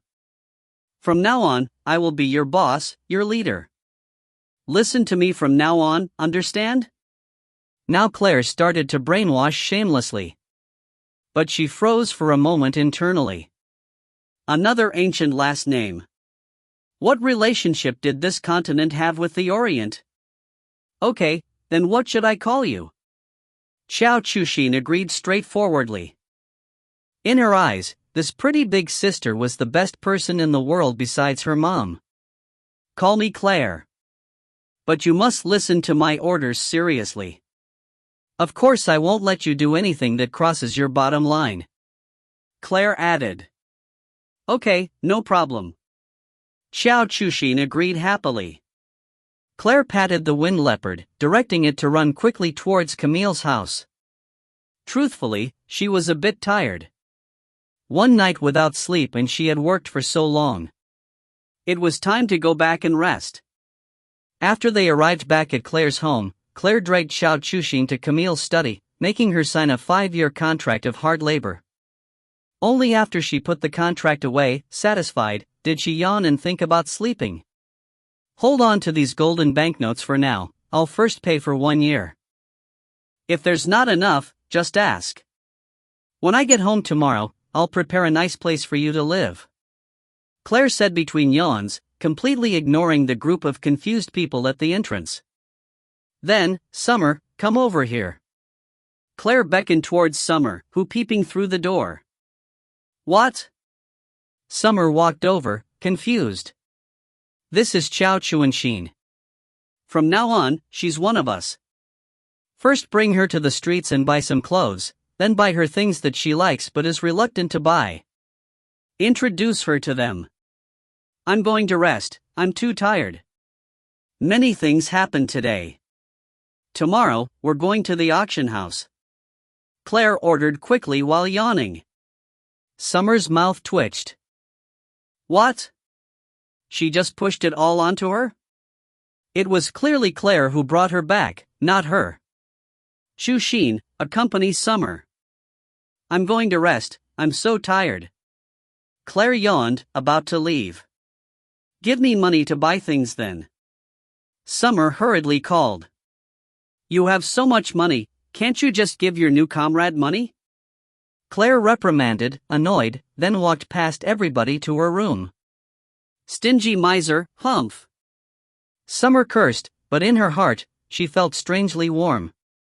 Comrade, that's right, she who had always been alone now had a comrade. It was all due to Claire that she could feel warm.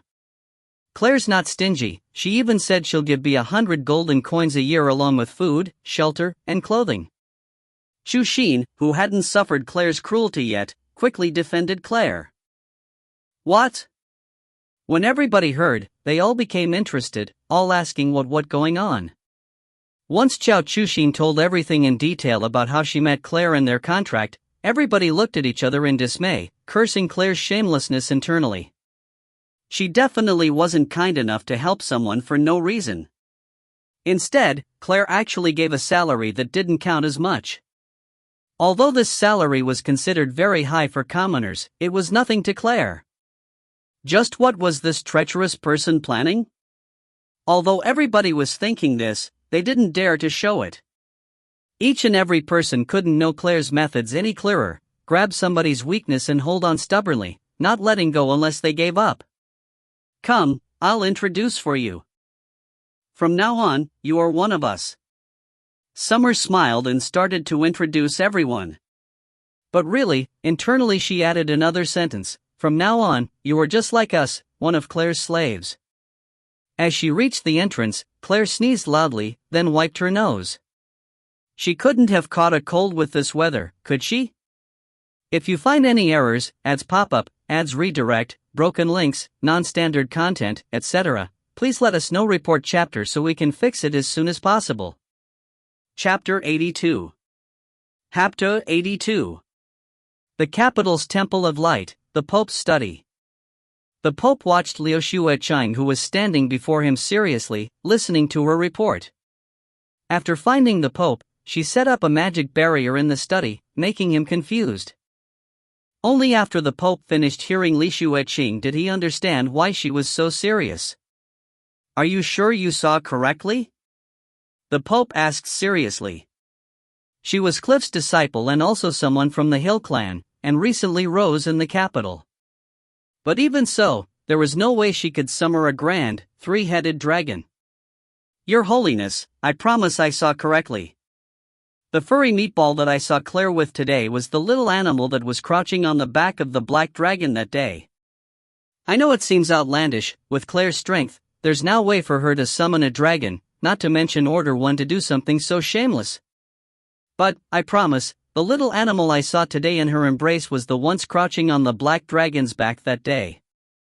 Liu Shuaqing frowned, exceptionally serious.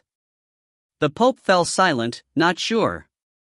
The reason why Liu Shuaqing was able to become the divine princess wasn't because of her appearance or elegance, but because of her undeniable strength. Illusions didn't work on her because of exceptional senses and strong fighting power.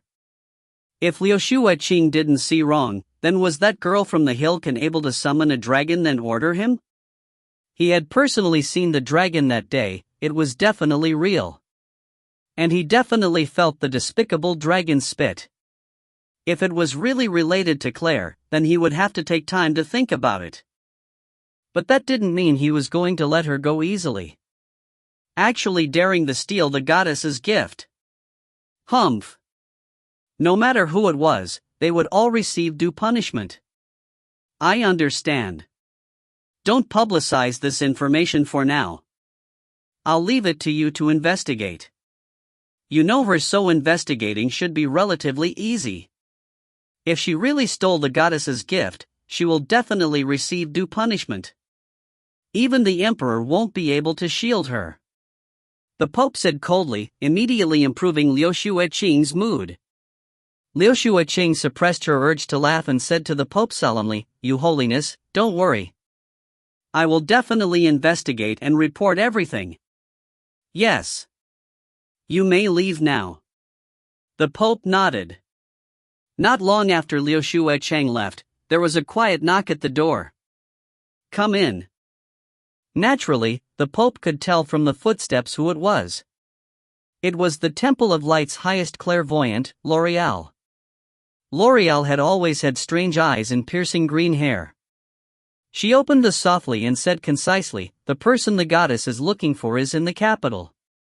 The anomaly in the sky was caused by that person." What? The Pope stood up swiftly. When the divine prince, Lung Lingyun, went to Uwusili, he didn't find any clues, but now they were actually in the capital again? The divine prince and princess were both there in the early morning when the anomaly happened. It should be easy to get an answer if we ask them. L'Oreal's voice was incomparably empty, devoid of emotion. All right. Thank you for your trouble.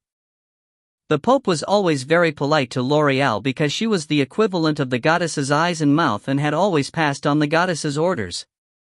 I will take my leave. L'Oreal said concisely and slowly withdrew. The Pope let out a sigh of relief. They hadn't been able to find any clues about the person the goddess was looking for after all this time. He was even a little afraid the goddess might lose her patience and blame them for not working hard enough. Now there was finally progress, how could he not let out a sigh? Soon, Lung Lingyun arrived at the study. Your Holiness, were you looking for me? Lung Lingyun said, neither servile nor overbearing. The Pope looked at the person standing before him and felt somewhat regretful. This outstanding young man didn't work wholeheartedly for the Temple of Light because he believed in the goddess, but because of his little sister. Yes. The Pope recollected his thoughts, stood up, and slowly approached Lung Lingyun, saying, Lingyun, I have always treated you as my own child. I saw you when you entered the Temple of Light, saw your each and every step of progression to this level. I hope you will live up to my expectations. Lingyun knows and won't fail to live up to your Holiness's expectations. Lung Lingyun's tone of voice still hadn't changed. The Pope sighed internally. As expected, this child still didn't open his heart to others. When the anomaly happened outside the city walls in the early morning, you were there. Can you tell me in detail what exactly happened? The Pope turned to the main topic. When it was early morning and I was heading to the city gates, I saw the dark clouds cover the sky, thunder and lightning booming.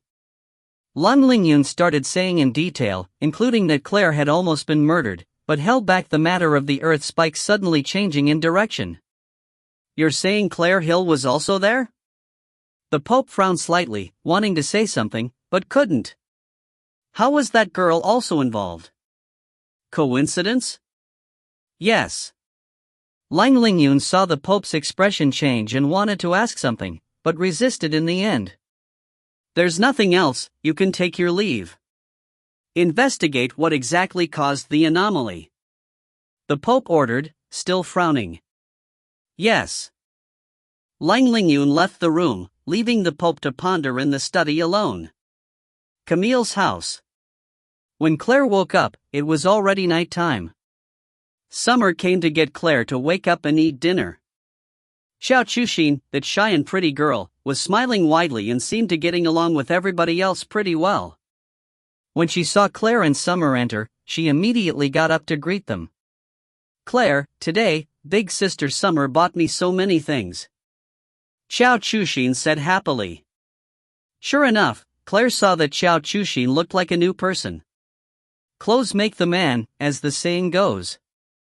Currently, Xiao Chuxin was lovely, wearing fitting pink clothes and gotten a brand new, pretty case for the bow that was on her back before. You still carry your bow when you're eating? Claire sat down and asked. My mother has said if the bow is there, the person is here. If the bow isn't there, then there's no need for a person. Xiao Chuxin replied seriously. Claire nodded. As a fighter, she understood this kind of mentality. After everybody ate, Summer suggested that they stroll around the most flourishing night market of the capital. Claire glanced at the eager Xiao Chuxin and nodded, agreeing. Xiao Chuxin and Summer cheered. Little did they know, this stroll would bring them an unexpected encounter. As night fell, the capital bustled with activity. The noisy downtown area had lights brightening each street. Summer and Xiao Chuxin were at the front, excitedly look at this, touching that. Jean and Ben silently followed Claire from behind. Pitiful Walter had to stay with Camille at home. If he didn't pay attention for even just 1 second, his dark aura would be discovered. Naturally, he couldn't appear at the crowded downtown area. Claire, buy me this. Summer pointed at some ornaments displayed by a peddler on the side of the road. Take anything you guys like. Claire replied nonchalantly. Claire had no interest in the ornaments for little girls. Summer and Xiao Chuxin happily chose what they liked, grabbing anything they took a liking to, and the Claire would pay. The bustling streets make Xiao Chuxin's eyes wide. She had never seen such a lively night. Amidst the crowd, a gaze landed on Claire. Elder brother, it's that little girl again. It was the mysterious golden-haired, blue-eyed woman. We keep on crossing paths. The golden-haired, blue-eyed man laughed quietly. Suddenly, expression changed greatly, because he felt the bronzeware vibrate in the bag. What did this mean? It meant that the pearl that had originally been part of the bronzeware was close, developing a resonance between the two. Elder brother, what is it? The golden-haired, blue-eyed girl frowned slightly. Naturally, she discovered the man's strange response. The azure pearl is close by. The man said with a low voice, very certain. What? The blonde woman exclaimed quietly, surprised. Close by? Elder brother, are you sure? I'm sure. The azure ripple is vibrating, he can feel the azure pearl is nearby. The blonde man's expression started to become anxious, then he looked in all directions. But it was so crowded, where could he find the azure pearl? Right at this moment, the blonde man's expression changed again, because he saw clearly that a girl pulled out an ordinary-looking pearl clearly, and the pearl was vibrating. Claire, how strange. The pearl seems like it's having spasms, it keeps on vibrating. Summer didn't understand why the pearl had been vibrating her bag continuously and had taken it out to give it to Claire. Claire looked suspiciously at the pearl in her hand and started pondering. The pearl was vibrating for no reason? It seemed like it was resonating with something. Suddenly, Claire felt two burning gazes on her. She looked up instantly and saw a man and woman who looked similar to each other staring fiercely at her from within the crowd, or to be more accurate, staring fiercely at the pearl in her hand. And the woman gave Claire a familiar feeling. That pair of eyes, ah! She remembered, it was the assassin from that night who could have killed her but didn't, and also the woman who she had bumped into after stealing the goddess's gift. What relation did they have with this pearl? Claire withdrew her gaze, looking at the pearl in her hand. She thought about the two's intense stare, then realized something. Perhaps this pearl wasn't as simple as it seemed. Claire? Summer's puzzled voice called Claire, making her come back to her senses. If you find any errors, ads pop up, ads redirect, broken links, non-standard content, etc., please let us know. Report chapter so we can fix it as soon as possible. Chapter 83. Chapter 83. Oh, it's nothing. Leave the pearl with me, I'll study it. If you like anything, buy it. Claire pulled out a few golden banknotes and handed it to Summer. Summer happily accepted them and pulled Xiao Chushin to buy things. Ben squeezed by, following from behind. Miss, is something the matter? Claire wasn't the only one with sharp senses. Jean also felt something was off. This pearl doesn't seem simple. Claire played around with the pearl in her hand and suddenly pretended that she almost dropped it. From the corner of her eye, she saw the two golden-haired, blue-eyed people became a little panicky. Not simple? Jean looked at the pearl in Claire's hand, but couldn't see what was unusual about it. You'll know soon. Claire watched the two young golden-haired, blue-eyed people approach speedily, making their way through the crowd. A sliver of a crafty smile appeared on her lips. After the blonde man had made his way to Claire, he greeted Claire politely. Good evening, pretty miss. Good evening. Claire greeted back casually. If I may be so presumptuous to ask, miss, are you willing to part with pearl in your hand? We'll pay you no matter the price. Evidently, the blonde man was anxious, saying these words the moment they had met. This pearl? Claire played with the pearl casually. She said indifferently, the two of you really have foresight. This pearl is a unique one of a kind, a priceless treasure. To part with it, that's hard to decide. And it doesn't seem suitable to talk about it here. The blonde woman's complexion darkened, glaring at Claire. Claire turned to face the woman and smiled without a word. Okay, then mess, where do you want talk? The blonde man's gaze had never left the pearl in Claire's hand once. We've talked for so long, yet I still don't seem to know your names and origins. Claire said casually. The blonde woman seemed to want to say something, but was stopped with a look from the blonde man. Claire saw all this clearly. My name is Li Mingyu and this is my little sister Li Yixuan. The blonde man introduced politely. I'm Claire. Pleased to meet you. Claire saw the nearby Li Yixuan's sharp gaze and laughed inwardly. The woman probably wanted to snatch away the pearl in her hand and leave now. Wait a minute. Last name Li? Li Mingyu? Claire frowned, rapidly trying to remember the family name and his name. Once she thought of it, her expression changed. Someone from the Li clan. She never would have thought they would appear here. Out of the four great clans of Lagark, Fengixuan and Shui Wenma's Feng clan and Shui clan were two of them. The Li clan of the person in front of her was one of them. Only, the Li clan had declined in the past few years. Recently, there were rumors that a new generation had rose and seemed to be trying to revive the Li clan, and Li Mingyu was their leader. She never would have thought that such an unremarkable-looking pearl would attract the attention of such a person. She had already experienced the skills of the blonde woman. Then, as the elder brother, the blonde man's power was much higher than the woman's. Let's go, let's find a good place to talk. Claire's eyes flashed, a brilliant smile on her face. People who knew Claire well would know that she was scheming again. Claire called over Summer and them, then brought the Li siblings to Camille's home. Camille smiled like spring as he made tea for everybody. Claire completely ignored the killing intent in Camille's eyes. She knew what it meant clearly. You damn, stinking brat, what do you think my place as, continuously bringing back people? New leader of the Li clan, talk. What do you want with this pearl? Claire gracefully raised the cup, smiling faintly. Li Mingyu and Li Yixuan's expressions changed instantly. But Claire said first, don't worry, I trust everybody here. If I wanted to give you trouble, I wouldn't have brought you back here. Also, I met Miss Li twice before. When did you figure it out? Li Yuewen's complexion darkened. Your gaze is very unique. Fierce, yet beautiful. Claire's reply made Li Yuewen freeze. It was the first time someone had described her gaze like that.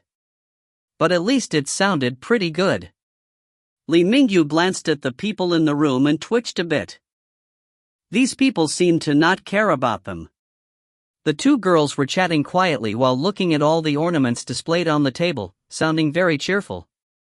The black-clothed man yawned, bored as he leaned on the sofa and watched the two girls' actions. A young man who looked like a knight stood at the side with his head lowered. The only normal-looking person was the beautiful man who was currently placing pasties on the table carefully. Only Claire was paying attention to them. The Li people want to revive their clan and you are so eager to have the pearl in my hand. Are the two related? There's no way the leader of the new generation, Li Mingyu, would senselessly tour other countries and buy some treasure. Claire played with the pearl in her hands. The two Li siblings stared intently at it. Meanwhile, the azure well in Li Mingyu's bag was vibrating more intensely. Okay, I'll tell you.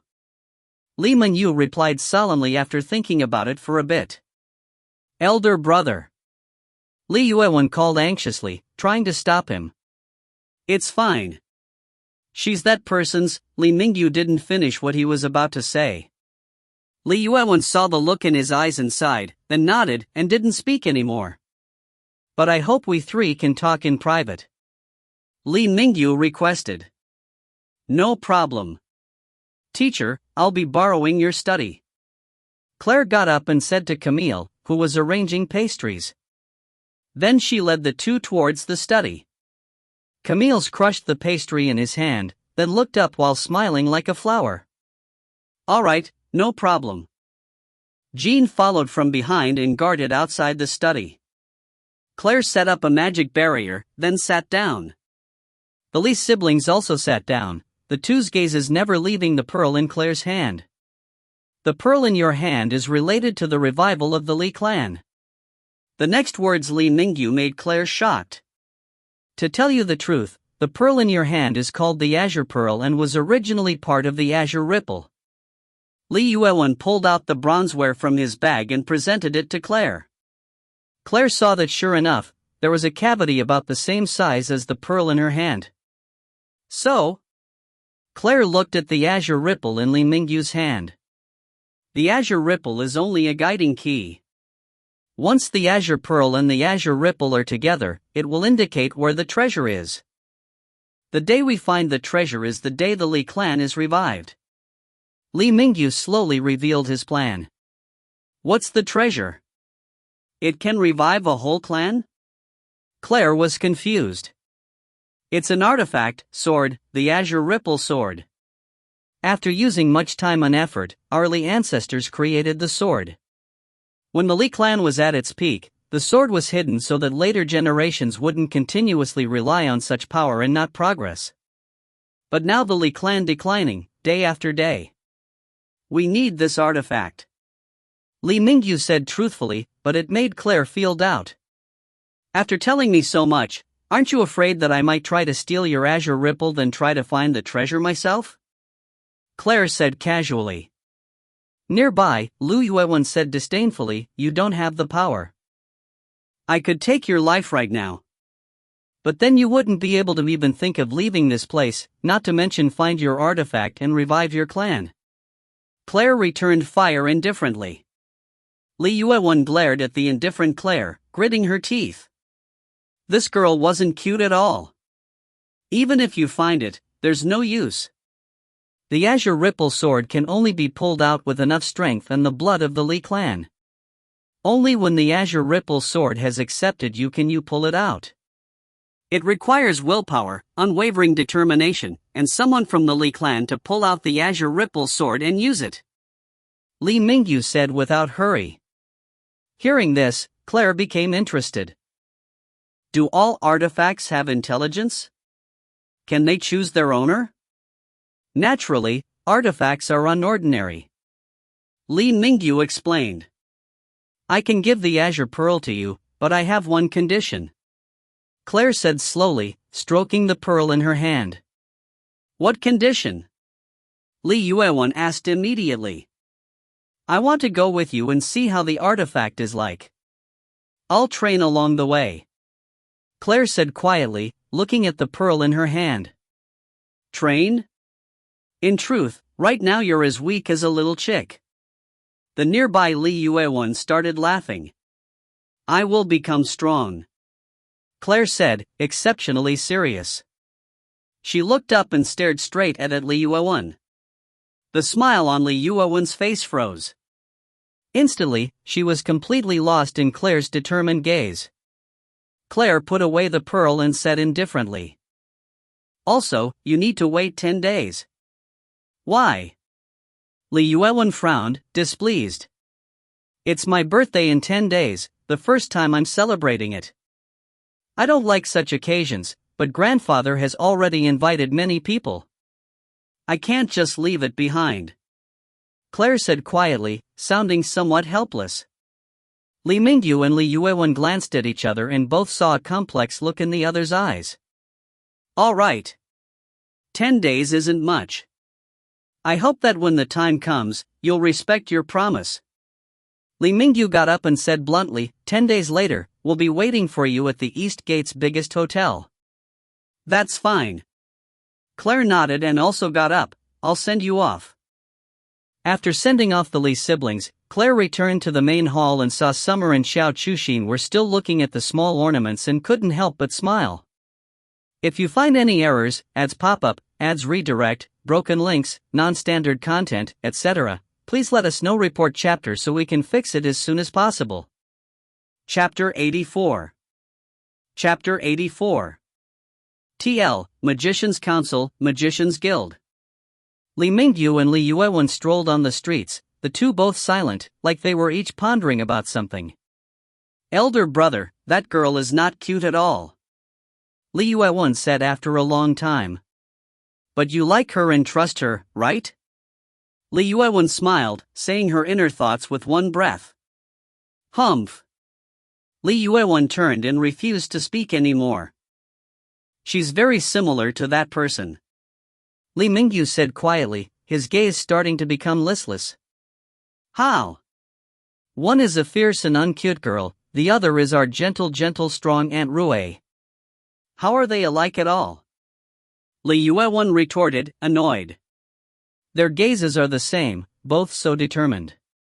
Li Mingyu's soft words made Li Yuewan fall silent. The scene of Claire saying I will become strong and her resolute gaze flashed before Li Yuewan's eyes. Then we'll be waiting 10 days? Li Yuewan asked. Yes, letting her go with us and train isn't bad either. Also, I want to see how Aunt Rue's child is like. Li Mingyu said insipidly. Humph. Li Yuewan humphed, stopped talking, and then went forward. Li Mingyu smiled and shook his head lightly, following from behind. He couldn't understand his little sister any better, always having a sharp tongue but soft heart, saying the opposite of what she really meant. The next morning, Claire rode the Wind Leopard to the Magician's Guild to find Cliff, because as a dark magician, if Walter's aura wasn't hidden, then there was no way he could walk out in broad daylight. Also, that guy was someone on the Temple of Light's wanted list. Walter had been holed up in his room for the past few days, calling it closed cultivation for regaining his power from before. Once Claire arrived before the Magician's Guild, Jean was already there. Who knew how he had gotten there before her? Only one thing was sure, he hadn't stopped agonizing over not being by Claire's side the day she had gotten into danger in the early morning. Now, he followed Claire even more closely. TL, stalkers, take note. As she was familiar with the way, Claire made her way easily to Cliff's laboratory. Just when she arrived, she heard the sounds of Cliff crying out strangely coming from within. Master? Claire was shocked and didn't bother knocking the door, charging directly inside, but she saw the room filled with dense smoke. Cliff was currently gesticulating wildly, trying to disperse the thick smoke. After getting rid of the smoke, Cliff smiled widely and greeted Claire. Claire, you're here? Master, what are you doing? Claire asked in confusion, alarmed seeing the messy state of the room. Lawrence, that old coot, told me to make some kind small crystal balls that can sense dark aura. Cliff shook his head, frustrated. After a long time, I created some small crystal balls that could hide dark aura, but not the other way around. Cliff pointed at the messy room, somewhat embarrassed. Once she heard this, Claire became happy. Small crystal balls that can hide dark aura? Truly, she was lucky. That's right. These things are easy to make, but making them sense dark aura is not easy. Cliff scratched his head, annoyed. He didn't know what Lawrence wanted to do. He had only said that some kind of dark power was infiltrating slowly, eating away influential figures from the inside, but didn't explain clearly to Cliff what exactly was going on and just told him to create these difficult-to-make things. Would these be able to find the problem? Oh, Master, are these it? Claire was looking at a small pile of clearly crystal balls on the table. Right, they're all useless. If you like them, you can take them as ornaments. Cliff looked at the experimental products, his head tilted, wondering about which step he had messed up on. Oh, okay, Master, thank you. I'll be leaving now. Claire took all the crystals on the table without a trace of politeness, about to leave. As Claire reached the door, Cliff remembered to ask, Claire, what were you looking for me for? It was nothing, I just wanted to see Master for a moment and tell you to pay attention to your health. Claire gave Cliff a brilliant smile, then left. Cliff nodded happily, his heart warm. It turns out the always closed-off Claire knew to care for her master. Claire returned to Camille's house and knocked on Walter's door. Walter's delicate and pretty face appeared. Seeing Claire, he was a bit confused. Claire, what is it so early in the morning? Can these hide your body's dark aura? Claire fished out a small bag of crystals and handed it to Walter. Once Walter looked at it, his eyes widened. He looked at Claire incredulously. These are perfect concealing crystals? Where did you get so many? Heavens, there's so many. Do you know how much this bag of crystals costs on the black market? Claire frowned, about to snatch it back. If you don't want it, then give it back. What are you wasting your breath for? But Claire sighed inwardly. As expected, the occupation of being a magician was very costly. Even the things that were used casually for experiments were so expensive. Then she sighed even more. Cliff really spent money like water. I want it, why wouldn't I? Now I can go out in the open. Walter quickly hugged the bag closely, then looked up and said happily, Claire, you treated me so well, is it because you? Before he could finish, a miserable shout reverberated through the house, waking everybody up. When everybody looked, they saw Claire expressionlessly walk through the hallway while Walter was holding his head, crouching on the ground, moaning in pain. In the afternoon, Amory came to Camille's house with golden banknotes. Naturally, it was under Duke Gordon's orders that he came to bring Claire home. Master, Claire looked at Amory, feeling very intimate. He who had done everything he could for her without asking for anything in return held a very important position in her heart. Claire, His Grace and His Lordship both hope you can return home quickly. Of course, the person who wants you back home the most is me. Amory laughed. Seeing Claire before him, he felt grateful. His beloved disciple seemed to have improved quite a bit. Soon, she was going to surpass him, her master. Master, we'll return home together after the auction. Claire looked at the smiling Amory. Naturally, she understood that he rarely smiled and only smiled sincerely before her. Yes. His Grace said that if you like anything, don't hesitate to notify me. He gave me a lot of money. Amory's voice was a bit pampering. Claire smiled without replying. The auction this time didn't really have any exceptional treasures. The most valuable item had already been stolen by Summer and in her hands. Sure enough, the night auction didn't have anything that Claire took a liking to, but she bought a pair of elaborately decorated gloves for Chao Chushin to protect her hands when pulling the bow. This made the naive Chao Chushin's heart extremely touched and think that Claire was the best person in the world even more. But it made Summer angry and Walter even more disdainful. If this little devil was considered a good person, then everybody in the world was good. After the auction ended, the group returned to the Hill Mansion boldly. Naturally, Duke Gordon welcomed them personally at the Grand Hall. "Claire, it's great that you're back." Duke Gordon's gaze landed on the group of people behind Claire.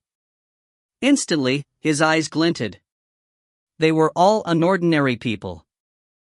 Claire actually gathered so many powerful people beside her in such a short time. And none of them had walked in front of Claire, all following Claire closely from behind. One could tell that Claire was their leader. Duke Gordon felt a sliver of respect, but didn't show it. Instead, he welcomed them all warmly.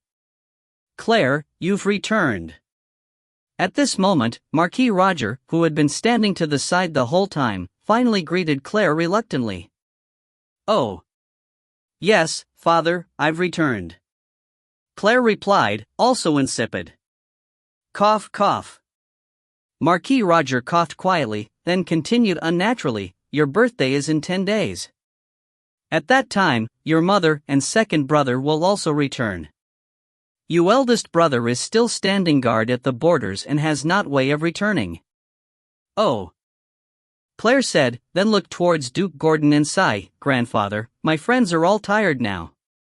I want to first let them rest." "That's fine."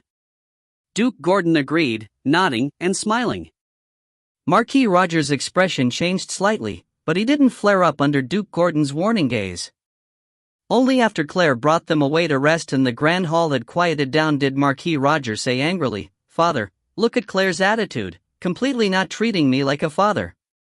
She even brought that mob of completely uneducated people back." "Roger," Duke Gordon started saying helplessly. "When will you learn how to judge people? Do you think that the people following Claire are all uneducated? Who's to blame for Claire's attitude towards you? Sigh. Watch the people Claire brought back well. When the time comes, you'll take back your words." Duke Gordon sighed lightly, then walked away slowly, leaving a confused Roger behind. If you find any errors, ads pop up, ads redirect, broken links, non-standard content, etc., please let us know. Report chapter so we can fix it as soon as possible. Chapter 85. Chapter 85. For the next few days, the group started living extravagantly. If they wanted to eat anything, food would come. If they wanted any particular clothes to wear, they would just reach for it. Content, Summer and Walter were dizzy with delight. Only Chao Chushin was anxious. 100 gold coins per year for working, but she still hadn't done anything besides living luxuriously. It didn't seem right. On this sunny day, Claire and Jean were currently sparring in the courtyard's training ground. Seeing it, Ben felt the urge to fight too. Summer and Chao Chushin were lying on rocking chairs, bathing while watching Claire and Jean spar. Walter still stayed inside, doing his closed cultivation. "I want to do it too." Ben was eager to give it a try. "Fight with you? I don't want to lose an arm or a leg." Claire refused with a cold snorted. Who didn't know that dragons were beings with terrifying strength?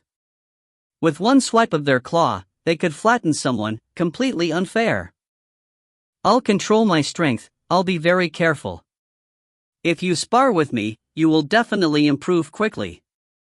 After all, we're the best at strength and controlling it too. Come on, come on. I'll be very careful." Ben eagerly tried to persuade. He was itching to have a go at it. Claire thought about it, then said, "Then you can only use one hand, tie up the other hand." Fine. Ben nodded hurriedly, rubbing his palms together expectantly, looking like he wanted to start now. Meanwhile, the Divine Princess and Divine Prince, Liu Shuiqing and Lang Lingyun, arrived together at the same time to visit. Divine Prince, Divine Princess, were honored with your presence. Duke Gordon wasn't there, so naturally, the person who greeted them was Marquis Roger. It is we who are bothering you. Liu Shuiqing smiled warmly. We came to find Miss Claire. Find Claire? Marquis Roger froze. These two well-renowned people came specially to find Claire? An ominous feeling arose. He asked immediately, is it that the matter with the Roman clan hasn't been settled properly? Is it that Claire hid information? Is it? It's not what you think, my lord. That matter has already been dealt with properly. Claire was the victim. Lang Lingyun interrupted Marquis Roger indifferently. Lang Lingyun himself didn't know why, but just seeing the man in front of him hold prejudice against Claire, he felt uncomfortable inwardly. Liu Xiuqing's was the same as before, still smiling gently and elegantly. Nobody noticed the sudden flash of darkness in her eyes. Then I'll call Claire over to greet you.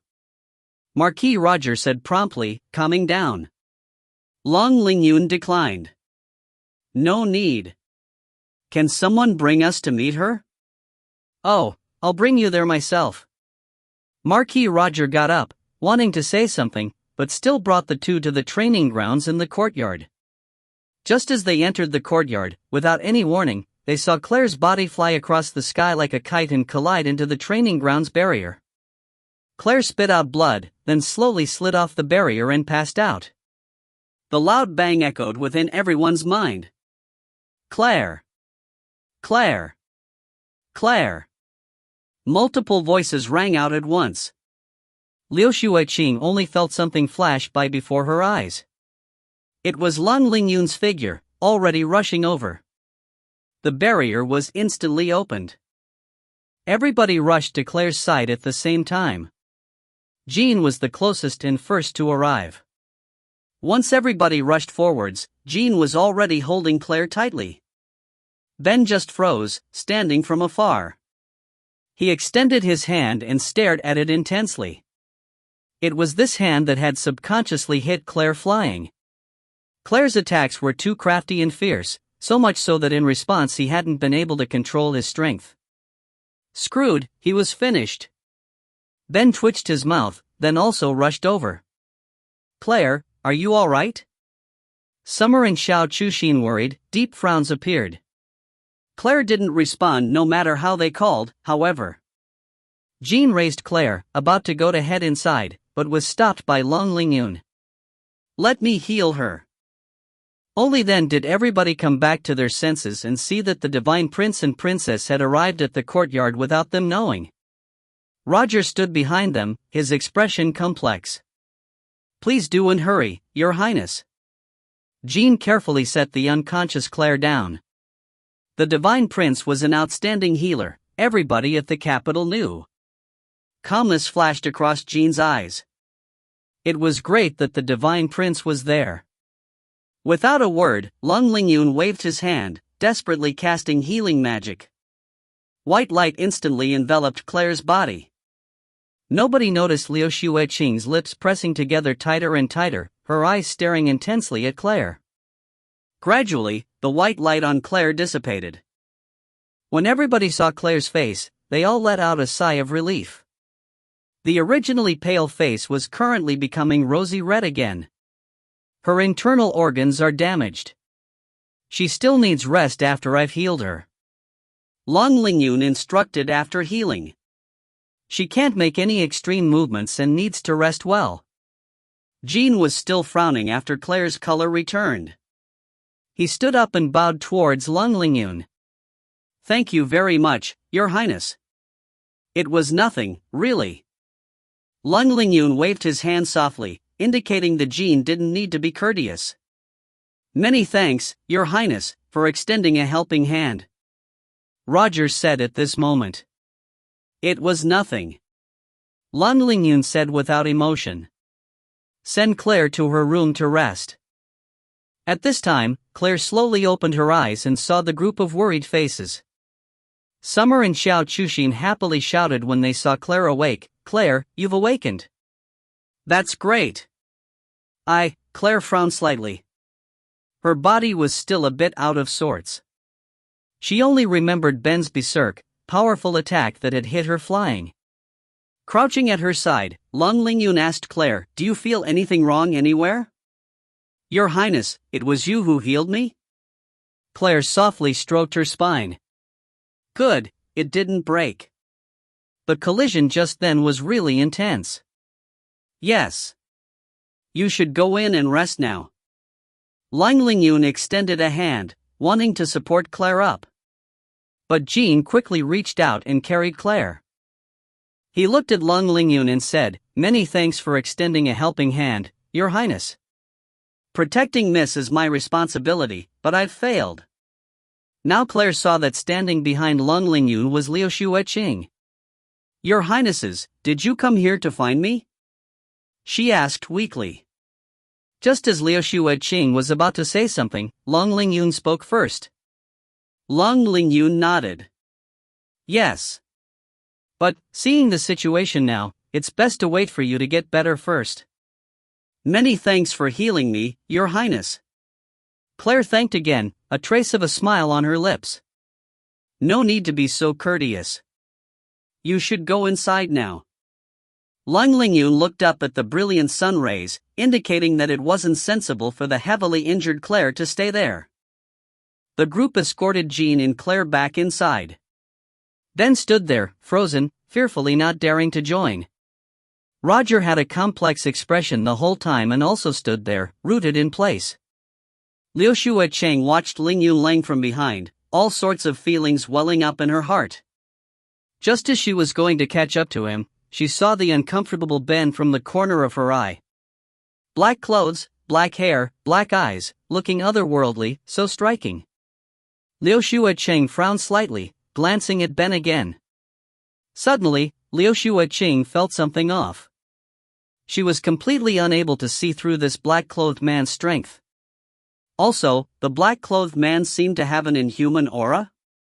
Her woman's sixth sense made Liu Xueqing start to become suspicious. Claire's small pet was the animal that had appeared on the black dragon's back that day, and now she couldn't see through this man's strength at all and he had an inhuman aura. Could it be? Could it be this man was that black dragon? Liu Xueqing suppressed the excitement in her heart and didn't follow everybody inside. Instead, she hurriedly bid Marquis Roger farewell and then went directly back to the temple. She needed to tell this matter to the Pope. Only if the Pope saw the black-clothed man personally could they tell the man's true identity. Only the Pope had such power.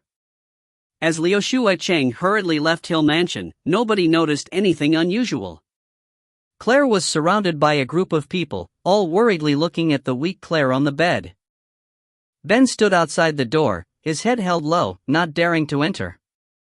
From time to time, he would receive some murderous gazes from the bedside. "All right, I'm fine now."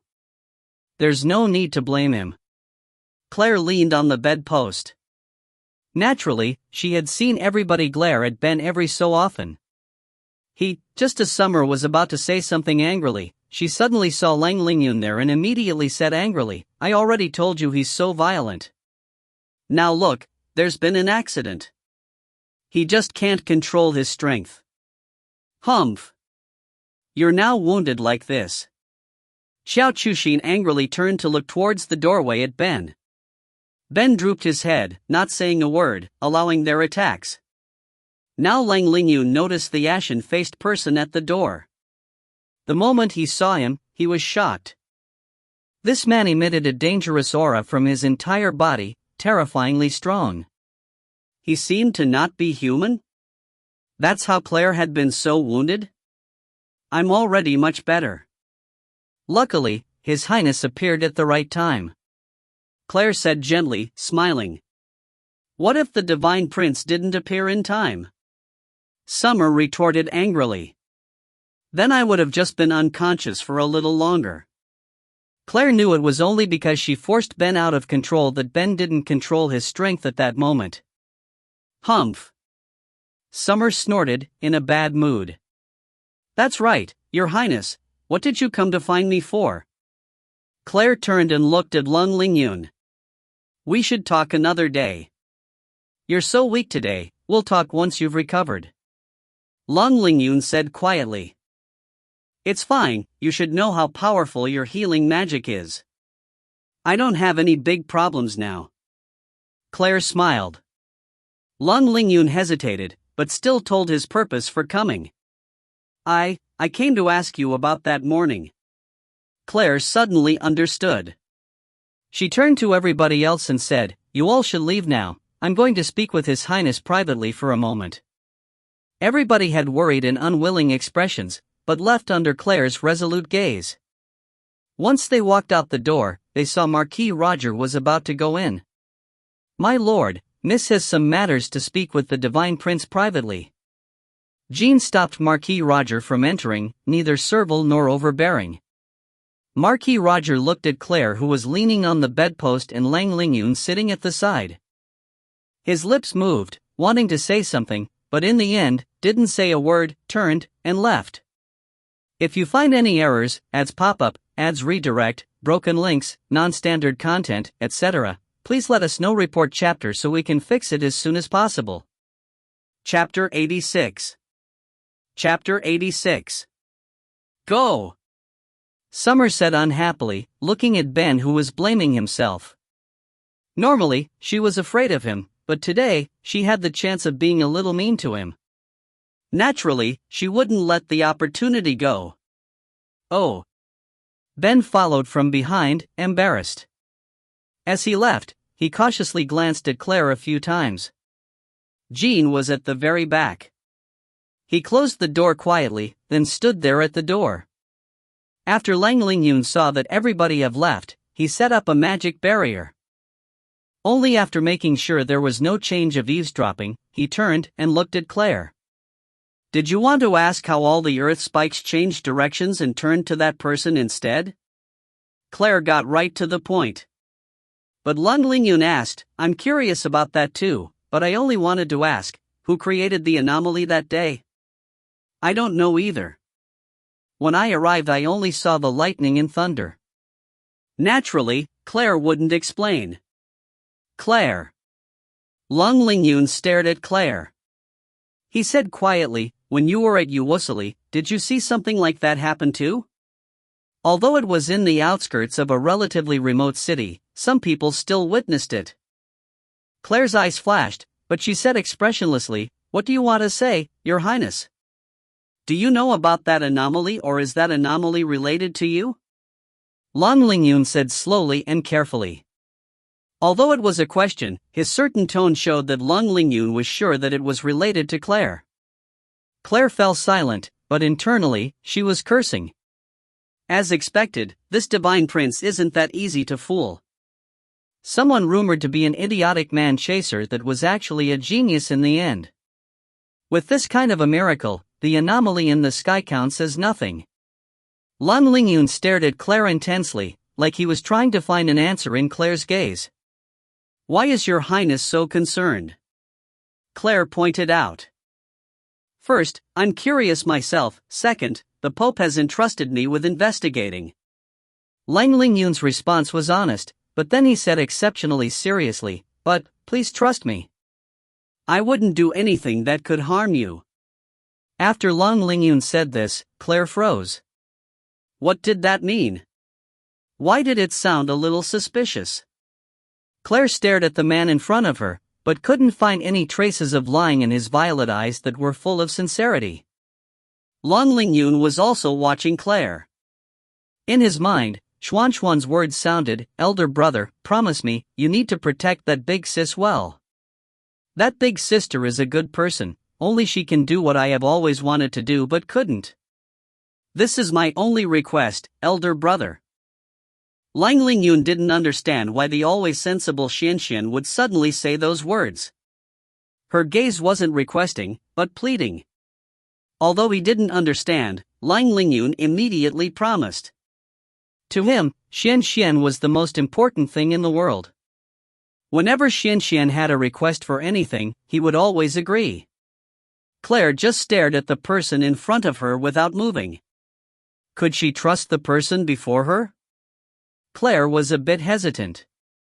From the first time they had met, she had felt something unusual. Really unusual. What was it about him that was different? Why did she have such a feeling? Since your highness has already promised, is there a need to question me? Claire said quietly, smiling faintly. Actually, the faint words had already answered Lang Lingyun's doubts. It's really you? Lang Lingyun frowned slightly. The person the Pope wanted to find was Claire? But was it a good thing or bad thing? Claire fell silent, not saying anything anymore. Lang Lingyun also fell silent. In his heart, he had already made a decision. Lang Lingyun slowly stood up, looking at Claire as he said, "Don't worry. I won't find any trouble for you. You should first rest. I'll be taking my leave." After saying these words, Lang Lingyun left. Claire watched Lang Lingyun from behind as he left, her gaze a bit complex. This man's attitude was very strange. Truly, very strange. Before, he was a cold person who stayed away from people, aloof, but now he said such words. Perhaps he had been affected by something? Meanwhile, at this time, Liu Shuicheng had already returned quickly to the Temple of Light and seeing the Pope. Black-clothed, black-haired man? Strength so powerful you couldn't see through him? The Pope sat on a chair, questioning Liu Shuicheng quietly. The embroidered design of suns decorated the Pope's snow-white robe while his expression was solemn and dignified. Yes. I think he and the black dragon from that night are related. But I can't tell exactly what the black-clothed man is. Please inspect him, Your Holiness. The black-clothed man is definitely not human. Liu Shuicheng was sure of Ben's identity. When the Pope confirmed the black-clothed man's identity, then it would be certain that the theft of the goddess's gift was related to Claire. It was undoubtable. All right, I understand. You may leave. The Pope waved slightly, indicating for Liu Shuicheng to leave. Liu Shuicheng still wanted to say something, but seeing the Pope's cold expression, she swallowed back her words and quietly withdrew. The Pope stood up, his face already ice-cold, his eyes even colder. If what the divine princess said was true, then the theft of the goddess's gift was definitely related to that girl. No matter who, since she had actually done a thing, violating the goddess, she definitely had to be punished. With all these indications, the divine princess's words wouldn't be far from the truth. The divine princess's power was the greatest validation. When Lang Lingyun returned to the temple, he didn't directly report to the Pope. Instead, he went to find the greatest clairvoyant, L'Oreal. He knocked on her door quietly. L'Oreal's celestial voice came from within. Come in, Lingyun. Lang Lingyun opened the door quietly and saw the green-haired L'Oreal currently standing calmly in the middle of the room, a huge transparent crystal ball on a stand. Lang Lingyun looked the woman with a complex gaze. He had always held L'Oreal with high regard. This woman was not arrogant or impatient, always the most calm-headed and fair person. L'Oreal, Lang Lingyun sighed quietly, not saying anything else. L'Oreal had already stopped him with a light wave of her hand. A heavenly voice came from L'Oreal's mouth. I know what you came to ask. The person the goddess had been looking for is already found, correct? Lang Lingyun froze for a moment, falling silent. A useful blade or weapon against us. L'Oreal said faintly, her gaze still strangely empty, but this strange and empty pair of eyes were often able to see the future accurately. So?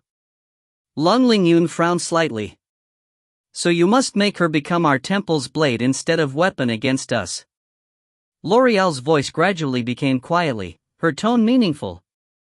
Lingyun understands. Lang Lingyun nodded.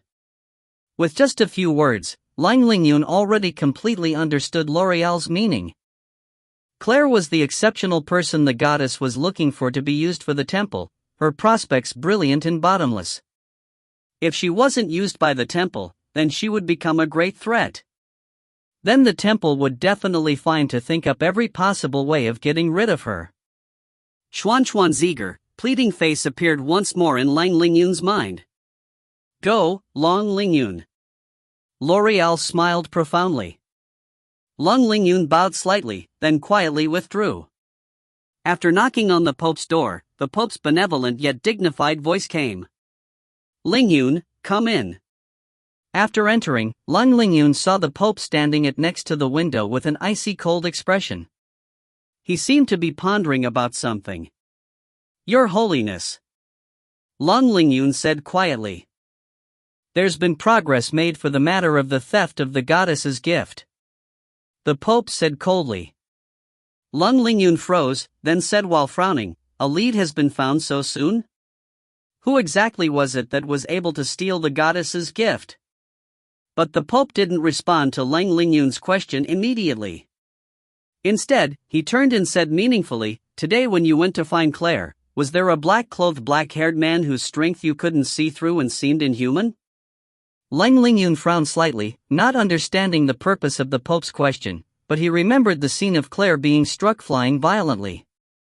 He couldn't help but nod slightly. Correct. His power was very strong, and his power is very wild. Did he have a human aura? The Pope asked quietly, but he already knew the answer. Long Lingyun fell silent. After a long time, he shook his head. I couldn't feel any human aura from him. Humph. The Pope humped coldly, his eyes already filled with fury. Audacious. A trifling castellan actually had the arrogance to steal the goddess's gift. She was actually able to summon a grandiose dragon to do such shady business. Long Lingyun couldn't help but call out a little worriedly, Your Holiness? How could he not feel the huge change in the Pope's aura? The Pope's eyes became icy cold, but he suppressed his fury. He turned towards Lang Lingyun, already planning how he was going to punish Claire. The Pope adjusted his expression and asked, That's right, what did you come here for? The person the goddess was looking for has been found. I have already confirmed with L'Oreal. It is them. Lang Lingyun's words lightened the Pope's dark complexion. What? Already found? L'Oreal also confirmed? The Pope became a little excited. This was earth-shaking news.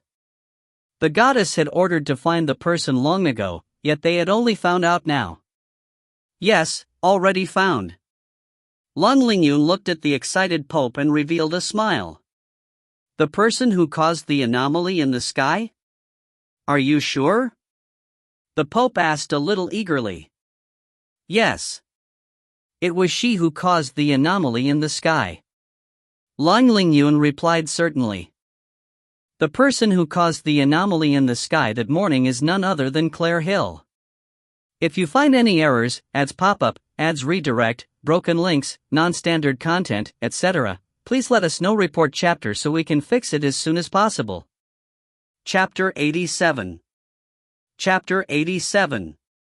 Once he heard Lang Lingyun's words, the Pope's expression was very interesting to look at, mouth open wide, his eyes staring straight ahead. He just stared at Lang Lingyun, frozen.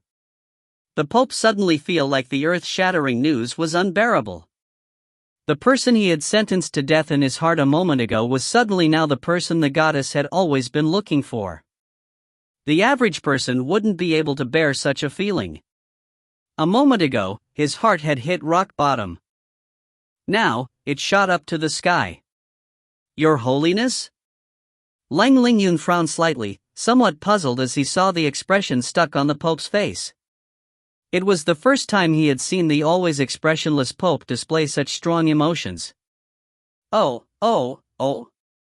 Only after a while did the Pope finally come back to his senses. Then he stuttered, what did you just say? I said. Lang Lingyun was about to repeat the words he just said, but was stopped by the Pope with a wave of his hand. I know, I heard you. Claire Hill is the person the goddess was looking for. The Pope had already accepted this fact.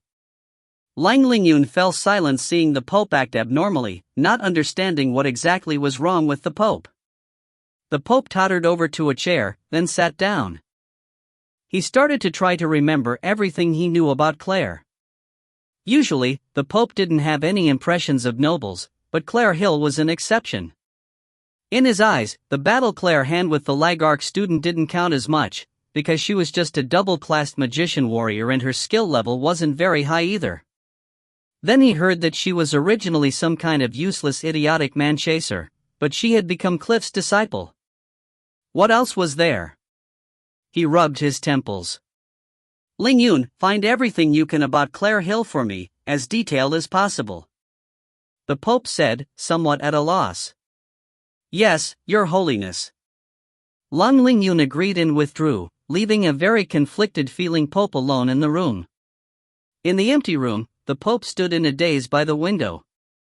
Seeing the blue sky, he muttered to himself, Goddess, are you playing a joke on me? Or, Mighty Goddess, are you testing me? Soon, all information about Claire was sent to the Pope. The Pope read the information attentively, afraid of missing any details. Lang Lingyun, who was standing beside him, was puzzled, not understanding. He had never seen the Pope so cautious before. No, to be more accurate, he had never seen the Pope so cautious towards a single before. What exactly was going on? But there was one thing Lang Lingyun was sure of: currently, the Pope had no intention of hurting Claire. Eliminating a single person didn't require understanding their past in such detail. As he looked, the Pope's hands trembled, the look in his eyes changing constantly. Sure enough, Claire Hill was no normal person. She had always been looked down upon as an idiotic man-chase, but she had rose quickly in status. She had gained fame from the battle against the Lagark student, became Cliff's disciple, became the Naya city's castellan, and quickly dealt with the plague. Double-class magician warrior, and her skill level was already high. As a magician, she was already a wizard, and as a warrior, she had already advanced to a grand warrior. Could a normal person improve so quickly? Did she change suddenly? Or had she been concealing her strength and biding for time? After he finished reading the information, the Pope stood up abruptly, already having made a decision. Seeing Lang Lingyun's confused expression, he smiled. Lingyun, in a few days it's Claire's birthday, right? Lang Lingyun nodded. It had been written very clearly in the information, so why was the Pope still asking this? Let's send her a grand gift. The Pope smiled mysteriously. He set the information aside, a glint in his eyes. He said quietly, then, we'll be welcoming a new priest. A grand gift? A new priest? Lang Lingyun was amazed, seeing the Pope smile profoundly, feeling a premonition. Achoo, achoo, achoo. Sitting next to the window in a rocking chair, only after Claire sneezed 3 times did she stop. TL, in manga and stuff, sneezing means someone's been talking about you. Claire, or did you catch a cold? Catherine, who was nearby, hurriedly got up to close the window. It's nothing, mother, only an itch in my nose. Claire smiled, waving offhandedly to stop what Catherine was doing. Seeing Catherine's gentle gaze, Claire's heart warmed. Once Catherine found out that she had been wounded, she immediately returned from the palace along with Princess Maurice. Only after she was soothed for a long time did she return to the palace. Meanwhile, Catherine had been left behind to take care of Claire. Is someone talking about you behind your back? Summer, who had originally paring a fruit, now hid it behind her back carefully because she was afraid Claire's 3 sneezes would make the fruit dirty, even though she had been paring it for Claire to eat. Maybe it's that annoying idiot, Alice Roman. The nearby blonde girl, Lashia, frowned. Oh? Claire froze. Why did Lashia suddenly mention her? Catherine glanced towards Lashia, but Lashia didn't see. Instead, she said proudly, elder sister, you still don't know. Last time when that idiot tried to murder you, she had been pardoned by the emperor reluctantly, but her grandfather had been fired from his position and all the officials of the Roman clan had their statuses lowered by 3 levels. Claire nodded lightly. I know, I was there. Ha, you don't know the wonderful thing that happened afterwards. A few days ago, the whole Roman clan actually deserted the country, all disappearing in one night seeking asylum in Lagark. The emperor was so angry, he ordered for their arrest, but Lagark didn't take any actions, Lashia said excitedly, not noticing Claire's eyes darkening. The entire Roman clan actually fled? Surely, it was due to the emperor becoming extremely angry. It seemed that it was because of her that the situation had been exacerbated to this point. Elder sister, it's not because of you. It said that it was the young man who had tried to murder you with Alice that day persuaded them to seek asylum at Lagark. Lashia said hurriedly, finally noticing the change in Claire's expression. Lashia! Catherine raised her voice a bit, stopping what Lashia was going to say. Lashia stuck her tongue out and shut up. Mother, I've troubled you. Naturally, Claire understood that Catherine didn't want her to feel guilty, so she shouted at Lashia to stop. It's your birthday in a few days. Don't think too much of it. Catherine smiled gently. Yes. Claire nodded lightly, a faint smile on her lips, enjoying the current peaceful atmosphere. Summer and Xiao Chuxin, those two girls, disappeared without a trace for the next few days, saying they were preparing presents. Time flew by. In the blink of an eye, 10 days had passed. This day, the Hill Mansion had become unusually lively early morning. There was an endless stream of horses and carriages before the mansion. Luxurious carriages entered constantly, the chamberlain's voice was about to yell hoarse. At the entrance, the hands of maids who were welcoming honored guests and helping accept presents were about to go soft. Duke Gordon stood at the entrance, his face rosy red, his mood extremely good.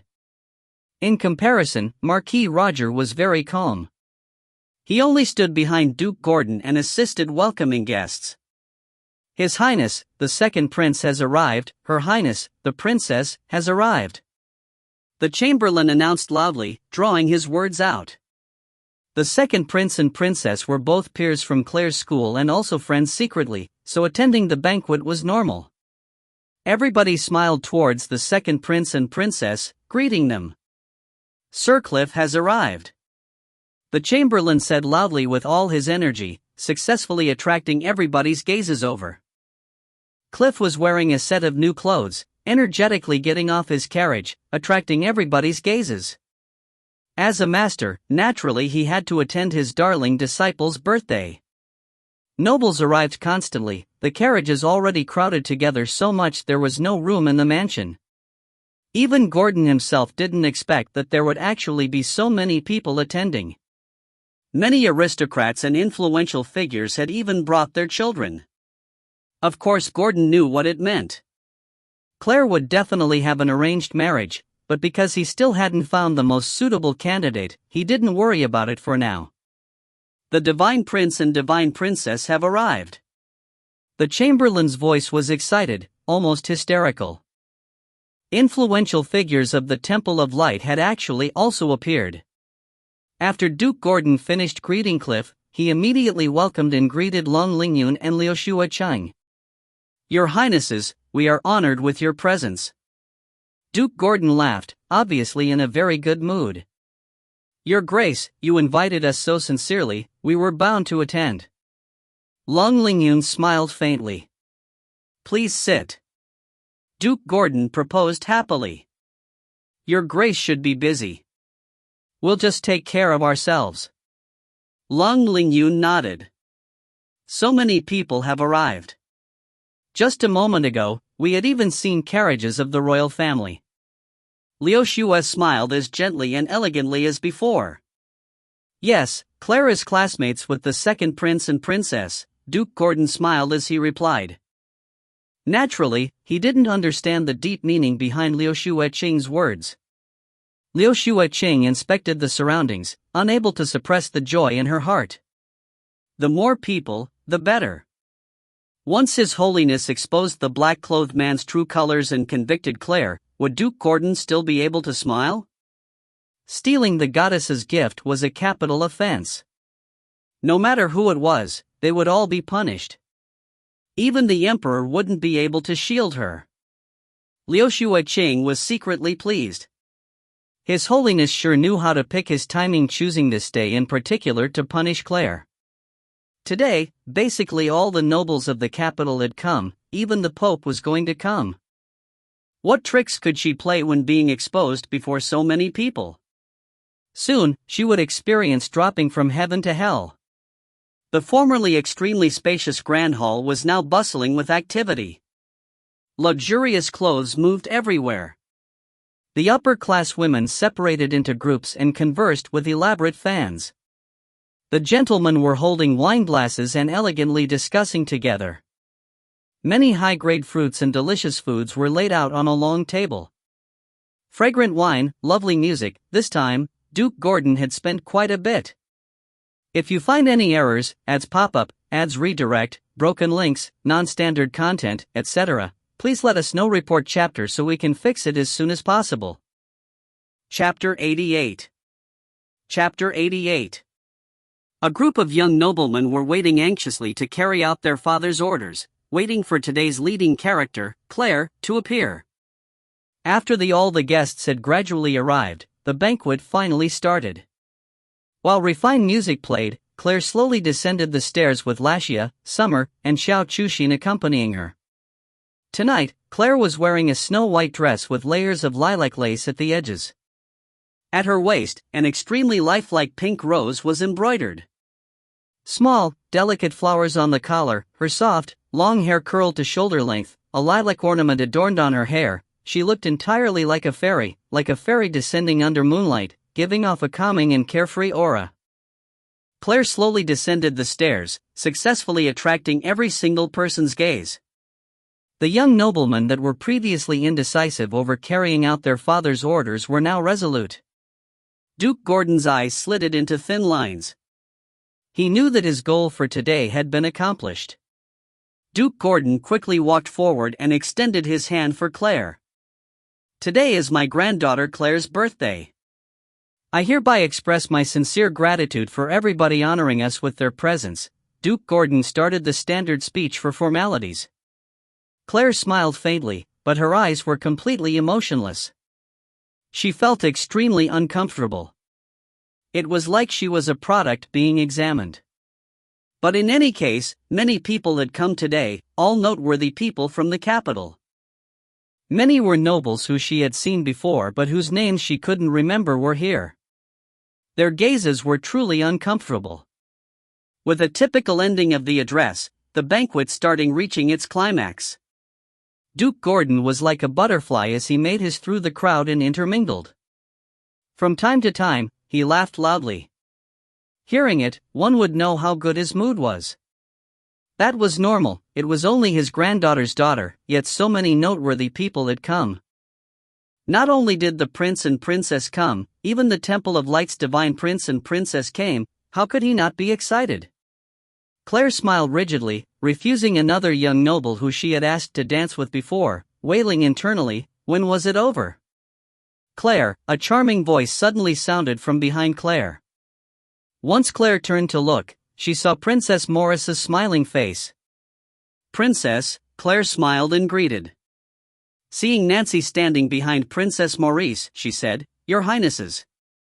Thank you both for honoring us with your presence. Perhaps you were looking forward to us not to be here. Nancy made a rare joke.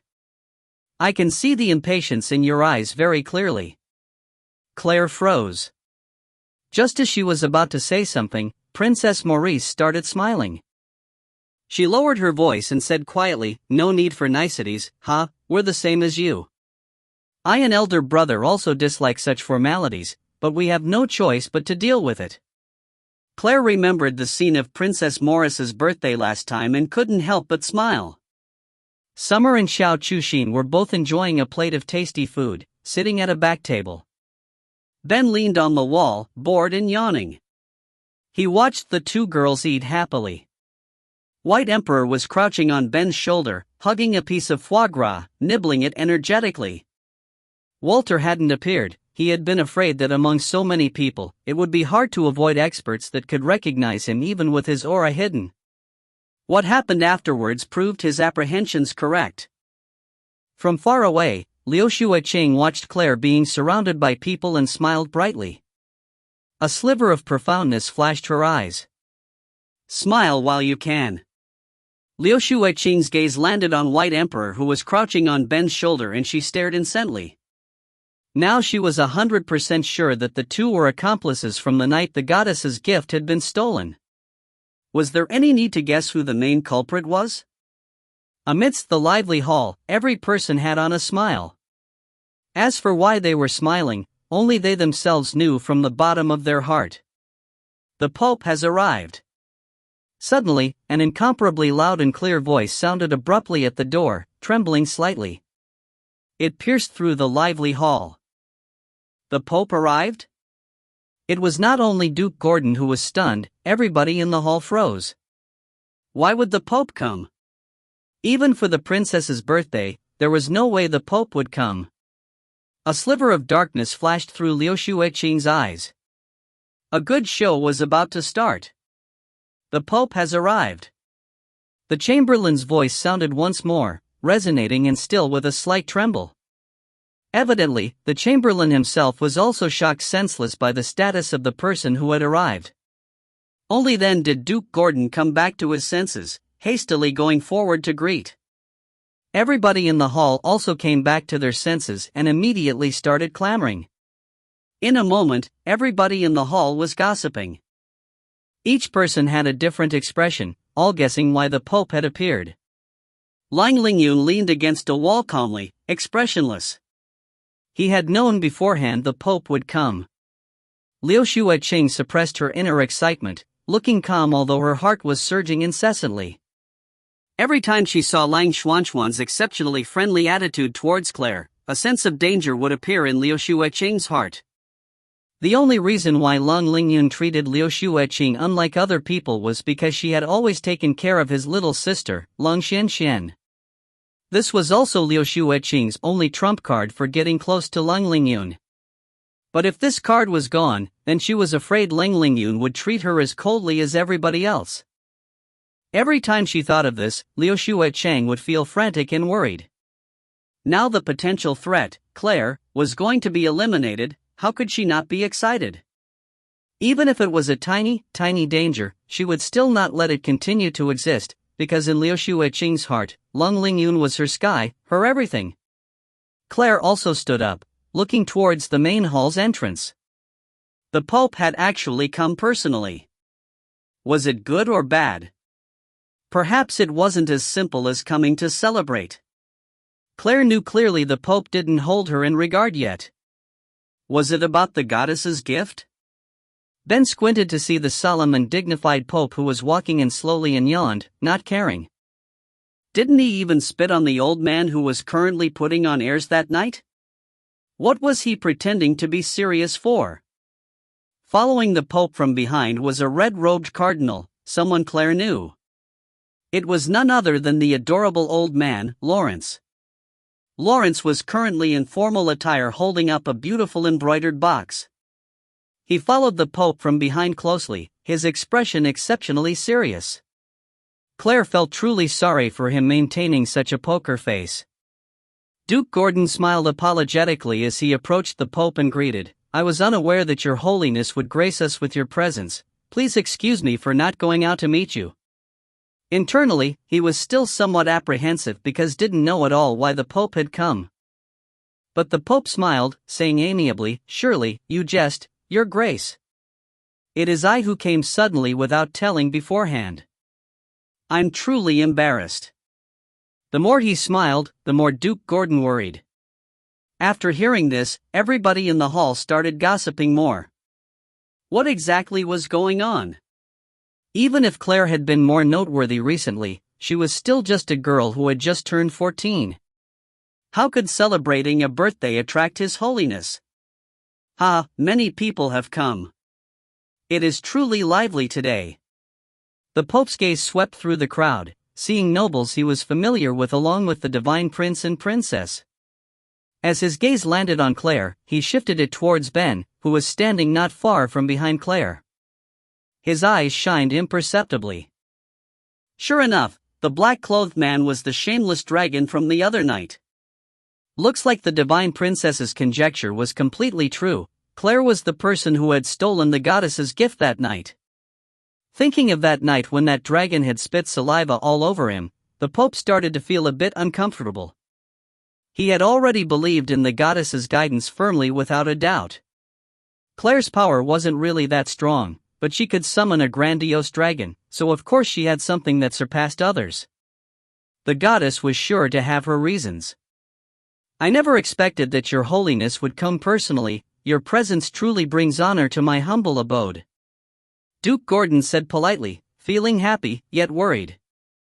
It couldn't be that the Pope had come just to say a few words. Suddenly, the Pope's expression became serious. He turned and said quietly to the hall, I came today following the goddess's guidance.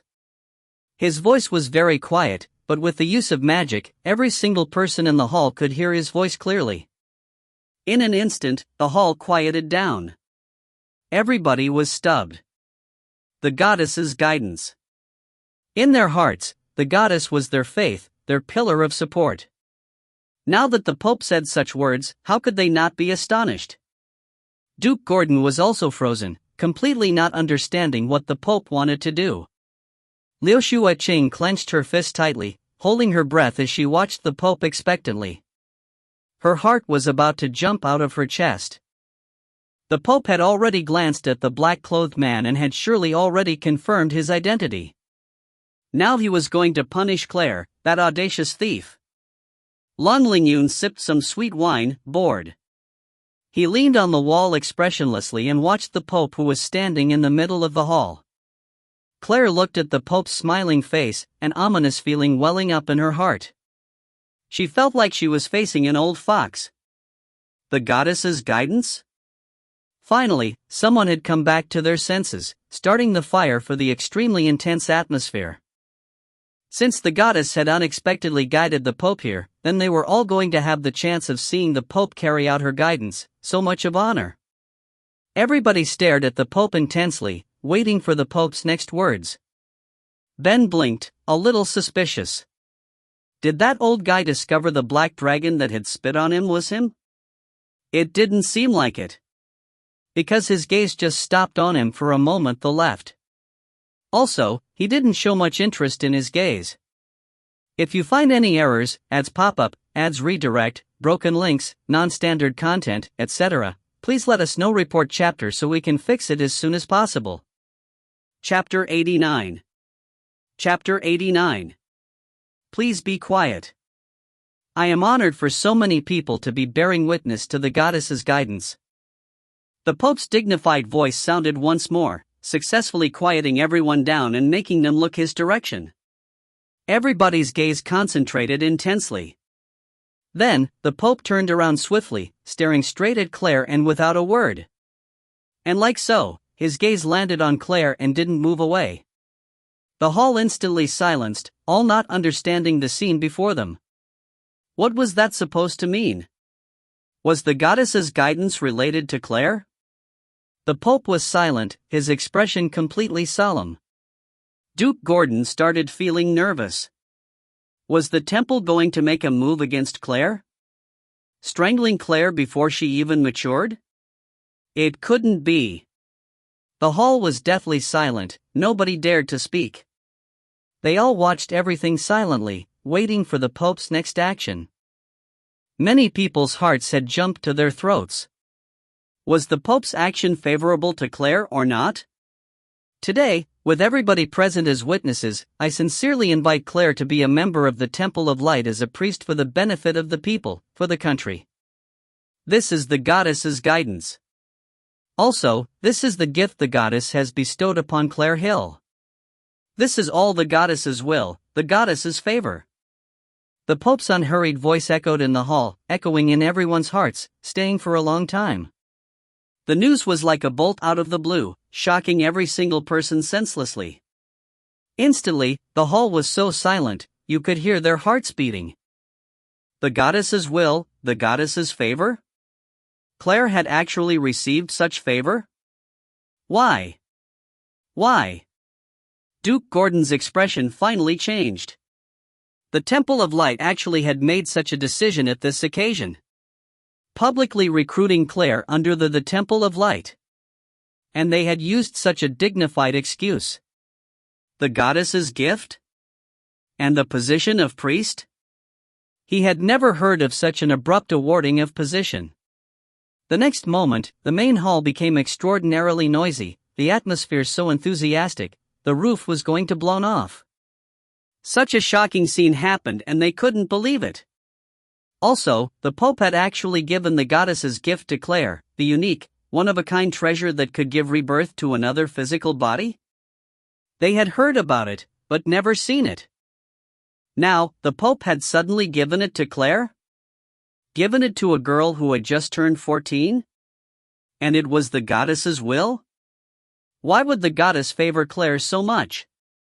The intense gazes all landed on Claire, almost burning her. What exactly was so special about Claire that the goddess had given such favor? Claire felt the burning gazes. Her expression didn't change, but her gaze was already dark. That old Pope already figured out that she was the person who had stolen the goddess's gift. And now he actually came to trap her. She didn't understand why he was trying to recruit her, but she was sure of one thing: the old Pope had already discovered that she was the person who had stolen the goddess's gift, and the box Lawrence was holding up high was definitely empty. This trick of his was pretty high level. Too high. Claire was about to explode. Never had she been conned by other people, but she had unexpectedly been ensnared before so many people and so righteously. Most importantly, there was no way at all for her to retort. Liu Xueqing's complexion paled, staring blankly at the scene before her, completely unable to accept it. Didn't the Pope come to expose the black-clothed man's identity, then punish Claire afterwards? Why had the situation turned into this? Instead, Claire had advanced to a more brilliant position. While seen by everybody, everybody's gazes and actions had already explained everything. Claire's brilliance had stunned everybody once more. "You holiness, this." Duke Gordon was attempting his last struggle. In an instant, his valuable granddaughter was going to become a member of the Temple of Light. How could he accept it? Royal authority and divine right had always had subtle relationships and never interfered with others, but now the Pope had done this. What was his purpose? The Pope turned to Duke Gordon and asked solemnly, "Your Grace, this is all with accordance to the goddess's guidance. Are you doubting the will of the goddess?"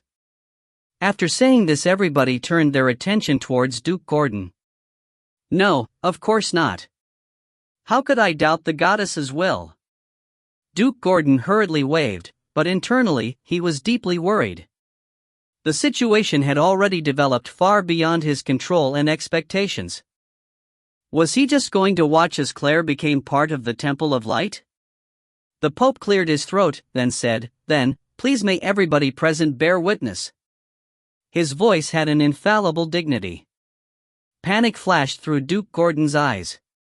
He never would have thought the Temple of Light would make their move during such an occasion, completely catching him unaware. There was no way to stop it. In front of so many people, how could he openly disobey the will of the goddess? But what Duke Gordon didn't understand was why the Temple of Light would pay such a huge price and use such prestige to recruit Claire. Did they find out Claire's potential? If so, they would have discovered it long before the competition with Ligark and wouldn't have waited until now. Why exactly were they trying to recruit Claire? No matter how he thought about it, Duke Gordon couldn't understand. Now he only hoped that the banquet would end quickly, then think of a counterattack afterwards. The envious gazes all fixated on Claire, about to pierce through her body. Claire smiled faintly and slowly walked forward. She locked gazes with the Pope, both of them understanding each other's intentions. Under everyone's gazes, the Pope gave the elaborate box to Claire along with the attire and badge of priests. Everybody's gazes were locked on the embroidered box for Claire's hands. The precious treasure was given away just like that? And now Claire's status was shocking: the Temple of Light's priest, the city lord of Naya City, the rising member of the Hill clan, and Cliff's disciple. With so many halos casted on her, how could she not be envied? After bending down slightly to receive the Pope's baptism, Claire stood up and smiled brilliantly. Your Holiness, with such a precious thing left with me, it would be hard to avoid robbery. I hope that Your Holiness can hold it for safekeeping for me? Claire wasn't stupid, the empty box was ticking time bomb. She knew, the Pope knew, and the higher-ups of the Temple of Light knew, but the Temple of Light had completely sealed off all information. Outsiders wouldn't know that the gift was already gone. Leaving it with Claire would naturally attract thieves, and it would be best leaving it with the Pope. Naturally, the Pope understood. He nodded, smiled, and accepted it back. Seeing this, everybody in the hall sighed. With this banquet, Claire's fame was raised to another level. A 14-year-old girl had become favored by the goddess and held the position of priest. What an honor! A long time after, everybody who had attended the banquet still remembered the golden-haired green-eyed girl that seemed like the sun, radiating light, stunning everyone. Before the ruckus had calmed down, a chamberlain came from the entrance hurriedly to report, looking pale with fright. What are you so flustered for? Currently, Duke Gordon was in a bad mood, so he berated the chamberlain. If your grace sees himself, he shall know. The chamberlain seemed to be somewhat excited. Duke Gordon frowned as he walked out. Everybody else in the hall followed. Once everybody saw the line of carriages, they all froze. There were so many carriages, they couldn't see the end, and every carriage was filled roses, extremely dazzling and gorgeous. On the first carriage were a few, impressively large words, Claire, happy birthday. Who was this crazy? Everybody was once again stunned by the scene before them. Just then when the Pope had appeared and announced the goddess guidance, their hearts were almost unable to bear it, and now with such a spectacular sight, everybody felt their minds were about to break. Claire? Duke Gordon turned and called Claire, wanting to inquire what was going on. Only then did he discover that Claire, who had been following him by his side, had already disappeared. And like so, Claire silently disappeared from the birthday banquet. Disappearing along with her were Summer, Xiao Chuxin, Jean, Walter, and Ben. Outside of the East Gate, a very ordinary yet of small stature girl was wearing clothes that couldn't be any more ordinary. On her back was an exquisite and small bow. Followed behind her were a group of people also wearing ordinary clothes. And so, their journey started. White Little Moon, why would you change your name to that? Summer stroked her chin, watching Claire, who was walking ahead over them, a little suspicious. Then she turned and looked towards the beautiful man smiling like wind, squeezing out from the corner of her mouth. Also, why did your teacher, Camille, also come here? Each person has their own interests and hobbies. Claire said vaguely. I also have my interest. It's too boring in the capital, so I came with you guys to play. Camille smiling kindly, a shine flashing through his eyes. Also, I'm even your secondary commander. If you don't listen to me, I will punish you. The last few incomparably gentle words echoed in everybody's mind. Clearly, it was extraordinarily gentle, but hearing it made their blood run cold. Will punish, will punish. The endless echo seemed like magic was making them hear it. Yuan Bao Mercenary Corps? Summer was holding a sheet of paper, the credentials of registering as a mercenary group just now. Why are we registering with this strange name? What a really strange name. Yuan Bao, what is Yuan Bao? Claire, who was pretending to be an ordinary archer, said faintly, that's because of my interests. Summer was wordless. After she put away the credentials, she followed silently without speaking anymore. If you find any errors, ads pop up, ads redirect, broken links, non-standard content, etc., please let us know. Report chapter so we can fix it as soon as possible. Chapter 90. Chapter 90. Is it fine to train with us and abandon so many people? Li Mingyu looked towards the city gates. If I had stayed, then it would have been not fine. Claire coldly humphed, annoyed. She had actually been ensnared by that old fox. And she had been ensnared before so many people, and she couldn't resist at all. She didn't understand why the Pope wanted to pull her towards the Temple of Lightside, but one thing was for sure, it definitely could not be that the Pope was just impulsive for a moment. Was it related to Lang Lingyun investigating the anomaly from that day? No matter what, leaving the feud behind was good. Being stuck between royal authority and divine right would definitely be uncomfortable. The lineup of this mercenary group was rarely seen. Claire pretended to be an archer, Summer was a thief, Xiao Chuxin was an actual archer, Jean was a warrior, Walter was a dark magician, Ben was going to be both a warrior and magician, and Camille was a narcissistic, mad killer.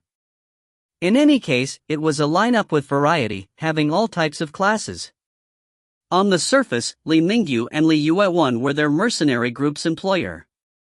Little Leopard, come. Claire leisurely reached out and called the Wind Leopard, who was following them from behind. She mounted on him. Ah, you traitor! Didn't you say you were going to train? Summer immediately protested. Everybody was walking while Claire, that guy, actually rode a mount. Training not only the body, but also willpower. If you get upset by such a small thing, our secondary commander, Camille, is going to get mad. Claire said faintly. Immediately, Summer felt a cold wind blow strangely from behind her. Turning around, she saw Camille's warm and gentle smile. Summer shuddered and kept on feeling like this person was truly dangerous. Summer sensibly stopped talking and rushed over to Claire's side. And so, the small mercenary group peacefully left the capital, heading to the next town. The azure ripple was pointing towards the Belrut border. Claire looked up just as wind blew, lightly blowing her bangs. Everything became clear at once. Her new life had started just now. The party looked like they were just an ordinary mercenary group. The people that attracted the most attention instead were the Li siblings. Their outstanding appearance and unordinary air attracted many looks. Every time they went to a new place, people couldn't help but look. But today was an exception. Everyone saw many people constantly fleeing frantically from the city gate ahead and were puzzled. The city before them was Amparkland's third-ranked port city, placid water, was always prosperous and peaceful, a major trading market. Usually, there was an endless stream of businessmen entering or leaving, but today, they acted like they were being chased by ghosts, like they were wishing they could grow wings and fly away. Ah, wait, Summer attempted to ask someone, but they turned a deaf ear, running off without a trace while holding a bag of something. Li Mingyu and Li Yuewan also wanted to ask the people running by, but they all ignored them, only running like their life depended on it. Carriages were also continuously rushing out, creating cracks on the ground. The entire city was very chaotic. Ben! Claire called. Ben understood, immediately grabbing a running passerby, directly lifting them up. What are you doing? Let me go. The person Ben was raising fearfully kicked his legs that were suspended in mid-air, shouting angrily. We'll let you go after you answer a question. Claire raised a brow. It's impossible to go out at sea, run for your life quickly. The harbor has already been submerged, there's a sea beast going crazy and keeps on attacking the harbor. And it's summoned many other sea beasts. It's a catastrophe, a huge catastrophe. Run for your life. The person said everything impatiently at once without Claire asking. The city lord has called for help, but there hasn't been any response the whole time. I'm afraid that by the time the people from the Temple of Light come, this place will be completely submerged. Please let me go. The person felt like the sky was falling, eagerly wishing he could struggle free from Ben's grasp. Claire nodded, Ben threw lightly, and the person was thrown far away. When he landed, they immediately bounced back up. Not even taking the time to brush off dirt, they hurriedly ran forward. He looked like he was very pleased that Ben had thrown him so far away. Why would the harbor be attacked by sea beasts for no reason? Li Yuewan frowned, puzzled as she looked towards the chaotic city entrance. "We must set out to see," Li Mingyu said resolutely, looking towards the city entrance. "Then we need to first see what's going on." Claire dismounted the wind leopard with the small, exquisite magic bow Cliff had given her and walked towards the city gates, taking the lead. Everybody followed closely from behind. As they entered the gates, the entire city was in chaos. Shops were being closed hurriedly, many people on the streets ran with big bags and small bags of luggage, hurriedly rushing towards the city gates. Some soldiers were following orders, but unable to stop the frantic residents' chaotic fleeing. "Where is your city lord?" Jean grabbed a soldier who was painstakingly attempting to mollify residents. "Who are you people?" The soldier frowned, annoyed as he saw the impolite person before him. "We're asking you a question, answer it." A cold light flashed through Li Yuewen's eyes, instantly showing killing intent, making the soldier shiver a little internally. The soldier immediately answered obediently. At the city wall. He brought magicians to fight against the sea beasts. "Let's go and see," Claire said, looking up at the tall city wall far off in the distance. Once everybody arrived, the city wall was guarded strictly, soldiers all with solemn expressions. The terrifying sound of tidal waves came from beyond the city wall, the sound of a huge wave splashing on the city wall, making one alarmed with fear. "Stop, who are you people?" A person looking like a captain approached, blocking Claire's group solemnly. "His lordship is currently resisting the crazed sea beast with magicians, normal people may not approach. We also have magicians and want to lend the city lord a helping hand," Claire said insipidly. "The more people, the better. Our mercenary group's magicians are very powerful." The captain watched Claire doubtfully. This ordinary girl didn't have any defining characteristics, someone you wouldn't be able to find amidst a crowd. Then he sized up the people behind Claire. Not a single one looked out of the ordinary and didn't look like they were anything outstanding. The captain hesitated and didn't say anything. Roar! Suddenly, an earth-shattering, terrifying roar sounded from beyond the city wall, followed by a loud bang. A giant tidal wave smacked the city wall. The city wall seemed to be on the verge of collapsing. "Captain, the magic beast became crazy again," a nearby soldier called out in fear. It was a young soldier and he still looked somewhat childish, his eyes full of terror. Seeing this, the captain's heart became somewhat complex. "All right. May I ask what mercenary group you are?" Just like the said, the more, the better. "I hope you can be of aid to my lord and the magicians." The captain finally moved to let them through. "Yuan Bo Mercenary Corps," Claire said nonchalantly, then led everyone to climb the city wall. "Yuan Bo Mercenary Corps?" The captain blinked, looking skeptically at Claire's group from behind.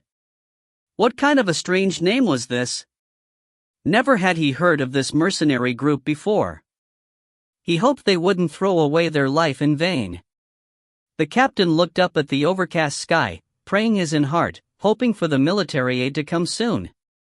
If it continued like this, the entire city was going to be submerged. Once Claire and them had climbed up the wall, they saw it was already only a vast body of water beyond the city. Only a few tall masts were able to be seen, showing that it had previously been a prosperous harbor. A row of people stood on the city wall, already completely soaked with seawater.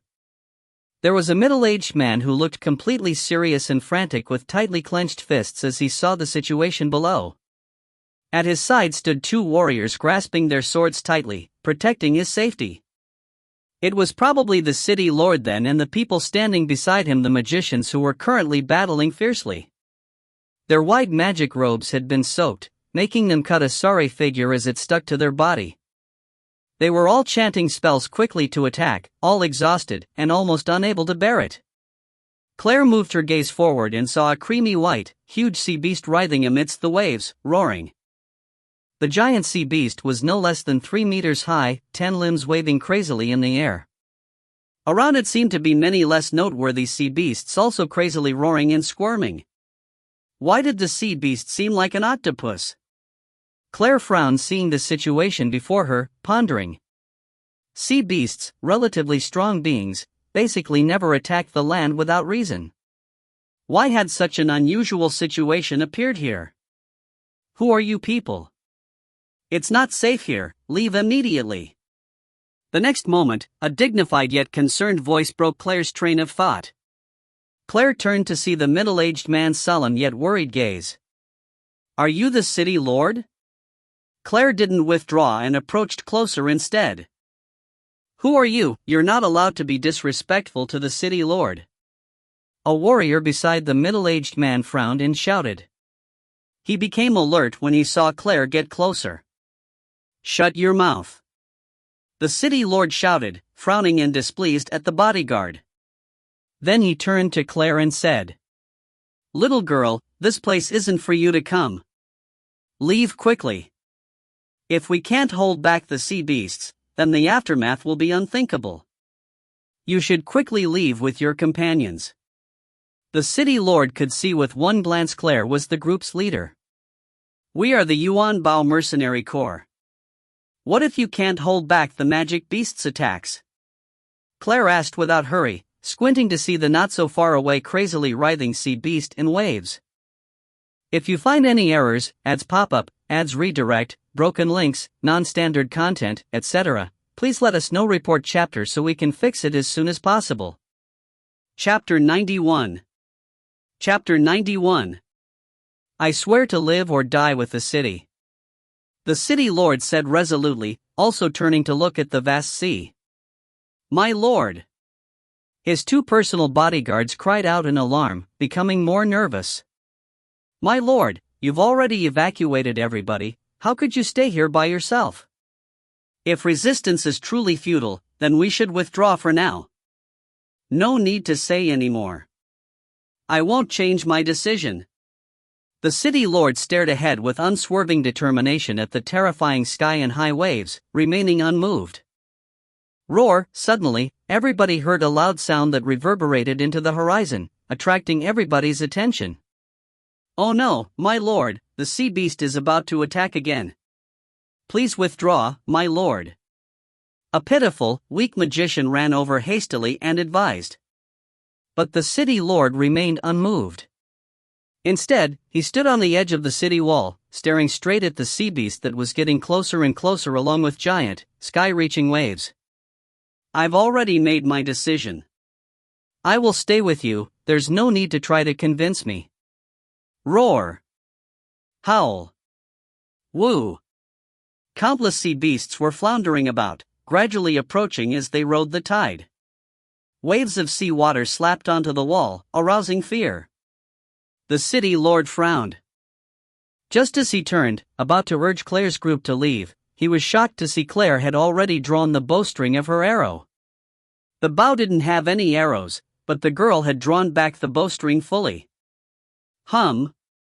Everybody heard a long, drawn-out, piercing sound. A dazzling bright flame arrow appeared, rapidly flying towards the approaching sea beasts, then exploded. The sea beasts that had been hit all howled painfully, writhing as they submerged into the water. Magic arrow. The magicians at the city wall were all stunned, and the city lord had also frozen. They never would have thought that the ordinary-looking girl would actually use magic arrows and had such might. The two personal bodyguards were also frozen with shock. But, with only this, there was no way to resist the sea beasts. Just when the city lord was frowning and was about to say a few words of thanks then ask them to leave, he was completely shocked by the scene right before his eyes and just stared blankly at the group before him, unable to say a word.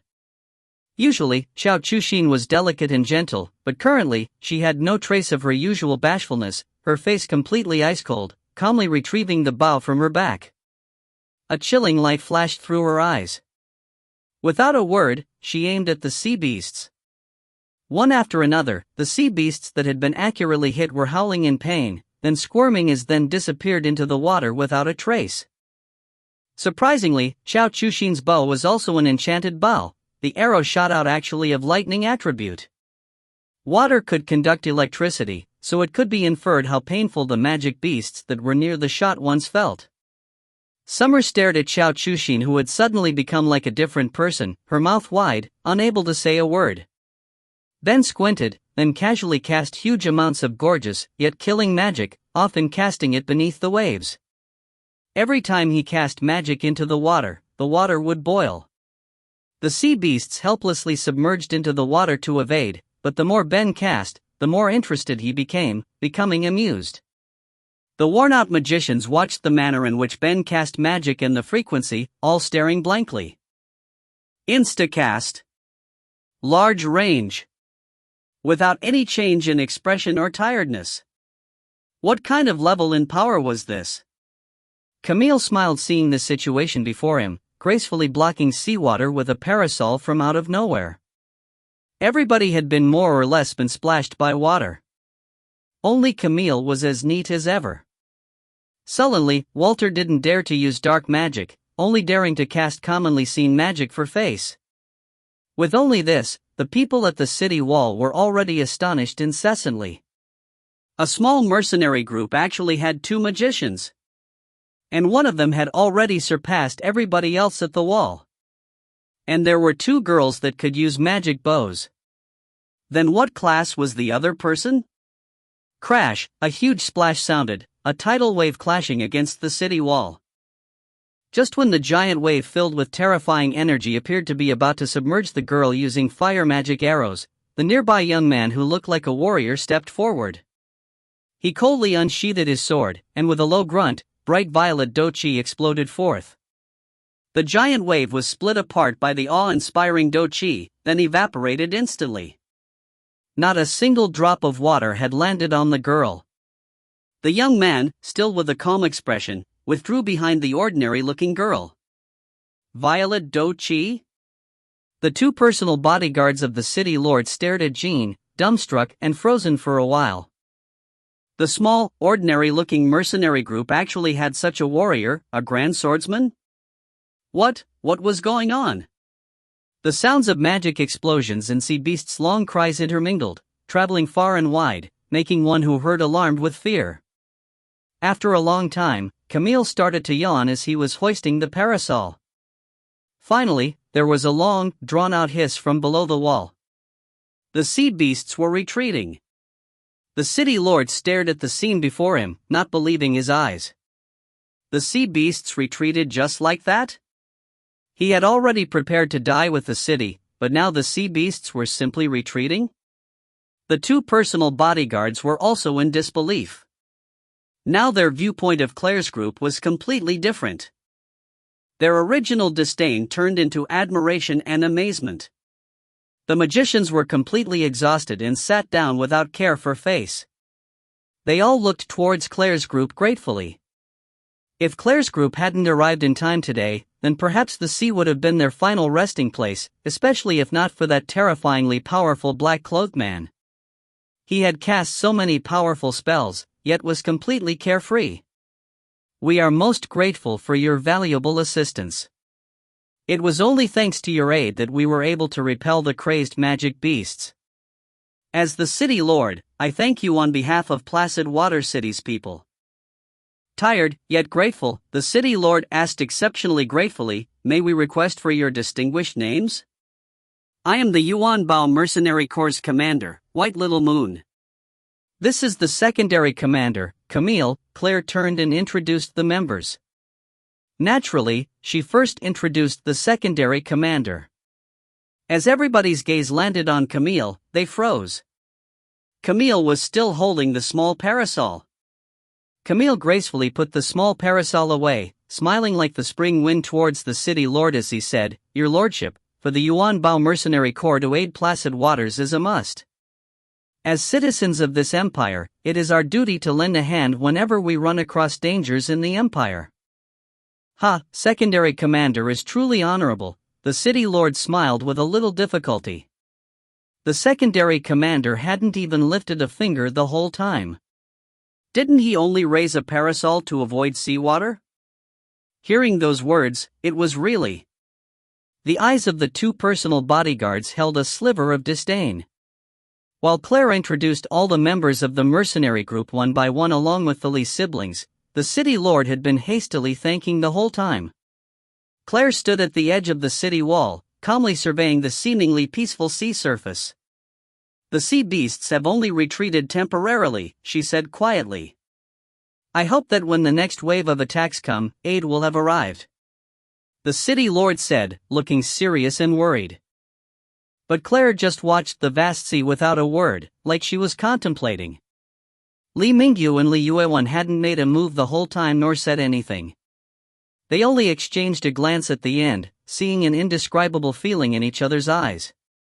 "I hope that everybody will agree to this request, if I may be so bold to ask," the city lord said quietly to Claire, a hint of embarrassment showing through his expression.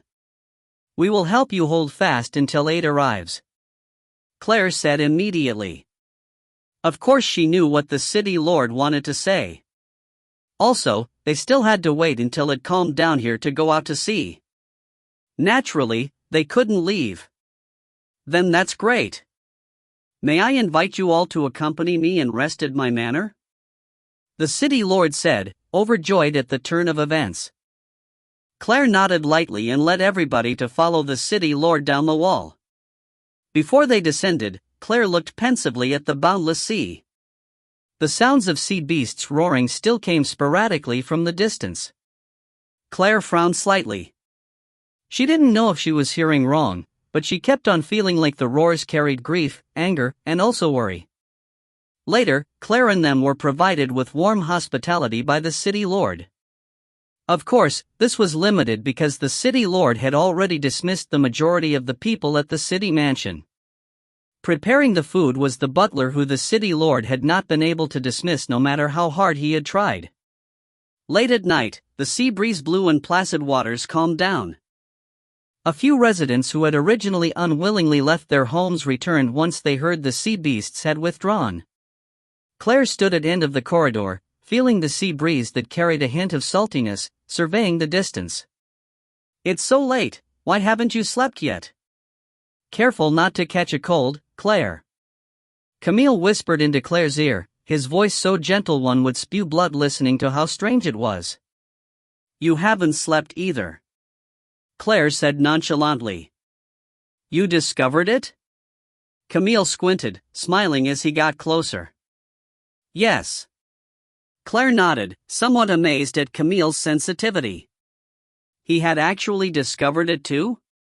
Camille looked up towards the distance, smiling as gently as ever, his voice also incomparably gentle. "Those sea beasts seem to be searching for something." "Yes. I didn't hear wrong, those sea beasts are very frantic." Claire leaned on a pillar and said, "Those sea beasts are considered strong in this area. Without any provocations, they won't attack rashly, not to mention leaving their waters to attack the land." Camille brushed his bangs elegantly, asking gently, "But what exactly are those sea beasts looking for? If we could ask the sea beasts directly, we would know." Claire said nonchalantly, but at the same time, she was pondering over the problem. What the sea beasts were looking for must be in the city, otherwise the sea beasts wouldn't crazily attack the city on such a large scale. If you find any errors, ads pop up, ads redirect, broken links, non-standard content, etc., please let us know. Report chapter so we can fix it as soon as possible. Chapter 92. Chapter 92. Ask the sea beasts? That's a good idea. Unfortunately, I'm not a summoner nor a druid. I am a man as clean as the wind. Camille regretted resentfully. So I can't understand those crude sea beasts' language. Summoner? Druid? A thought flashed through her mind. If they had somebody who could communicate with the sea beasts, then the situation would be resolved easily. However, currently, the people of Placid Waters were nervously running or hiding. How could anyone with that ability be in this chaotic and dangerous place? What exactly were the sea beasts looking for? If you still can't think of a method, then the people from the Temple of Light are going to come. "Haha, Reverend Hill, how are you, Venerable One, here?" Please return with us to the temple.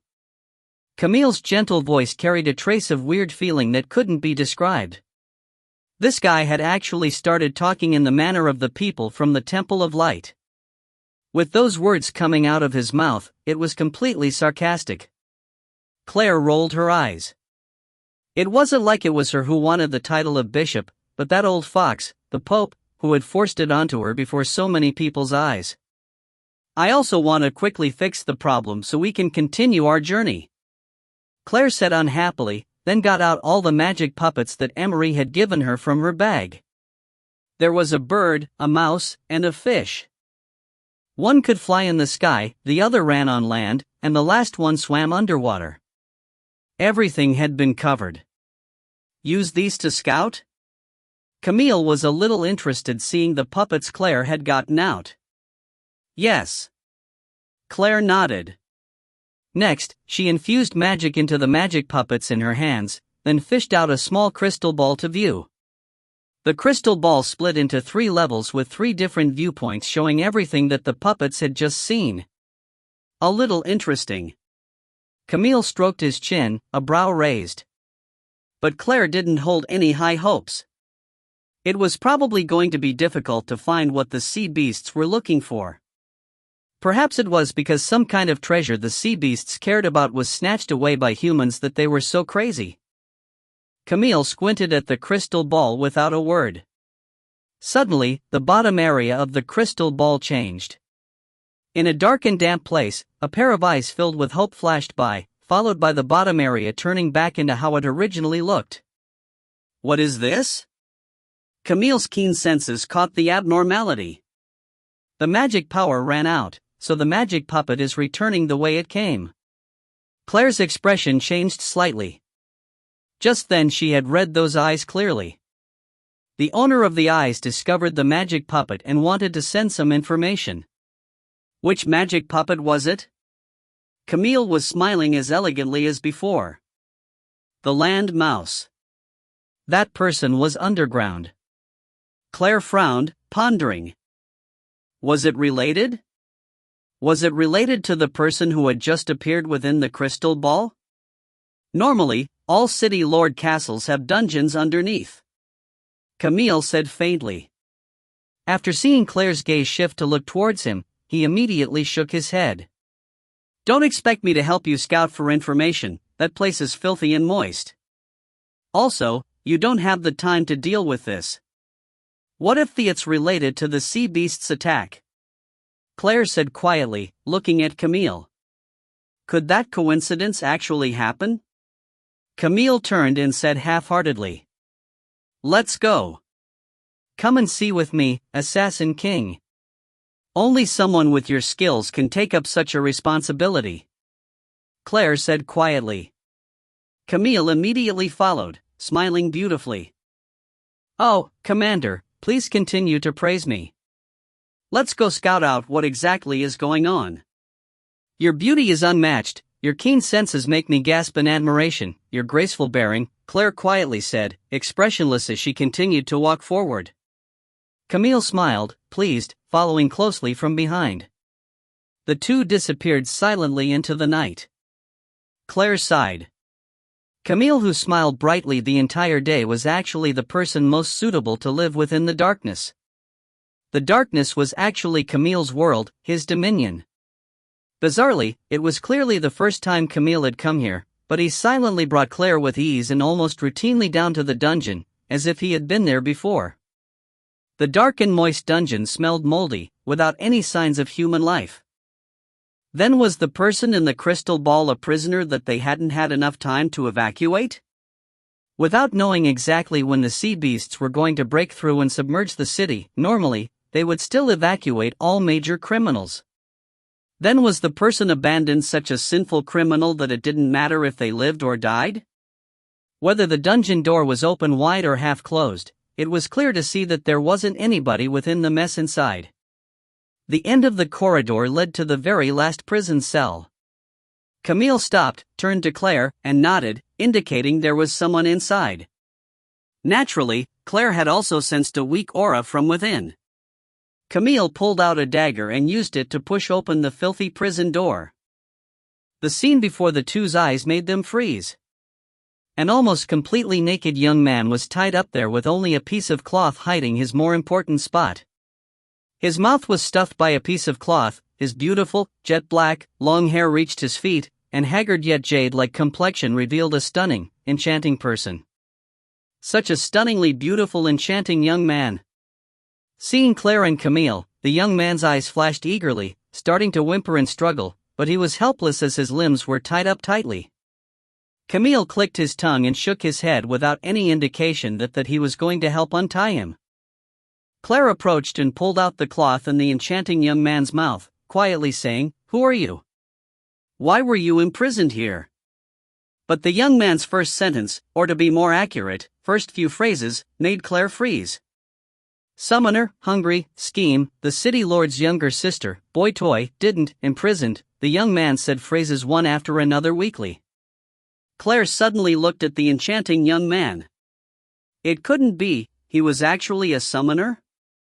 In other words, there was hope for the crazy sea beasts to settle down? Claire tried to confirm. "You're a summoner?" But what were those continuous phrases supposed to mean? He's a summoner, but because he is so beautiful, the city lord's sister took a liking to him. By chance, he was hungry at the time, so he was poisoned in a scheme to capture him. They threatened him to become a boy toy, but he didn't agree, so he was imprisoned in this dark dungeon. Camille fluently connected the young man's words. Claire blinked. She looked at the smiling Camille, then looked at the young man whose eyes were now lit up, understanding that Camille had completely understood what the young man meant to say accurately. "Teacher, this is the first time I've found that you are a multi-talented scholar," Claire said seriously. Then she looked at the young man. "Can you communicate with the sea beasts? All the sea beasts outside the city are attacking the harbor. You can communicate with them, right? They, save me, destroy this," the young man said. "The sea beasts wanted to save you, so they destroyed the city." Camille elegantly and gently straightened his bangs, subconsciously interpreting the young man's phrases. Only after he finished speaking did Camille realize what he had said. Camille stared wide-eyed at the enchanting young man incredulously. The sea beasts were all summoned by this weak young man? In other words, you summoned all the sea beasts? Without any chanting or items, only using your spiritual power to call? Claire wasn't amazed. Instead, she frowned, looking doubtfully at the man before her. If this was true, then the young man's couldn't be described as simply strong, but terrifying. The young man had such terrifying power, but was currently so pitiful. How could anyone believe it? Unless the young man was as stupid as a pig. Thinking of this, Claire suddenly trembled. The enchanting young man really was as stupid as a pig. A person who had been poisoned just because he was hungry, how smart could he be? The city lord doesn't seem like a person who would allow his little sister to do something so shady. Claire stroked her chin, pondering, with no indications of untying the young man. The young writhed around, grunting one word over and over, hungry. It's very simple. The city lord didn't know about it. After this guy summoned all the sea beasts he could after he woke up to escape, they had already ran away. The people who had kidnapped him didn't dare to let him go, not had the time. Of course they would hope he died. As the city lord's little sister, kidnapping a boy is definitely dishonorable. Camille quickly explained his conjecture. Claire saw joy in the young man's eyes again. Perhaps the young man already saw Camille as a close friend by now. What's your name? Claire looked at the enchanting young man before her, still with no indications of untying him. Dong Feng Ho. The enchanting young man blinked his eyes, watching Claire blankly, then said, hungry. Claire finally realized that the terrifyingly powerful summoner was unordinarily deficient when talking. And the young man's eyes were crystal clear. Who did he remind him of? Claire tried to remember. That's right. He was a little similar to Chao Chuxin. They both felt pure, like they hadn't experienced the world yet. Claire felt like the young man had also just left some kind of deep mountain or forest for the first time, but he had been unlucky, and before he could make a name for himself, he had been captured and turned into this pitiful state. Hungry, hungry, hungry, hungry. Dong Fengho stared at Claire and only said this word. Claire watched Dong Fengho, a cold light flashing through her eyes, not saying anything for a while. Camille yawned. He knew that Yuan Bao Mercenary Corps was about to have another pitiful person for Claire to order around. If you find any errors, ads pop up, ads redirect, broken links, non-standard content, etc., please let us know. Report chapter so we can fix it as soon as possible. Chapter 93. Chapter 93. In Claire's room, Summer and Chao Chuxin stared wide-eyed at the enchanting young man who was gorging like his life depended on it, speechless. Wasn't it already the 10th plate of food? The guy looked so beautiful on the surface, but the way he ate was so nasty. Most importantly, his stomach seemed to be bottomless. Who knows how many times Walter and Jean had already stealthily went to get food from the basement. Of course, besides them, no one else knew the current situation. Did you eat like this before too? Summer asked carefully, seeing the Dong Fengho who was gorging on food like his life depended on it. Dong Fengho couldn't talk at the moment, so he nodded, then stuffed a piece of bacon in his mouth and drank a swig of juice. Your appetite has always been this big? Chao Chuxin asked, also cautious. Dong Fengho nodded, still chewing bacon. TCH, who could afford to raise him if he eats like this? Walter said sourly. I was kicked out, eat too much. Dong Fengho said a few unclear words. Because he ate too much, his family avoided him and kicked him out so he would rely on himself. Camille translated for Dong Fengho, delicately setting down an exquisite teacup. Everybody suddenly realized, seeing the huge pile of empty plates on the table and all the bones and empty cans on the ground. How could an ordinary family afford such a way of eating? You haven't eaten so much in such a long time, right? Claire propped up her chin, lazily leaning on the table as she spoke to Dong Fengho. Dong Fengho nodded vigorously at Claire, showing a satisfied smile. Follow me, listen to me and work for me. I will never let you go hungry. You can eat a lot and the food will be tasty too.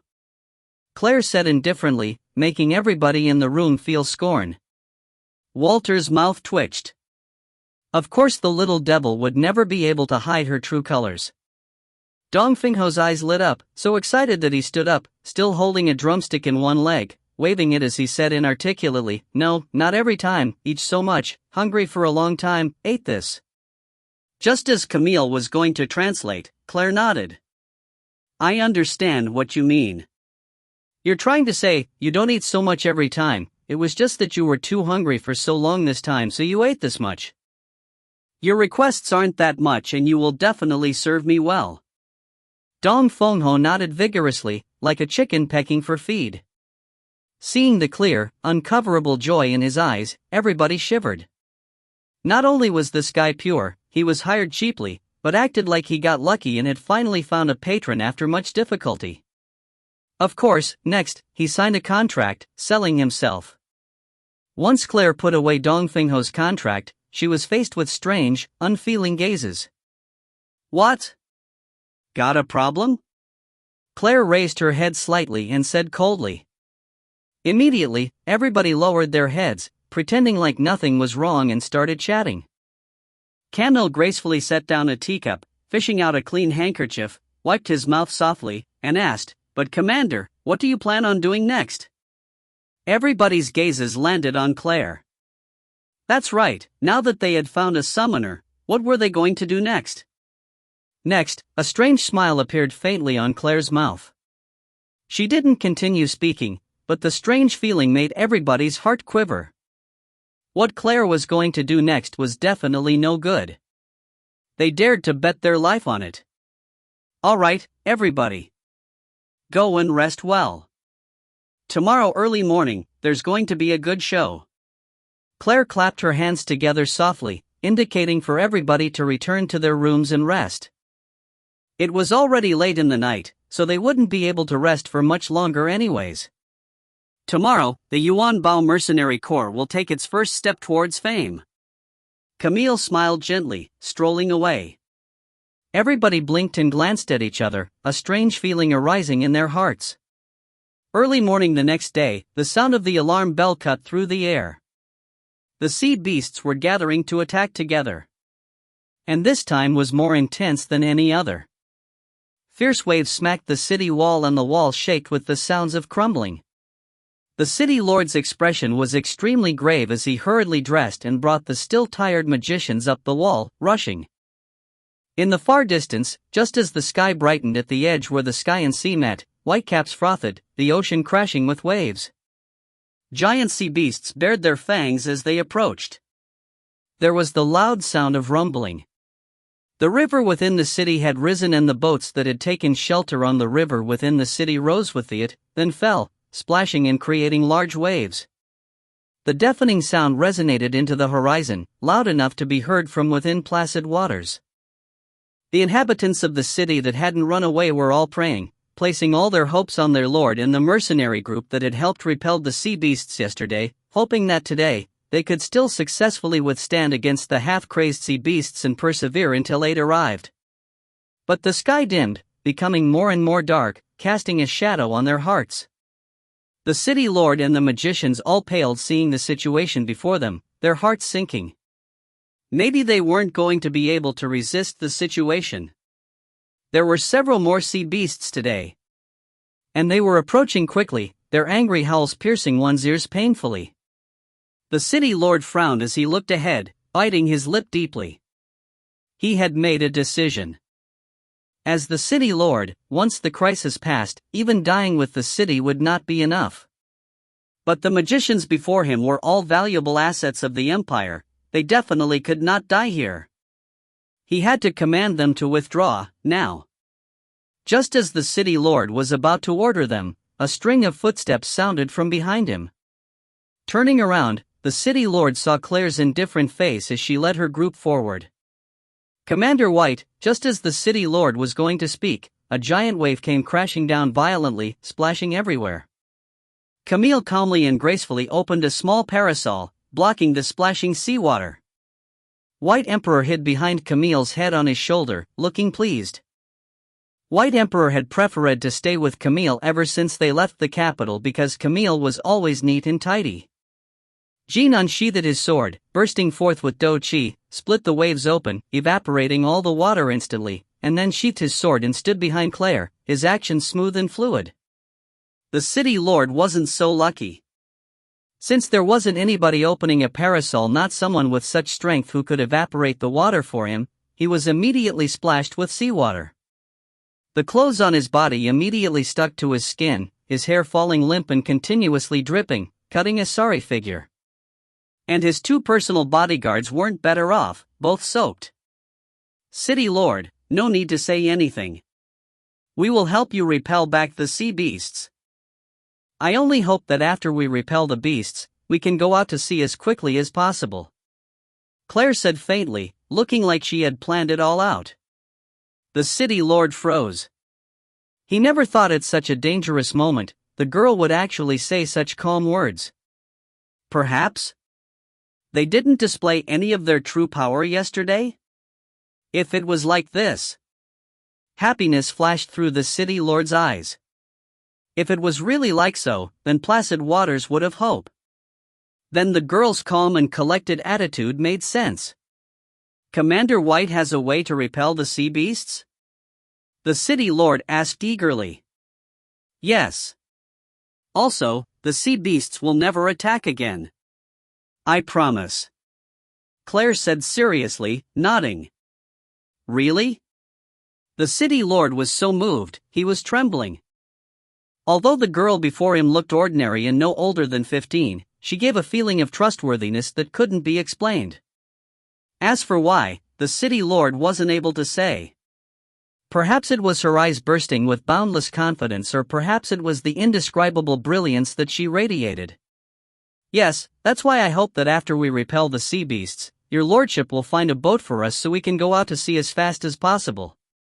We have business to deal with. Claire was completely solemn. Then she looked ahead.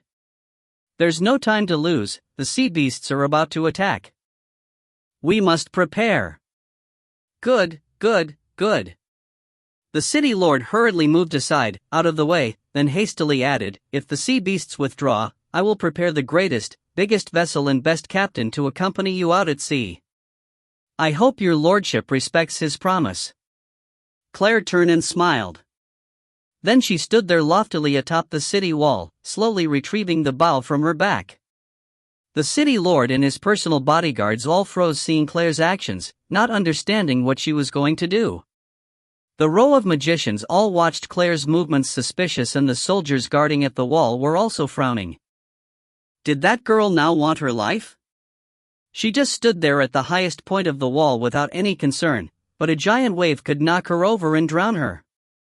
Claire stood there loftily, slowly raising the bow in her hands, aiming forward. Gradually, slowly, she pulled the bowstring. The expressions of the magicians on the wall all changed because they could feel at the same time an enormous magic undulation currently pulsing coming from the ordinary-looking girl. As the bowstring was pulled more, the magicians' hearts all beat more intensely. The magic power was becoming more and more huge.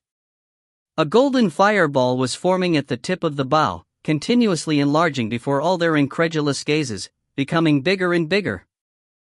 The boiling hot repressive aura made it unbearable for the surrounding people. Before the splashing spray could approach, they immediately evaporated.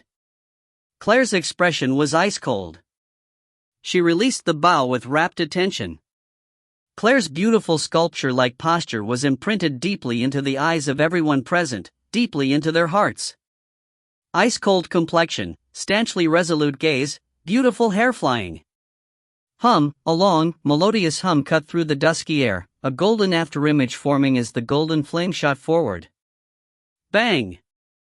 The exploding sound resonated into the horizon, jolted everybody. The city lord even forgot to think as he just stared at the scene in the sky, unable to say a word. If you find any errors, ads pop up, ads redirect, broken links, non-standard content, etc., please let us know. Report chapter so we can fix it as soon as possible.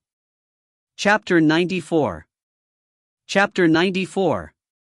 The magicians' minds were all blank, stopping their movements as they froze and stared at the sky. The soldiers guarding the city wall and the residents who had been praying fearfully all looked up and marveled at the magnificent scene in the sky. The incomparably beautiful golden flame in the air exploded forth, whistling as it shot through the air. The gray sky shone a golden hue, and the gorgeous golden color seemed to drive away the fear cast in their hearts. Then the painful roars of sea beasts sounded from beyond the wall, ear-piercing. The sound of waves slapping the wall was deafening, able to be heard clearly from far away. Even idiots would know that the sea beast's pain was related to the gorgeous scene. The magicians standing at the wall had their mouths open wide, not believing their eyes. That power was definitely not something that could be generated by a magic bow.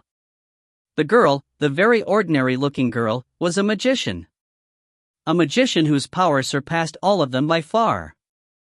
The sounds of explosions still arose here and there, the sea surging turbulently. The sea beasts roared extremely painfully, writhing in pain as they disappeared into the water.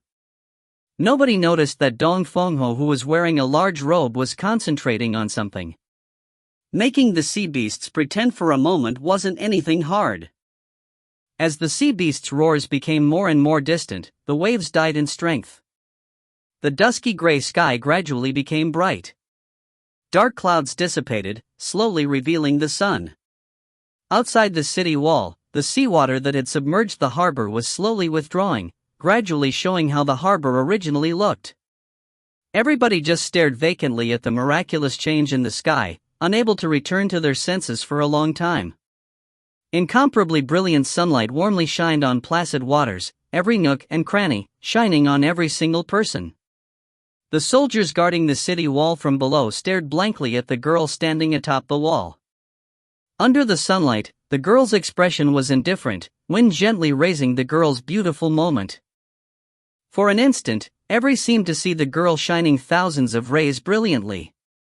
Then in a blink of an eye, the girl looked so common, she couldn't have looked more ordinary. The sea beasts have withdrawn and won't come back ever again? The city lord stuttered, staring at the harbor that was slowly being revealed. Yes, they won't come back, because I already discovered yesterday why the sea beasts attacked the harbor. Claire replied seriously. The sea beasts were only giving humans a punishment. There needs to be a policy for limiting the amount of fishing. City Lord, you should consider this policy. For example, not allowing fishing during the season fish lay eggs. Looking righteous, Camille started to create a cover for Claire. It's like that? The city lord's expression changed. He looked at Claire, wanting a confirmation. Yes, your lordship. I hope that you will deal with that matter well. The sea beasts have already withdrawn and will never attack again. I believe under your leadership, placid waters will thrive once more. Claire said randomly. Of course she couldn't tell the city lord that everything they had seen just then was a half-truth. Letting these greedy humans understand how to be sustainable while they were at it was not bad either. Even in a fertile area, unregulated fishing would one day lead to depletion.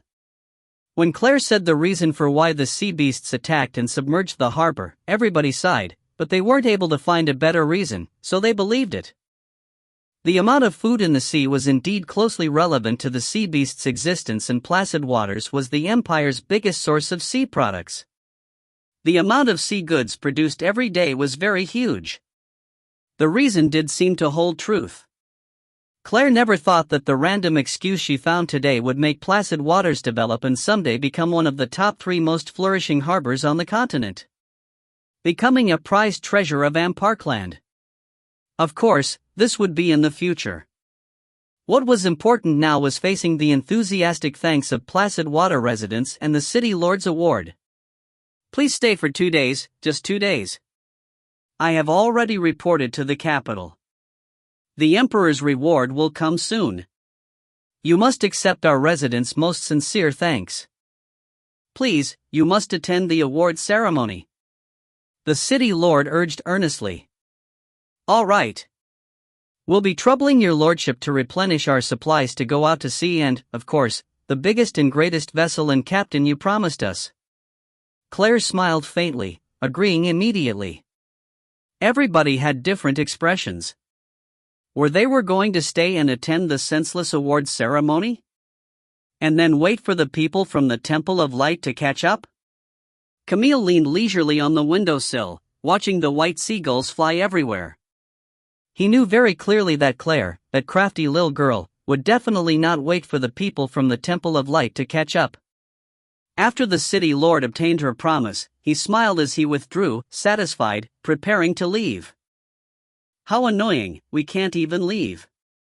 Claire, you're really going to attend that something award ceremony? Summer kicked a chair, annoyed. The moment they had left the door, they were surrounded, and then the gifts of thanks almost crushed them to death. That's why they entrusted the city lord to gather the items they needed to go out to sea. The names White Little Moon and Yuan Bao Mercenary Corps spread through placid waters, known to every household. The ordinary-looking girl with a small magic bow on her back was actually a powerful magician. She led her small group to fight intensely against the crazy sea beasts, beating back the ferocious sea beasts with one strike, and placid waters became calm. This was something that the city lord and all the magicians of the city couldn't do, but the girl and the mercenaries that she led accomplished it. Such strength, such honor. Many people bragged that they had personally seen the girl's dazzling appearance that day. Within one night, White Little Moon and her Yuan Bao Mercenary Corps became Placid Water's hero. News of their deed gradually spread. Even the Emperor himself ordered for there to be an award. 2 days later, the sun's rays were bright. Placid Waters was peaceful and flourishing. Everybody in the city appeared, all gathering in one place. It was Placid Water's large public square, close to the city lord's manor. Today was the day the city lord was going to commemorate their hero. The public square was bustling with activity, unusually lively. Everybody stretched their necks waiting for their hero to appear. The city lord donned new clothes, in high spirits. The atmosphere in the public square became more enthusiastic because they knew soon they would be able to see with their own eyes the heroes who saved placid waters. Everybody, I am very fortunate to stand here safely and feel the glittering rays with everyone. We all know that the peaceful situation is all because of one person and her group. She is the hero who drove away the crazy sea beasts, White Little Moon. The city lord proclaimed passionately. The masses below him cheered, the enthusiastic atmosphere reaching the skies. Next, please welcome our hero, White Little Moon, and the mercenary group she leads, Yuan Bao Mercenary Corps. The city lord smiled widely, raising his hand invitingly. There was thunderous applause, the cheers earth-shattering. The people at the public square applauded with all their might. But no one appeared. The legendary, ordinary-looking yet powerful young girl with a small magic bow didn't appear. The city lord frowned, raising his voice as he outstretched his hand and said, "Next, please welcome our hero, White Little Moon, and the mercenary group she leads, Yuan Bao Mercenary Corps."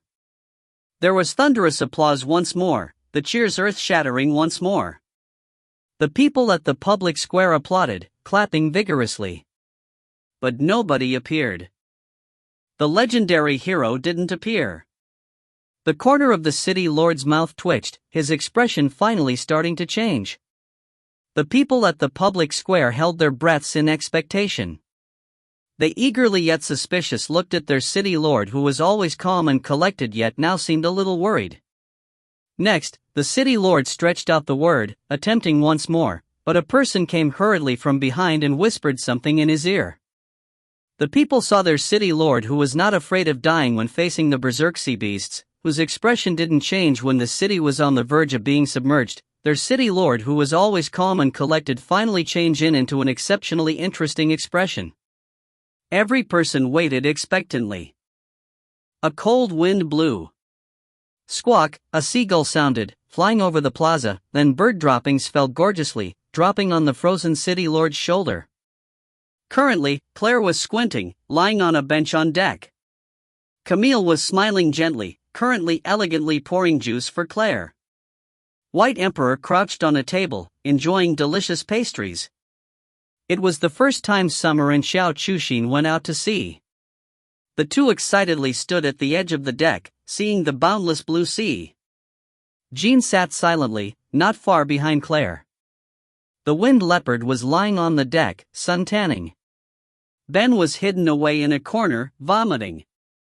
The powerful, haughty black dragon had become seasick. Yes, he was magnificently seasick. "Commander, how are the pastries?" Camille smiled. "Secondary Commander, the juice and pastries you made are forever unmatched." Claire squinted, saying the words without care. Camille smiled gracefully, holding a teacup as he went into the ship's holding, continuing to make fresh juice for Claire delightfully. Li Mingyu and Li Yuewen's eyes widened as they saw the scene before them, wanting to say something, but couldn't. At this moment, the most secure ship and the most experienced captain and sailors were considered Claire's. Ever since the sea beasts were driven away just like that, the Li siblings felt like something was off, but they never found the right time to ask. The two decided secretly that they had to find the chance to what exactly had happened. The sea was calm. Every day, the group was very satisfied. Even if there was a storm, they wouldn't fear. They had the experienced captain and sailors there. Thus, whoever fished, fished, whoever sunbathed, sunbathed, whoever ate, ate, whoever made fruit juice, and whoever vomited, vomited. If you find any errors, ads pop up, ads redirect, broken links, non-standard content, etc., please let us know. Report chapter so we can fix it as soon as possible.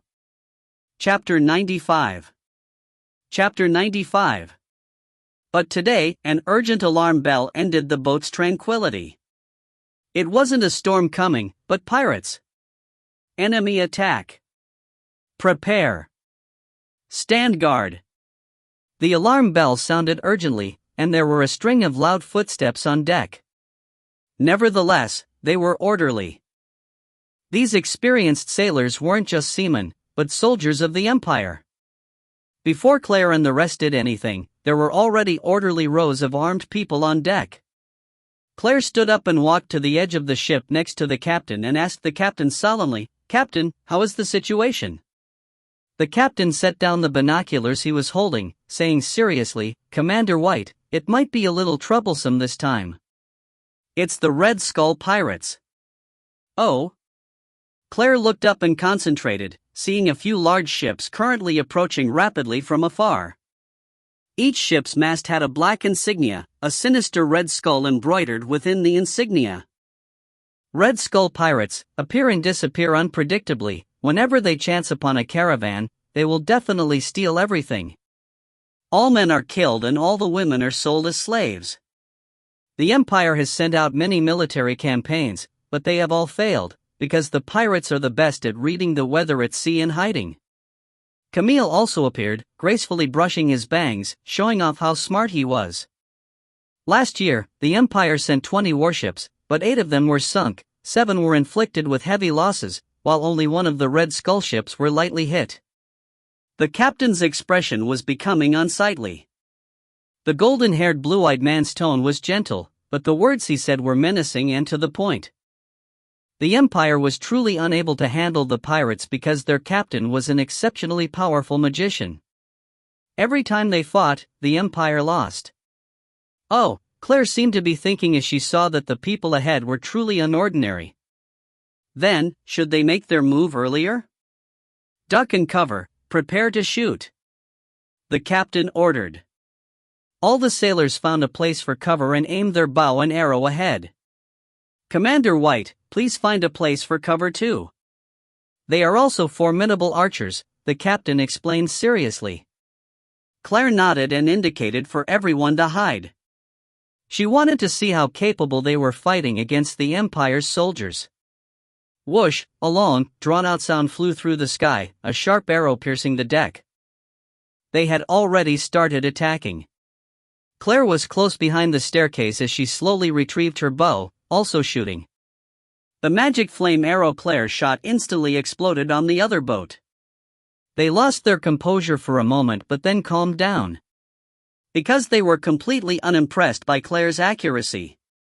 The flame arrow's eruption barely had an effect, weak in power, and they had magicians defending, so it was not a threat at all. "Commander, you're not skilled enough as an archer." Camille was standing beside Claire, holding a teapot. He elegantly poured the tea until the teacup was full and handed it to Claire. "Here, Commander, taste the Rugosa rose tea that I made specially for you." Claire's mouth twitched. Indeed, her accuracy was depression. Even shooting a couple of arrows didn't seem to cause any harm to them at all. Claire took the cup from Camille gloomily, finishing it in one gulp.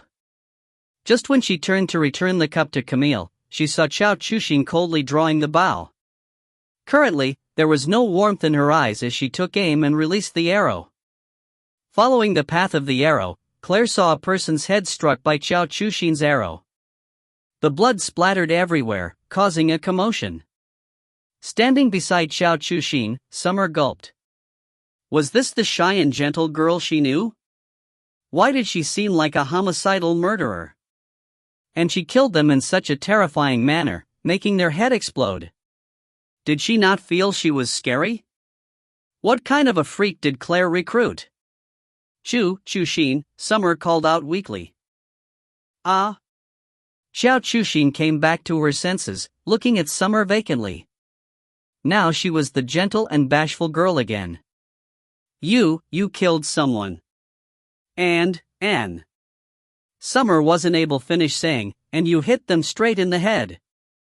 When I shoot, I only focus on the target. I don't differentiate between humans or beasts, Chao Chushin said profoundly. Her expression was cold, her eyes clear. Summer shuddered, unable to say a word. Very good, Chushin. Continue. Claire's eyes became slits as she leaned leisurely, preparing to rest. Receiving praise, Xiao Chuxin turned and continued to shoot seriously. One arrow after another either landed heads or ran through people's chests. The people hidden behind the casks were even more miserable, their hearts penetrated by Chuxin. "Commander, you still haven't said how good my Rugosa rose tea was yet." Although Camille's voice was gentle, his tone and gaze were a bit unpleasant. "Oh, very good. Another cup please." Claire gave Camille a brilliant smile. Camille smiled slightly, lifting a teapot, just about to pour tea. But right at this moment, they heard a loud rumble, followed by the ship's hull shaking violently. A huge wave was created. Magic crystal cannon? Li Mingyu cried out in alarm, looking incredulously at a cylindrical object sticking out from the pirates' biggest ship. The pirates actually had such a thing? The other side is very wealthy. Li Yuowen's bad joke wasn't laughed at by anybody. It seems that they were intimidated by Xiao Chuxin's magic arrows, miscalculating that there would actually be someone like that on board, so they decided to try to end it as fast as possible, using a magic crystal cannon to try and take down the huge, profitable-looking ship. Ugh! Just at this moment, there was an untimely sound of vomiting. Everybody looked over at the same time and saw Ben struggling as he crawled out of his hidden-away corner. "Oh, Ben, did you finish vomiting everything you ate from yesterday?" Claire said casually, brow raised. What's going on?" "Blarg. Why is the boat rocking more violently?" Ben thumped his chest, trying his best to suppress the sourness of his stomach. "We bumped into pirates and then they used a magic crystal cannon at us, so the rocking became more intense, so you vomited more," Summer said, taking joy in Ben's unfortunate situation. She had wanted to ridicule the uneducated black dragon for a while now. He had been vomiting the whole day, but Summer hadn't dared. Now she finally had the chance to say a few sour words. Of course she wouldn't let the chance go. The captain looked over, deeply worried. The situation was clearly already very dire, but those people actually were still playing around. It was a magic crystal cannon after all. The pirates actually had a magic crystal cannon, such a powerful, killing weapon. At first, he had hoped that the people who had been able to drive away the sea beasts could fight against the pirates, but he never expected them to have a magic crystal cannon. The captain looked at the blue seawater, starting to feel waves of despair. Was he going to die here today? Commander. Blarg, Ben struggled to stand up straight, staring at Claire, his eyes full of expectation. Claire blinked. She looked towards the nearby Camille and said emotionlessly, "Then, venerable secondary commander, are all the Red Skull pirates heinous criminals?" "Of course, venerable commander. Each and every one of those pirates' heads are valued, all on wanted lists," Camille said firmly. "All right. Ben, I allow you to dispose of them for the good of the Empire." However, before Claire finished speaking, Ben roared at the sky, breaking of Claire's words. The resounding roar brimming with power went directly towards the skies, making one's heart tremble. Roar! Go die! Ben flew straight up. With a wave of his hands, a giant, matchless flame ball rapidly attacked towards the pirate ships. The fireball filled with power and heat struck the pirate ships loudly, the earth-shattering explosion deafening. In the blink of an eye, almost half of the giant pirate ships were gone. Along with the loud rumbling sound, there were miserable shouts everywhere from the pirates. The fire spread crazily, making the fringe of the sky red. The captain and sailors stopped what they were doing, all dumbstruck seeing the situation before them, unable to say a word. Currently, their minds were completely blank. Summer's eyes widened. She fearfully shifted over to Xiao Chuxin's side, but looking up, she saw Xiao Chuxin's cold face as she was still shooting and taking people's lives. Summer shuddered, carefully moving towards Claire. Go die. Go die. Actually daring to make your father's, vomiting worse, all go die. Ben blamed, still casting spells like they were nothing. The pitiful pirates had become the target of Ben's venting. If the pirates knew that the reason was because they had made the boat rock too much, perhaps they would have all died of depression. Ben, leave some alive. Also, don't destroy everything, Claire sighed helplessly. They were burned to this state. How could anyone recognize that they were originally the impressive and famous Red Skull pirates? The Red Skull pirates that made people terror-stricken were now a tragic legend. Of course, it wouldn't just end like this. The boat fragments flew, the wailing voices ear-piercing. If it wasn't for Claire stopping him, perhaps Ben would have bombarded them until nothing was left. The precious magic crystal cannon was almost destroyed by Ben's crazy magic. Once the Red Skull Pirates captain was dragged in front of Claire, he couldn't believe that he had actually been defeated by the ordinary-looking, commonplace girl. The terrifyingly strong black-clothed man had perhaps destroyed almost all his life's work, and having experienced the man's frightening strength, he couldn't help but admit that they were not the young man's match.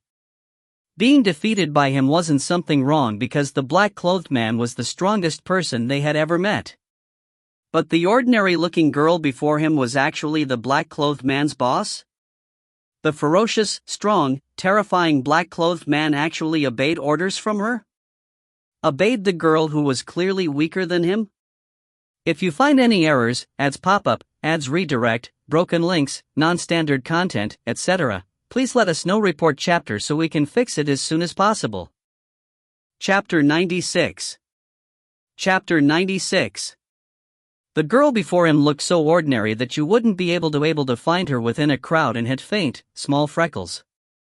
She reclined on a rocking chair, a beautiful golden-haired man currently smiling and carefully pouring tea for her. And one of the nightmares of the Red Skull Pirates, the black-clothed man, was currently crouching behind the young girl and vomiting. It seems the terrifying man was seasick? And their other nightmare, the magic archer, was currently satisfied and happily sitting next to the ordinary girl, counting the golden coins that the girl had just given her. The Red Skull captain's hand trembled slightly. Don't tell him, the terrifying girl who had killed so many of their people had only received these few golden coins as a reward. Did she know that any one of the pirates that she had massacred was worth far more than the golden coins in her hand? Who exactly was the ordinary-looking girl? Claire sipped tea quietly. Seeing the tightly tied and also confined in a magic ring pitiful-looking young man, she asked, "Oh, you are the famous captain of the Red Skulls?" She was a bit shocked. She never would have thought that the legendary fearsome pirate captain would actually look like this, completely baby-faced and adorable, no scary aura at all. He had been able to make the pirates bend to his will while looking like this and had created a huge headache for the Empire, showing that he was definitely not as simple as he looked. "Yes, I am. Who are you?" "I have been defeated under your hands, at least you should tell me before I die." The baby-faced, adorable pirate captain glared at Claire and said coldly, "You should tell your name before asking for someone else's." "Such an uneducated guy," Summer said angrily. But while she said this, she looked towards the vomiting Ben from the corner of her eyes. Naturally, she was hinting something. It was a pity that Ben didn't sense it. Instead, he was fully concentrated on retching. "Luke," the baby-faced captain said hatefully, then glared at Claire, waiting for Claire's response. "Captain, find the nearest island to go ashore and right after you hand them over to the local authorities, we'll be on our way." Claire yawned, then lay down. Luke's baby face instantly flushed red. He hatefully glared at Claire and snarled, "Who are you? Did I say that if you told me, I would tell you? You are a pirate, since when did you think that the universe was fair?" Claire didn't even look up, her eyes still closed. "I'm not going to tell you no matter what. You will die with remaining grievance." Everybody's heart shivered. This little devil was indeed evil, very, very evil. Luke froze, staring rigidly at Claire until he was dragged away. His gaze was extremely complicated. The remaining pirates were captured and also smoothly handed over to the nearest island's authorities. The magic crystal cannon was also left behind, planned to be handed to the higher-ups. After news of the Red Skull pirates being crushed with one swoop traveled, it raised a commotion wherever it went. All of the island's residents wanted to see who did it, but Claire's party didn't even leave the boat. After the captain and sailors finished handling it, they immediately set out to sea. Only the names White Little Moon and Yuan Baokor were left behind. Camille adjusted the parasol, smiling as he said to the person sitting below the parasol, "Commander, you have gained fame again. Venerable secondary commander, your golden hair glitters so brightly under the sunlight, as dazzling as pearls." Claire didn't even open her eyes, speaking without thinking. "I want a rugosa rose pastry." "All right, venerable commander, I shall serve." Camille didn't speak anymore, eagerly entering the hold of the ship. White Emperor chirped and jumped on Camille's shoulder, Dong Fengho following closely from behind. Only then did Claire sit up and open her eyes to look at the Li siblings who had been sitting in front of her for a long time without saying a word, and asked emotionlessly, "All right, what do you guys want to say?" Now, only they three were left on the edge of the deck. Everyone else was dealing with their own matters. Summer had been led away by Chao Chushin to roast fish while Water was on the highest deck, sun tanning.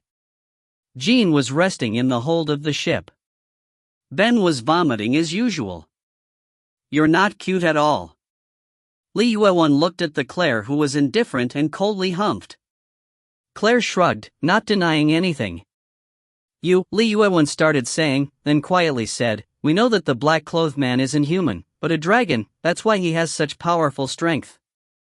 But why would he listen to you? And why did the sea beasts mysteriously withdraw that day? Don't use that vague excuse you gave the city lord on me." Claire raised a brow slightly, saying indifferently, "Why should I tell you?" Just when Li Yuewan was about to explode in anger, Claire tilted her head and continued to say indifferently, "But if you want to know, I'll tell you." Li Yuewan's mouth twitched, unable to say a word. A hint of a smile flashed in Li Mingyu's eyes. How could he not understand that Claire was purposely teasing this hot-tempered little sister of his? Black Dragon Ben was saved by my master unintentionally. He was trapped by a fellow dragon. In other words, he was too stupid. That's why he decided to accompany me and learn to be a little smarter. Listening to me is normal. It's even simpler about the matter of the sea beasts that day. Claire sipped some scented tea, internally praising Camille's exceptional craftsmanship, and then continued, "Because those sea beasts were summoned by a subordinate, and then just told the sea beasts to withdraw at the right now." Li Mingyu and Li Yuewan glanced at each other in dismay, instantly not knowing what to say. "Summoner? You have a summoner?" Li Yuewan exclaimed incredulously.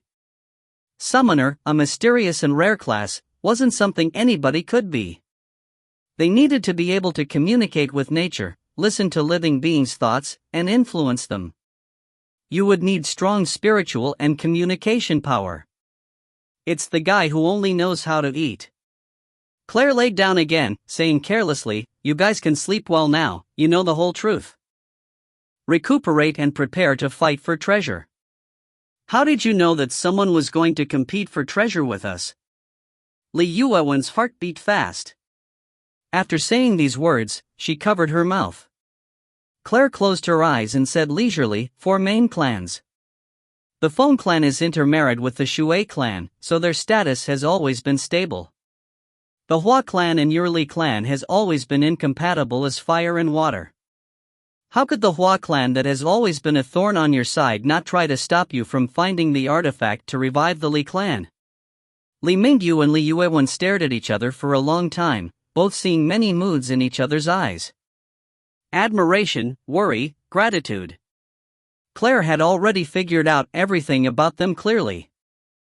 There really were people from the Hua clan that Claire had expressed worry for who would come to wrest away the treasure.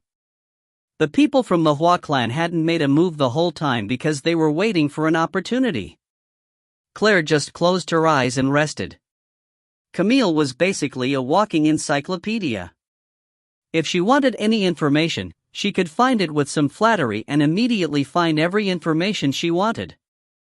3 days later, the boat stopped at an unknown, small island.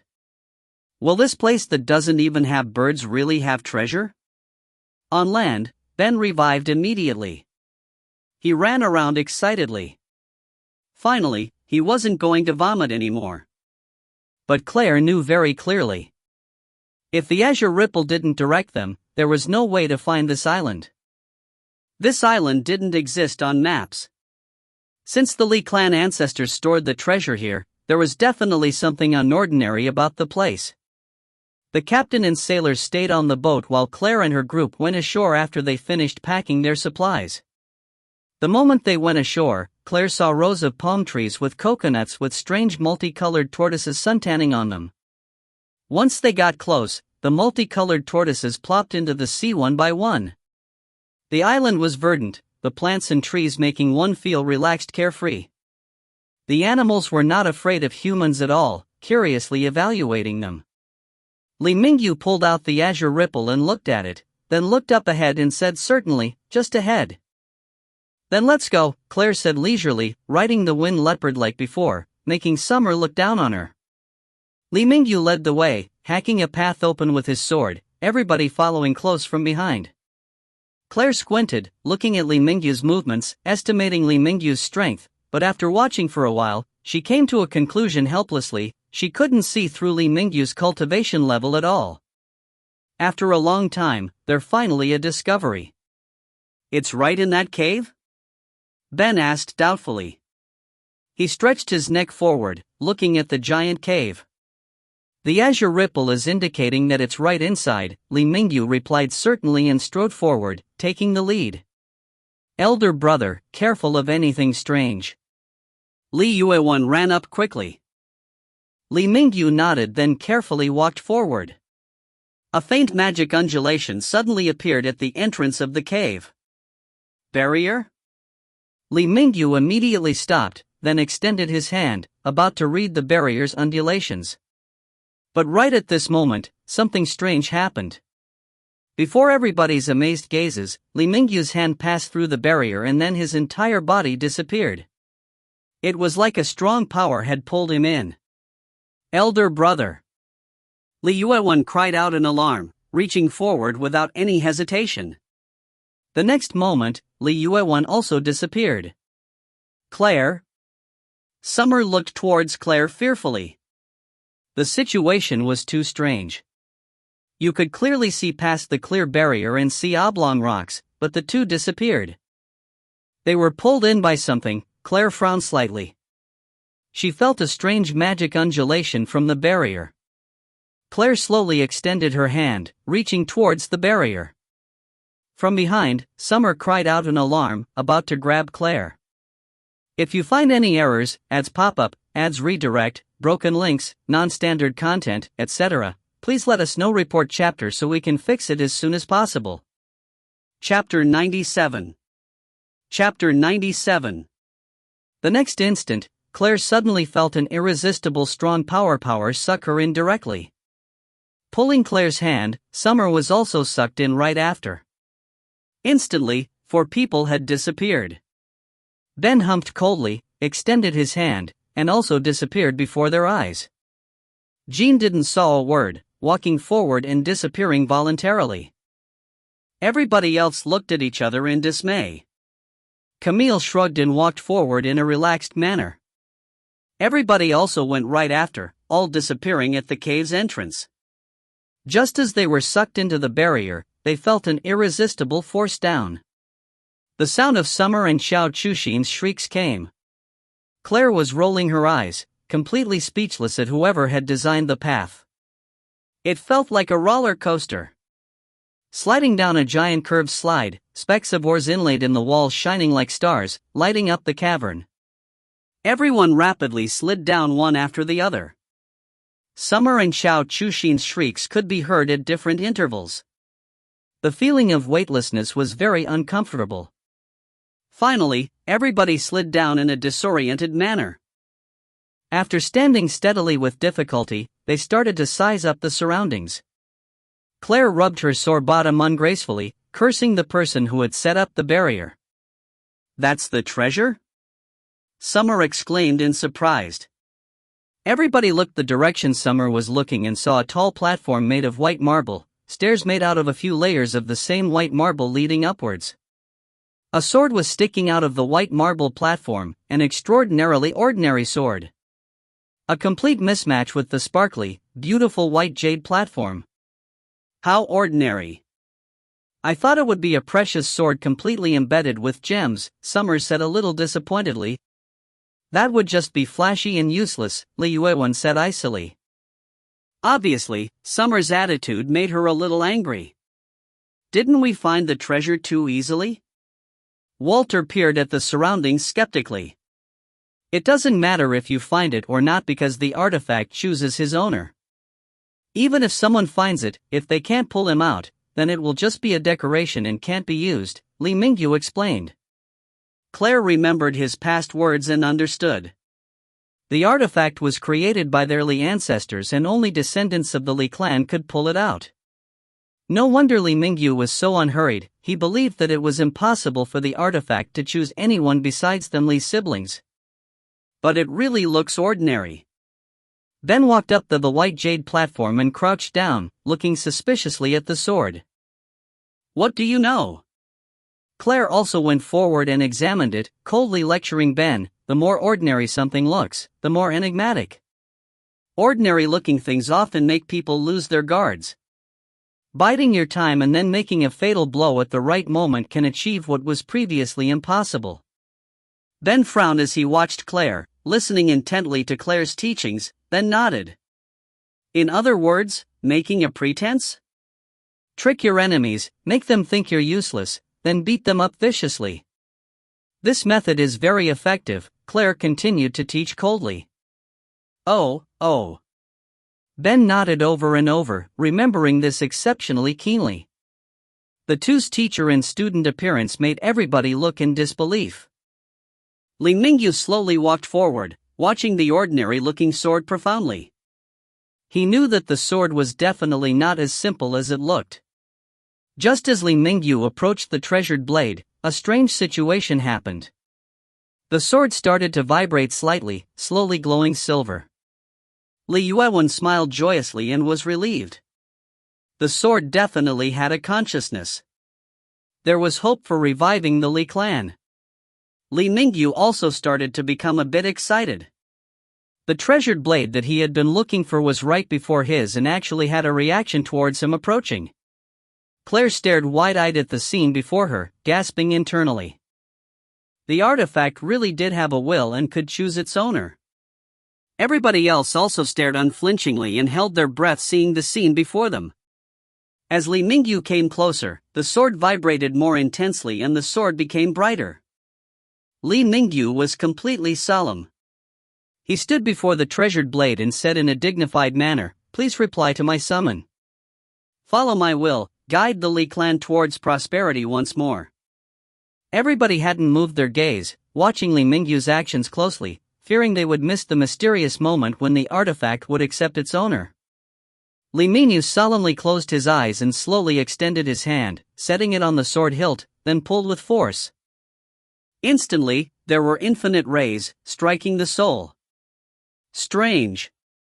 The treasured blade did not move a single inch. It just vibrated and glowed silver as before. What? After being shocked for a moment, Li Mingyu pulled forcefully once more. The treasured blade did not move a single inch, just as before. Everybody blinked, perplexed. Didn't he already finish making a big show out of it? Why hadn't he pulled it out yet? Claire also frowned, looking at Li Mingyu, not understanding exactly what he was doing. What was he doing, just standing there and not pulling out the sword? Li Yixuan frowned slightly because with her older brother's personality, Li Mingyu wouldn't continue to hesitate and not pull out the sword. An ominous premonition arose in her heart.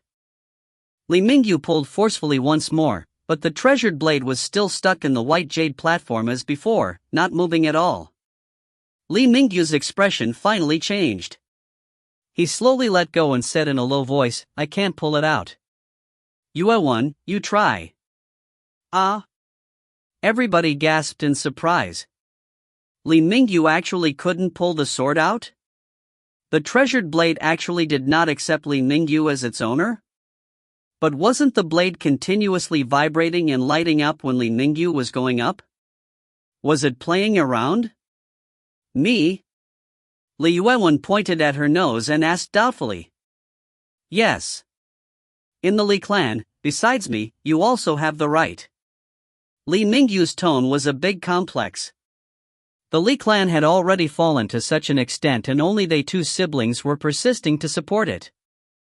Seeing the situation before them, Claire and everyone else weren't able to say a word. They just quietly waited. Li Yixuan's expression became conflicted as she slowly walked up to the white jade platform. She slowly extended her hand out, her hand shaking slightly. She hoped she could pull it out, but at the same time, hoped she couldn't. What did being able to pull it out mean? Did it mean that elder brother wasn't as good as her? If she couldn't pull it out, then how would the Li clan revive? Li Yixuan felt completely conflicted, but in the end, still set her hand on the sword hilt. With rapt attention, she pulled. The blade did not move an inch.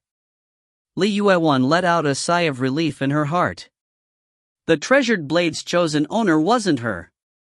Instantly, the cavern fell silent. Everybody glanced at each other, unable to say anything.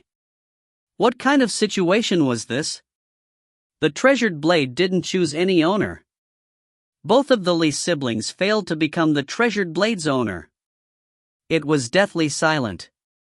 There was only the sound of the treasured sword still vibrating. Li Mingyu and Li Yixuan just stared blankly at the treasured blade at a loss. They had done everything they could and finally found the treasured sword, but now they could only look at it. Nobody else dared to say anything. Seeing the two's expressions, they all were silent. It seemed unsuitable to console them at this moment. After a long time, Claire felt that her foot had even started going to sleep. Then Claire said weakly, "Then, is there a way to dig out the white jade platform and then bring back both the white jade platform and treasured sword back? Perhaps there's someone else in the Li clan the treasured sword will accept as its owner." Li Mingyu shook his head slowly, his eyes calm. If this was possible, someone would have done that long ago. It can only be said that we siblings don't have enough strength and the treasured sword won't accept us. Li Yixuan was also listless. Instantly, an indescribably dismal mood descended. Nobody knew what to say. Seeing Li Yixuan's listless expression, Claire also started to feel uncomfortable. Although this woman was usually very fierce, there was no way for Claire to dislike her. She wanted to say something to console her, but she didn't know what to say. Claire shifted around, her foot had started to fall asleep. Claire extended her hand unconsciously, just wanting to rest on the sword for a moment. An abnormal bang sounded, suddenly breaking the silence in the cavern. Everybody's mouths were wide open seeing the scene before them, dumbstruck. Claire had fallen on the white jade platform and the ordinary-looking treasured sword also fallen next to her too. Claire hurriedly got up. Seeing the sword next to her, she hastily picked it up and said frantically, "I only wanted to lean on it for a moment, I didn't mean to. I'll immediately stick it back. I only wanted to lean on it for a moment, I didn't mean to.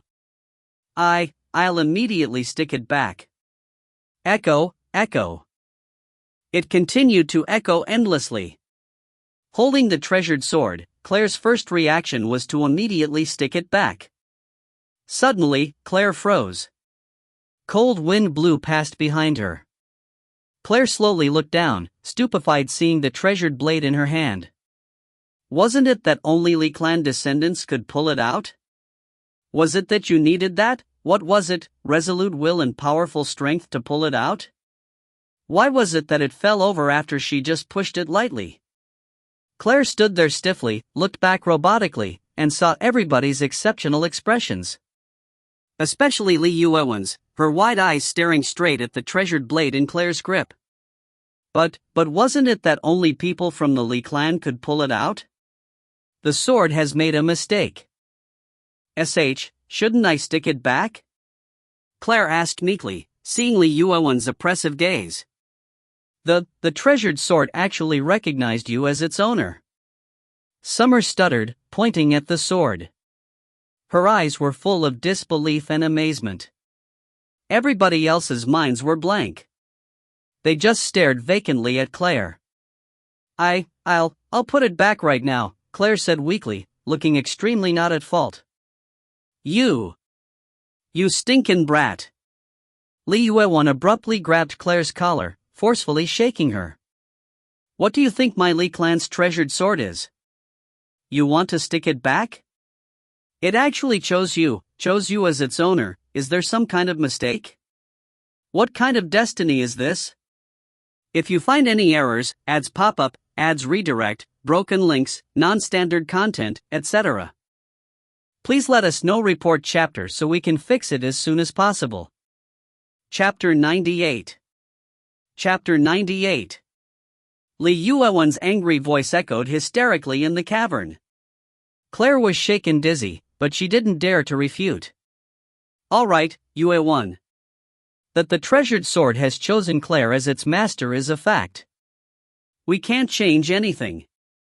Li Mingyu said quietly.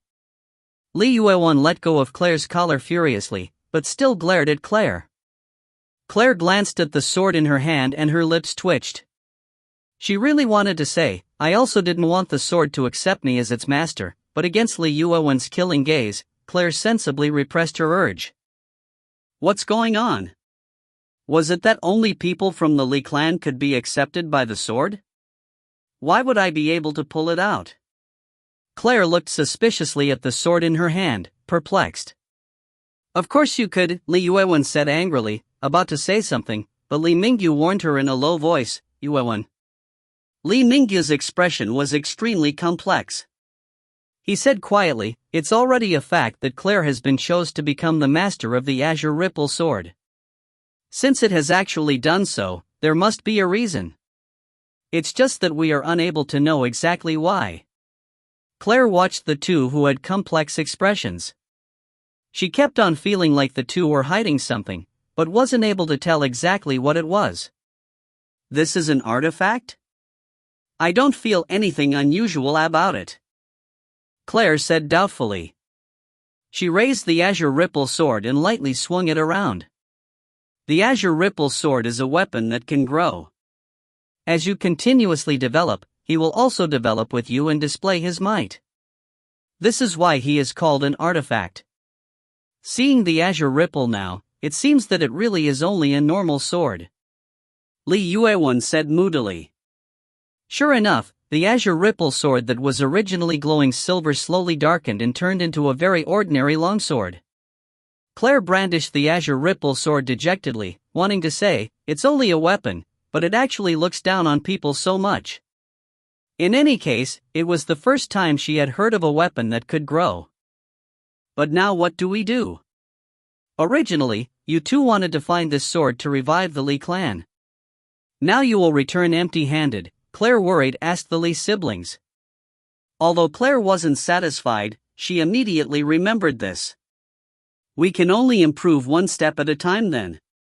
We have already tried our best. If the heavens want to end our Li clan, Li Mingyu's voice was a little bleak. Li Yuewan became frantic, immediately saying, Elder brother. That won't happen. I won't let the Li clan end. Seeing the circumstance, Claire started feeling conflicted. If it wasn't for the sword crazily choosing her as its master, the situation wouldn't have developed into this. Can I do anything for you? In the end, Claire asked this quietly. No need. It is heaven's will that the sword has accepted you, Li Mingyu said quietly, but before he finished speaking, Li Yuewan interrupted him. Of course, you need to work for us, you need to pay responsibility. Li Yuewan said loudly, angry. Yes, my responsibility, my wrongdoing. Claire nodded over and over. Then what can I do for you? 3 months later, at the 4 major clans competition, you need to battle on behalf of the Li clan. Using the Azure Ripple sword. Li Yuewan said righteously and forcefully. Ah? Claire's mouth opened wide. She stared at Li Yuan. Outsiders can represent the Li clan in fights? Who said you were an outsider? As she spoke faster and faster, Li Yuan almost said something, but meeting Li Mingyu's meaningful gaze, she immediately changed it and said angrily, "Our Li clan's Azure Ripple sword has already accepted you as its master. You can be considered half a member of the Li clan. What's wrong with representing us?" "So that's it?" Claire blinked, staring at the ordinary-looking Azure Ripple sword, even feeling a little innocent and wronged. How could it not? You stinkin' brat, acting like you're innocent even though you benefited. Now the artifact has even acknowledged you as its owner, isn't it proper for you to work for the Li clan? Li Yuan looked incredibly resentful and anxious. Oh, that seems to make some sense. Claire stroked her chin, then sighed. Alright, then 3 months later, I will represent you in battle. Good. Li Yuan nodded, satisfied. Li Mingyu was frozen and still hadn't come back to his senses. The two made their decision just like that? But right now, you are way too weak. You can't even bring out half of the Azure Ripple sword's power right now. I'll train you for the next 3 months. Li Yuan's eyes lit up, incomparably wicked. Claire's mouth trembled. She suddenly felt like her prospects had become gloomy. Claire glanced at the sword in her hand a little resentfully, cursing at how unlucky she was just then. She could have rested on anything because of her feet falling asleep, but she just had to rest on the damn sword. Now she was actually in hot water. It really wasn't her fault, how depressing. Everybody casted sympathetic gazes at Claire. Camille shrugged slightly, showing that although he felt sympathy, he couldn't do anything. On the other hand, the meaning in Jean's eyes were clear. No matter where Miss goes, I shall follow. We'll train in Mountain of Lost Souls for the next 2 months and then return to the Li clan and train for the 3rd month. Li Yuan said viciously. Claire was at a loss for words. Then let's go now. How do we go out? Claire asked, puzzled looking at the giant curved slide. There's stairs over there. Camille smiled and pointed at a long staircase at the side. Everybody turned to look. Sure enough, they saw that there was a well-kept staircase next to the slide. They all felt frustrated and then suddenly thought that whoever had designed the cave and set up the barrier was truly mischievous. Even though there was a staircase, they just had to experience sliding down painfully as their bottoms were scraped. But just at this moment, there was an alarmingly loud sound from the cavern's entrance and then the cavern started to shake violently. Stones continuously dropped and the entire cavern was on the verge of collapse. It's going to collapse. Aha! Summer screamed fearfully. With a wave of her hand, Claire constructed a barrier that surrounded everybody. It's the Hua clan. Li Yuan's expression was ice cold as she spoke decisively. Everybody froze. Claire was also perplexed. It can't be, nothing can hidden over the seas. If there was a boat, we could have definitely discovered it. Our captain and sailors were all chosen by the city lord personally and are all loyal soldiers of the empire. Stones thumped as they smashed on the barrier. Although the shaking of the cave looked very dangerous, it didn't collapse in the end. Instead, the light from the cave's entrance was gradually disappearing. The entrance was being buried. There's only one explanation: someone infiltrated as one of the sailors. Li Yuan's expression became colder and colder. Impossible. Camille said softly, I saw every person the city lord chose. They were all citizens of the empire, purely from Amparkland. Their backgrounds were all clean. It's not a person being replaced, but someone's soul. Li Yuan clenched her teeth. At this moment, the cavern had finally quieted down. There were stones all over the place and the entrance was completely sealed. What do you mean? Claire sensed something was wrong. The Hua clan has a high-level evil magic. It can transfer a person's soul to another person's body, engulf their soul, and then control their body. Li Ningya's expression was also becoming unsightly. He said in a low voice, "Who would have thought they would spend so much to stop us? They actually sent someone who could use such high-level magic." A clash between spiritual powers? Claire had figured out what kind of power it was. What if the person they're trying to take over has strong spiritual power? Claire immediately asked as she undid the barrier. Then there would be a backlash. If it was a heavy blow, then they would be dead, and if light, then they would become a vegetable. That's why they don't dare to use the evil magic so easily. This time they chose to use it against one of the sailors and didn't dare to choose any of you guys. Li Yuewen sneered. I reckon they wanted to blow up the cavern and bury us alight, but the cavern can't collapse so easily. That's why they will definitely be waiting for us at the entrance to ambush us. Then let's get rid of them, Ben said sinisterly. That magic seems really interesting. Walter smiled toothily, becoming interested.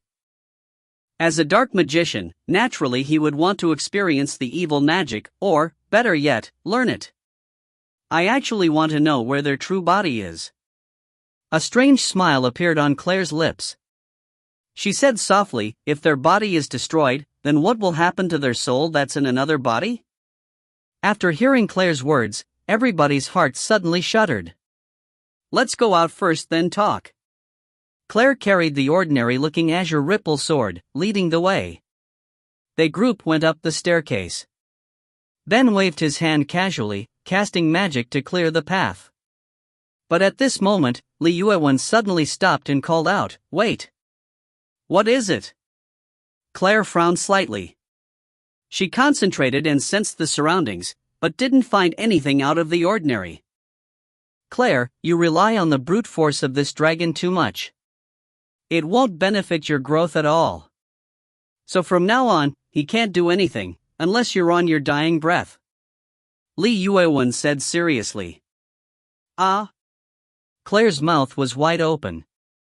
Seeing the staircase covered in stones, she had a headache. Did she want her to start doing everything by herself now? Good luck, Commander. I will fan you from behind. Camille had on a remorseful expression as he was standing right behind Claire, preparing to wave a small fan he had gotten from who knows where for Claire. Ben immediately moved out of the way and withdrew. Summer started smiling soundlessly. Xiao Chuxing blinked, she seemed to be a little confused. Walter yawned and leaned on the wall, starting to wait. Just as Jean was about to say something, Li Yuewen said coldly, if you want Claire to die on stage at the competition 3 months later, you can interfere. Jean silently withdrew. If you find any errors, ads pop up, ads redirect, broken links, non-standard content, etc., please let us know. Report chapter so we can fix it as soon as possible. Chapter 99. Chapter 99. Claire sighed helplessly and set down the sword she had been carrying over her shoulder angrily, then burst forth with Do Qi. In the end, she still cleared the path. After the endlessly long path was finally cleared, everybody arrived at the cave's entrance. Brandishing the sword with a grunt, Claire's powerful Do Qi directly expelled away the pile of stones. With a loud bang, all the stones were sent flying. Instantly, light appeared. Just as light started seeping in, Claire immediately set up a barrier. Next, arrows rained on the barrier, clamoring. They were ambushed at the barrier just as expected. Fly, children. Claire suppressed the resentment in her heart and spit out these 2 words viciously. Before everybody could understand what they meant, Claire had already chanted a spell, giant golden flames rapidly enlarging into giant fireballs from each hand. Claire threw it abruptly. Miserable shouts sounded. Sure enough, they saw a few people screaming as they flew up into the air. Claire, those people are sailors. Summer said weakly. Their soul has already been engulfed. The soul inside their body is the person from the Hua clan. Once the Hua clan person's soul leaves the bodies will become undead. Letting the proud soldiers of the Empire's corpses become undead would be their greatest insult, Camille said softly. He smiled, but his eyes were completely ice-cold. Yes. Killing them would be the best way to free them. Jean looked ahead, his gaze resolute as he said these words in a low voice. Summer fell silent. Among these people, only she was not very familiar with death. Claire didn't waste any breath as she brandished the azure ripple sword and rushed forward. She used her spiritual power to fiercely attack the soul hidden in the sailors' bodies. Li Yuewen sat down leisurely, watching Claire's performance. The sailors' bodies were too weak after all. Even if someone took over their body, the strength level would still be the same. Claire could easily finish them off by herself. Soon, Claire finished. She carried the azure ripple sword, her face dark as she walked back. Only then did the people resting stand up. The souls of those people are now gone, Claire said faintly. Shouldn't the person using the magic be close because they're controlling bodies? Yes. Quick, to the boat. Li Yuewen realized, leading them as she ran ahead. The person can't control too many sailors, they must have controlled some while subduing the others, and they wouldn't have killed everybody because they needs to sail back. Li Mingyu frowned as he explained, following Li Yuewen closely from behind. Sure enough, once everybody had rushed back to the boat was strangely quiet. Inside the boat, they found the captain and sailors all tied up tightly. After they untied each person, they said in disbelief what they had seen, saying that their comrades who they had been with all the time suddenly went against them. After they tied them up, they went off the boat with weapons. But Claire didn't listen to them. Instead, she went directly to the lowest level of the hold of the ship. That was the only place they had never set forth in. Everyone else followed Claire from behind and also descended. From inside the hold of the ship where wine was stored, there was the audible sound of restrained coughs, very obviously attempted to be suppressed. Claire sneered coldly, kicking the door open. In the dusky room, it was hard to see. Claire casually released a fireball to illuminate the room and saw a young man with pale complexion at the corner, clutching his stomach as he tried to stifle his coughs. The vivid, dark red blood showed that he had suffered heavy injuries. Hua Nantian. Li Yuewen called out in surprise. Evidently, she knew their name. You actually came here to kill us alone. Li Mingyu's eyes flashed coldly as he said this in a low voice. I alone am enough. The young man named Hua Nantian said coldly, sneering. But just as he finished speaking, his face was hit forcefully without any warning, directly knocking him down, making him incapable of getting up. Everybody's mouths were wide open as they froze, seeing this scene. Claire had kicked Hua Nantian in the face and was now stepping firmly on his head. You alone are enough? Then what are you doing right now? Right now you are being stepping on by me, spitting blood, being trampled on uselessly. Claire's gaze was as cold as a millennia of glaciers, her voice even more unfeeling and terrifying. Everybody was frozen, shocked. They had never seen Claire this way before. If you don't have the strength, then don't spew bullshit. Strength is what defines the right to speak. Claire's cold voice echoed in the room. Everything was fake. Only strength was real. Once you have strength, everything you say becomes the truth. Your actions will all be righteous. Therefore, you must become strong. Become strong. While being stepped on underfoot, Hua Nantian glared hatefully at Claire, his gaze completely filled with hostility and unwillingness. Claire icily glared at the person being stepped on underfoot by her and smiled coldly. Don't look at me with that gaze. You hate me? You don't have the right to hate me. If you want to hate anything, hate that you are too weak. If you were stronger than me, then the person being stepped on underfoot would be me. On the other hand, I would definitely not hate you. I would only hate how weak I was, that I had no way of beating you. Or, I would hate my conceitedness and my impudence, declining to work with others, wanting to gain glory myself and rashly act on my own. Everybody just stared vacantly at Claire. The Claire before them was very unfamiliar, very foreign. But she emitted an indescribable charisma. What was it? But nobody could put their finger on it. Astonishment and hate flashed through Huan Anshan's eyes. Evidently, Claire had accurately hit his weak point. He had come to kill the Li siblings for own glory for himself, but he didn't expect that there would be someone with spiritual power. Even more so, he didn't expect that their spiritual power would be so strong. "Let me live, I'll pay for what it's worth," Huan Antian said with difficulty. "Is your life worth a lot of money?" Claire smiled coldly, stepping down harder. "The Li clan should be almost bankrupt." "I'll pay 5 million gold coins," Huan Antian said from underneath Claire's foot with difficulty. Claire turned and saw Li Mingyu and Li Yuowen's expressions change slightly, awkward and angry. Claire understood that Huan Antian wasn't lying. It seems the Li clan had truly declined quite a bit. "Let me ask you a question." A cruel smile appeared on Claire's lips. "What?" Huan Antian could only feel that the foot over his head was feeling more and more heavy.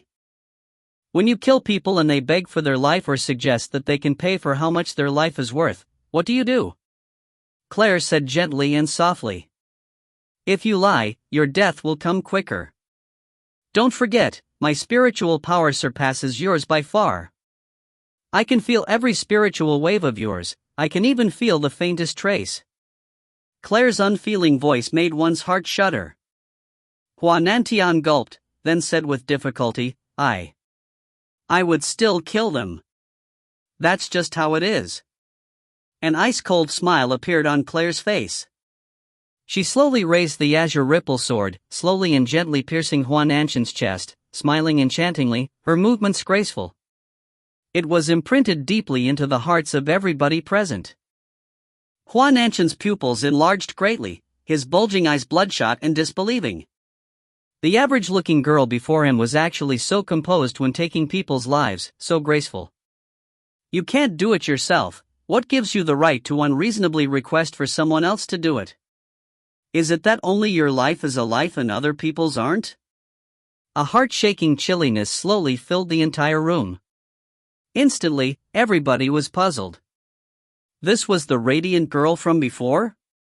The girl who had promised to always protect that commoner and the girl before them who cruelly took someone's life were the same. It wasn't a misperception, this kind of contradictory behavior was from the same girl. Blood splurted, curving into a strangely beautiful arc.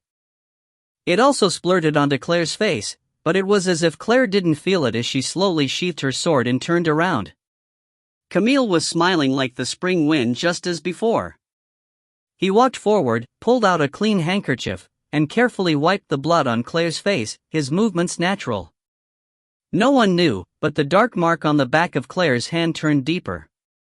If you find any errors, ads pop up, ads redirect, broken links, non-standard content, etc., please let us know. Report chapter so we can fix it as soon as possible. Volume 2. Chapter 100. Chapter 100. Early autumn approached, casting a faint golden hue on the world. Leaves danced in the breeze. It was a peaceful remote town close to the Mountain of Lost Souls. Although it was far away, it was very prosperous, because the Mountain of Lost Souls was also called Death Mountain. There were numerous magic beasts and also plenty of precious ores, but wanting to enter to get some easy money was life-threatening and extremely dangerous, so many people would make preparations in this small town before entering. Some people would use up almost all their money here because no one could know if they could ever come out again, ever have the chance to enjoy life again. That's why although it was a small town, it had everything you could think of, bars, inns, all kinds of stores. You could buy magic cores, magic beast furs and bodies. It was a very chaotic place. "I told you to lick it till it's clean, do you understand?" A vulgar voice sounded from within the bar. It was followed by a peal of coarse laughter. The bar was filled and had no empty seats. Sitting in the middle next to a table was a scar-faced man pointing at his thigh, bellowing at a waitress who was about to start crying. The scar-faced man's thigh was soaked with wine all the way to the groin area. The waitress was on the verge of crying. She knew that she had run into trouble now. It was the scary-looking man who had purposely knocked into her in the first place so that his pants had been soaked, and now he was saying such filthy words. "Lick where? You slut, you can't understand me? You make my pants wet, now I'm all sticky with wine, how annoying. Start licking now." The scar-faced man started hollering again. He even reached out and pulled the waitress's hand. Vulgar laughter chorused throughout the whole bar, but no one helped. Instead, they were all waiting to see a good show. The owner of the bar shop clenched his teeth, wanting to stand up for the waitress and protect her, but seeing the scar-faced person's warning expression, he started to hesitate. The people there were all unordinary, not someone he, such an insignificant person, could resist against. The other server, a man, wasn't there. If he was there, then the situation wouldn't have been so out of hand. I didn't mean it, customer," the waitress sobbed feebly, looking pleadingly at her boss, the owner. "F***ck, you slut," but then, when he hadn't finished speaking, a cold light flashed past, followed by a streak of blood in mid-air. "Ah!" The waitress's shriek nearly blew off the rooftop, because currently, the hand that was holding onto her had already left its owner. The hand just held onto her palm limply. The scar-faced man was staring vacantly at the splash of fresh blood in the air, when suddenly, a flash of pain brought him back to his senses. His hand had been cut off. A howl immediately covered up the waitress's shriek. The man stared with bulging eyes at a young man who walked coldly past him. The young man strode indifferently to the bar's counter and sat down quietly. "Owner, get me some sweet wine." The owner was afraid to even breathe out loud and immediately went to pour the sweet wine. He had seen everything that had just happened very clearly. It was this young man who had cut off the scar-faced man's hand with one slash of his sword. The bar went deathly silent. Everybody froze at the same time. They all stared, dumbstruck, at the young man who had suddenly appeared. "You bastard! Ah! You actually dare to chop off my hand? Ah! I'll kill you!" The scar-faced man's hysterical howl sounded once more in the room, bringing everybody who had been staring blankly back to their senses. The young man sitting at the counter didn't turn around, didn't even blink. Instead, he sat there emotionlessly and gracefully sipped the sweet wine that the owner had brought. The scar-faced man stood up abruptly, about to dash over to the young man sitting at the counter, but just as he took a few steps forward, a dagger flew, accurately stabbing his foot, sticking him in place. Everybody's ears were pierced, the mournful cry truly painfully loud. "What a pity, my dagger has been tainted." At this moment, the bar's door was pushed open once more, a golden-haired, blue-eyed beautiful woman appearing before everybody's eyes, looking regretful. Everybody turned around to look at the door. Under the harsh light, they could only see that a few people were standing at the doorway. After they could see clearly, they all gulped. A man who looked somewhat similar to her was standing behind the beautiful woman, also golden-haired and blue-eyed. The two's faces were both ice-cold, not a trace of warmth in their eyes, making one's heart shudder. Behind them was a young man whose face was ice-cold, a sword strapped to his waist, had a steady gait, and breathed lightly. Everybody could see with a glance he was a warrior of high cultivation. Meanwhile, the black-clothed, black-haired man's expression was overbearing while he emitted a dangerous aura with every fiber of his being. The delicate and pretty man in a long robe standing next to him was also unordinary. He was actually a magician. Only the two girls standing in the back seemed harmless. But once they saw the hands of the girl with the bow on her back, they all changed their minds. An ordinary archer wouldn't have such thick calluses. Only the man in the back with golden hair who kept on smiling looked harmless. Watching the crowd, he smiled and said softly, "Truly sorry for the inconvenience, my leader is moody today." After the gentle golden-haired man apologized, he strode in swiftly and stopped next to the person whose foot had been stabbed in place. He bent down slightly and pulled out the dagger, and then, without warning, gently sliced the neck of the howling scar-faced man. Smiling, he wiped the dagger with a napkin from a nearby table, and then elegantly handed the dagger to the golden-haired woman behind him. The scar-faced man twitched as he fell over, blood spraying on the ground into a strange, sinister design. An alarming chill instantly filled the entire bar. The gentle and elegant man was actually such a terrifying and dangerous person. Instantly, the atmosphere was so terrifying, everybody in the bar was in cold sweat. Everybody got up one by one quietly, about to escape the place that was so constraining. Their minds were about to collapse. Just as some people left their seats, the gentle golden-haired man turned and smiled brightly. "Everybody, don't forget to pay money." Some were unable to bear this kind of pressure, throwing down money and running away while shrieking. They had seen murders before, but not such a graceful one. "Commander, what were you doing, running here first by yourself and leaving us behind?" Camille smiled gently, sitting next to the woman who was pretending to be a man, Claire. "Humph." Claire only coldly humped once and stopped talking. She raised her wineglass and continuing to drink as before.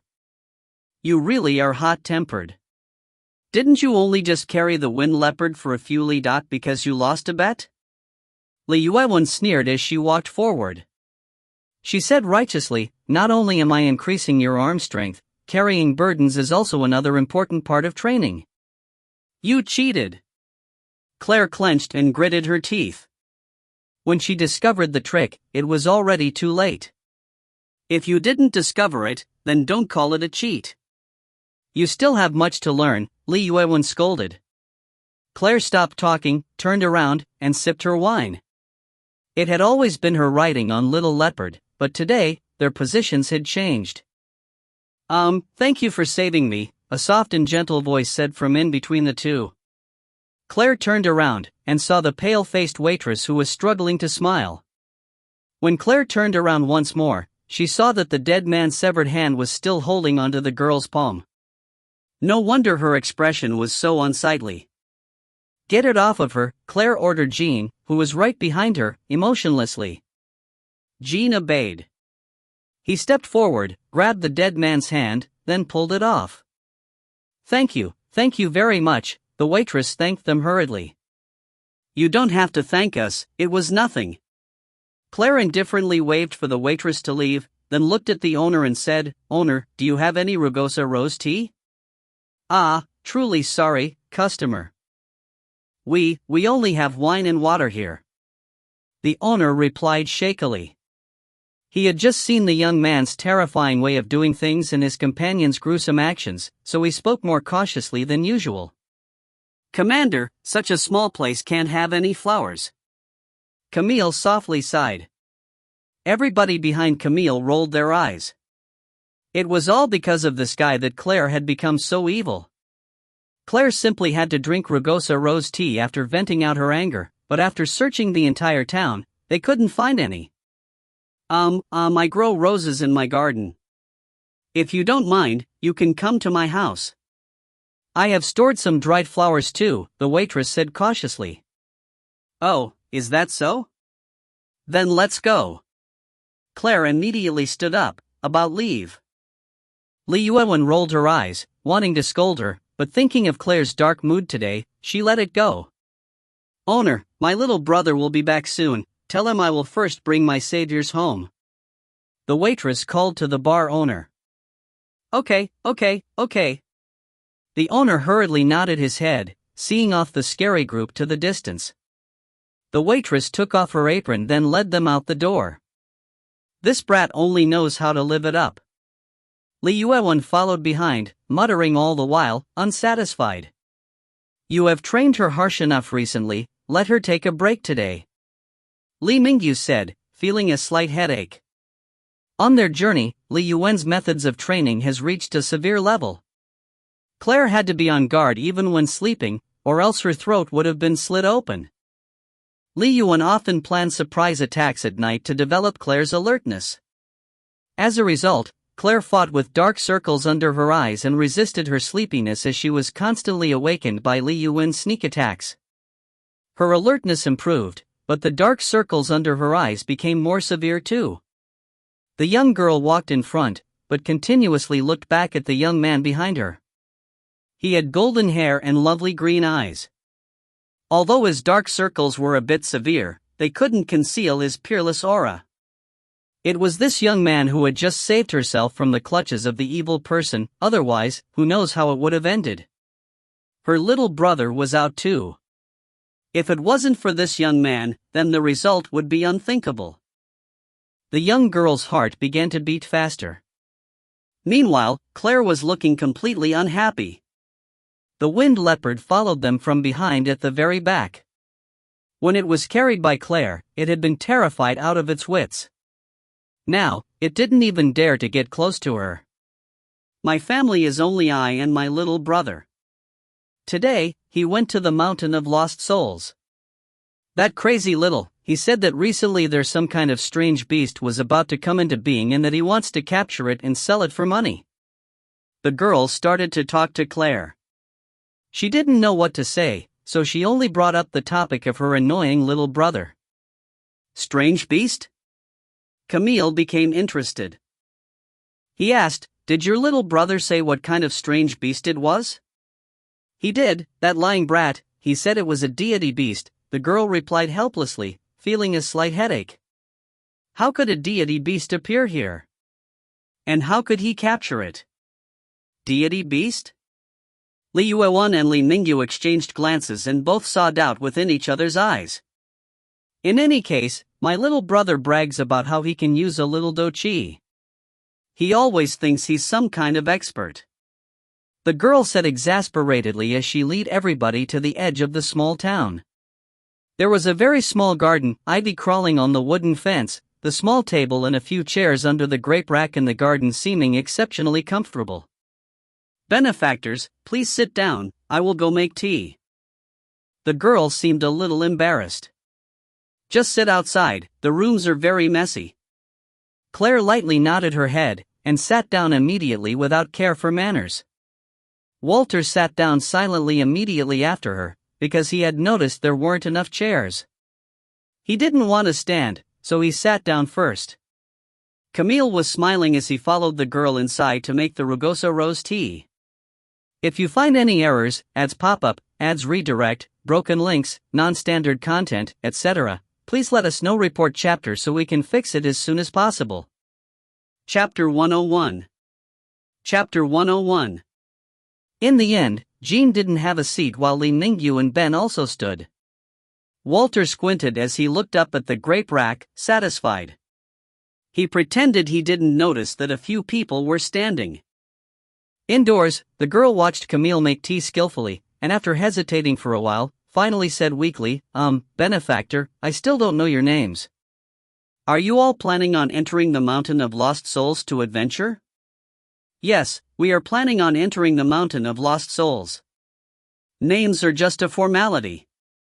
The person who saved you is our commander, White Little Moon, and we are Yuan Bao Mercenary Corps." Camille answered the question good-naturedly with a refined manner. White Little Moon. The girl stiffened slightly. Wasn't this name a little effeminate? Yuan Bao Mercenary Corps? What a strange name. The Mountain of Lost Souls is very dangerous. The girl started to speak softly. But you guys are all so strong, so there shouldn't be any problem. Camille finished making tea, then smiled as he said before leaving, "You must be hoping our commander doesn't have any problem." The girl's face instantly flushed red. She immediately covered her face, watching Camille from behind and rejoiced that he didn't see. "Commander, drink tea." Camille gracefully poured tea for Claire, then poured another cup for him. He didn't take care of anyone else. Walter angrily grabbed the teapot and drank right out of it, making Summer and Xiao Chushin roll their eyes. Secondary commander skills are unparalleled in the world. Claire sipped some Rugosa rose tea and felt her whole being revive. Camille was smiling so widely his eyes had become lines. Everyone else suspected that if he had a tail, it would have already been wagging furiously. Walter set down the teapot, watching Claire coldly. He didn't understand why the little devil liked scented tea so much. Her favorite drink was scented tea. From his understanding, the little devil had such nasty character, completely incompatible with scented tea, such a grandiose thing. She should be someone with knives and devouring raw meat. Walter, your gaze seems to be a little displeased with me? Suddenly Claire's chilling voice came over dangerously. Walter stiffened for a moment, then smiled widely. I wouldn't dare, ha ha, huh, his forced hollow laugh echoed in the garden, as fake as could be. The young lady was a bit uncomfortable as she stood at the door and watched the group of people in the garden. Under the sunlight, the group looked so aesthetically beautiful, like a flawless painting, making her not have the heart to go and break the mood. She felt like if she joined, she would be so out of place. The girl watched a little absent-mindedly. But at this moment, a thunder of footsteps sounded from outside the garden. A few young men ran over, panting, and shouted to the girl anxiously, Ria, trouble. Your little brother was attacked by a magic beast and is at the mountain pass right now. He's on the verge of death, you need to quickly go see him for the last time. What? Ria's complexion instantly paled. She looked at the few young men at the entrance of the garden in disbelief, her mind blank. What happened? He was completely fine this morning. The young men all knew Ria, they were all her little brother's good friends. Don't talk anymore, you should take this time to leave. Even the doctor is powerless. The young men were completely anxious. Only then did Ria come back to her sense. She hurriedly departed, rushing out. She ran over quickly with the young men. After finishing the scented tea, Claire slowly stood up and said, Go, let's go see. Since when were you so kind-hearted? Walter muttered, followed by a earth-shaking miserable cry. Casually, Claire had ruthlessly bonked the azure ripple sword on Walter's head, hitting him so hard a bump immediately formed on Walter's head. They followed the people ahead out the town, going directly to the Mountain of Lost Souls mountain pass. They saw from far away a group forming while the girl from before, Ria, was already sobbing, heartbroken. As Claire strode forward, she saw in Ria's embrace a young man who looked a bit similar, completely covered in blood. His eyes were already closed, his face drained of color. Nearby, a person who looked like a doctor shook his head, sighing. The group of young men were also looking grieved. Claire turned and looked at Camille, and Camille glared back. The meaning in his eyes was clear, I'm an assassin, not a doctor nor a healer. Claire's gaze shifted to everyone else, but they all shook their head. Only now was Claire suddenly shocked and realized. In her mercenary group, they actually didn't have a doctor or healer. They are all fatal wounds, there's no way for medicine to contain the damage. If there was a healer right now, perhaps there would be hope, Li Yuewen said in a low voice. Claire watched Ria cry mournfully, the girl's heart completely broken, and sighed in her heart. Suddenly, a thought flashed in her mind, if only Lang Lingyun were here.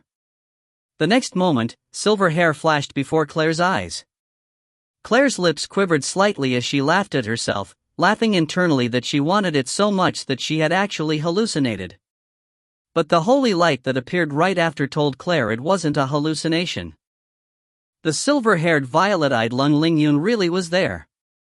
He was crouching down for healing the young man who was about to die. Claire blinked rapidly, confirming that she hadn't been hallucinating. Camille seemed to understand why Claire was blinking, so he shifted over and said in a low voice, You don't need to blink anymore, he just arrived. Claire opened her mouth wide, then reflexively turned around, but didn't see anyone else from the Temple of Light. It was only Lang Lingyun who had suddenly appeared. Thankful cries of thanks and admiration pulled Claire back to reality. The blood of the young man in Ria's embrace had already stopped flowing. Although his complexion was pale as before, his breathing became stable. Thank you, healer, thank you for saving my brother's life. Ria cried out joyfully, thanking him wholeheartedly. No need to thank me, it was nothing. Everybody heard Lang Lingyun's cold voice. Claire stared at Lang Lingyun who was in front of her with bulging eyes. She stared at him for a long time without saying anything. Her mind was full of questions. Why did Long Lingyun suddenly appear here? Why was he alone? Was it to find her and take her back to support the Temple of Light? Walter's expression was extremely entertaining. His enemy was right in front of him, his enemy. Suddenly, Walter uttered a strange cry and rushed forward, then used all of his might to slap Lang Lingyun's face and brought him to the ground. He didn't wait for Lang Lingyun to come back to his senses and kicked his stomach, and then, with more power, stepped onto his enemy's back. I'll crush you, I'll spit on you. Pa!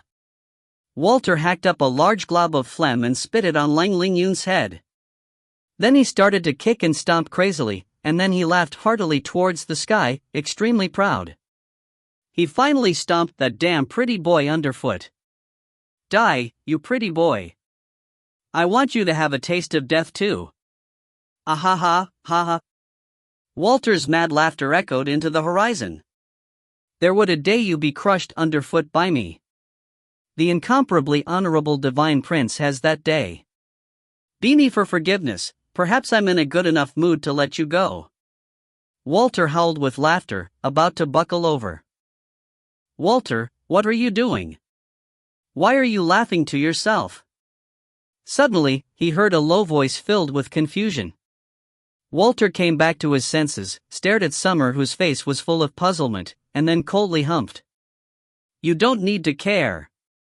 Walter rolled his eyes at Long Lingyun who was currently conversing with Claire Wright with a heart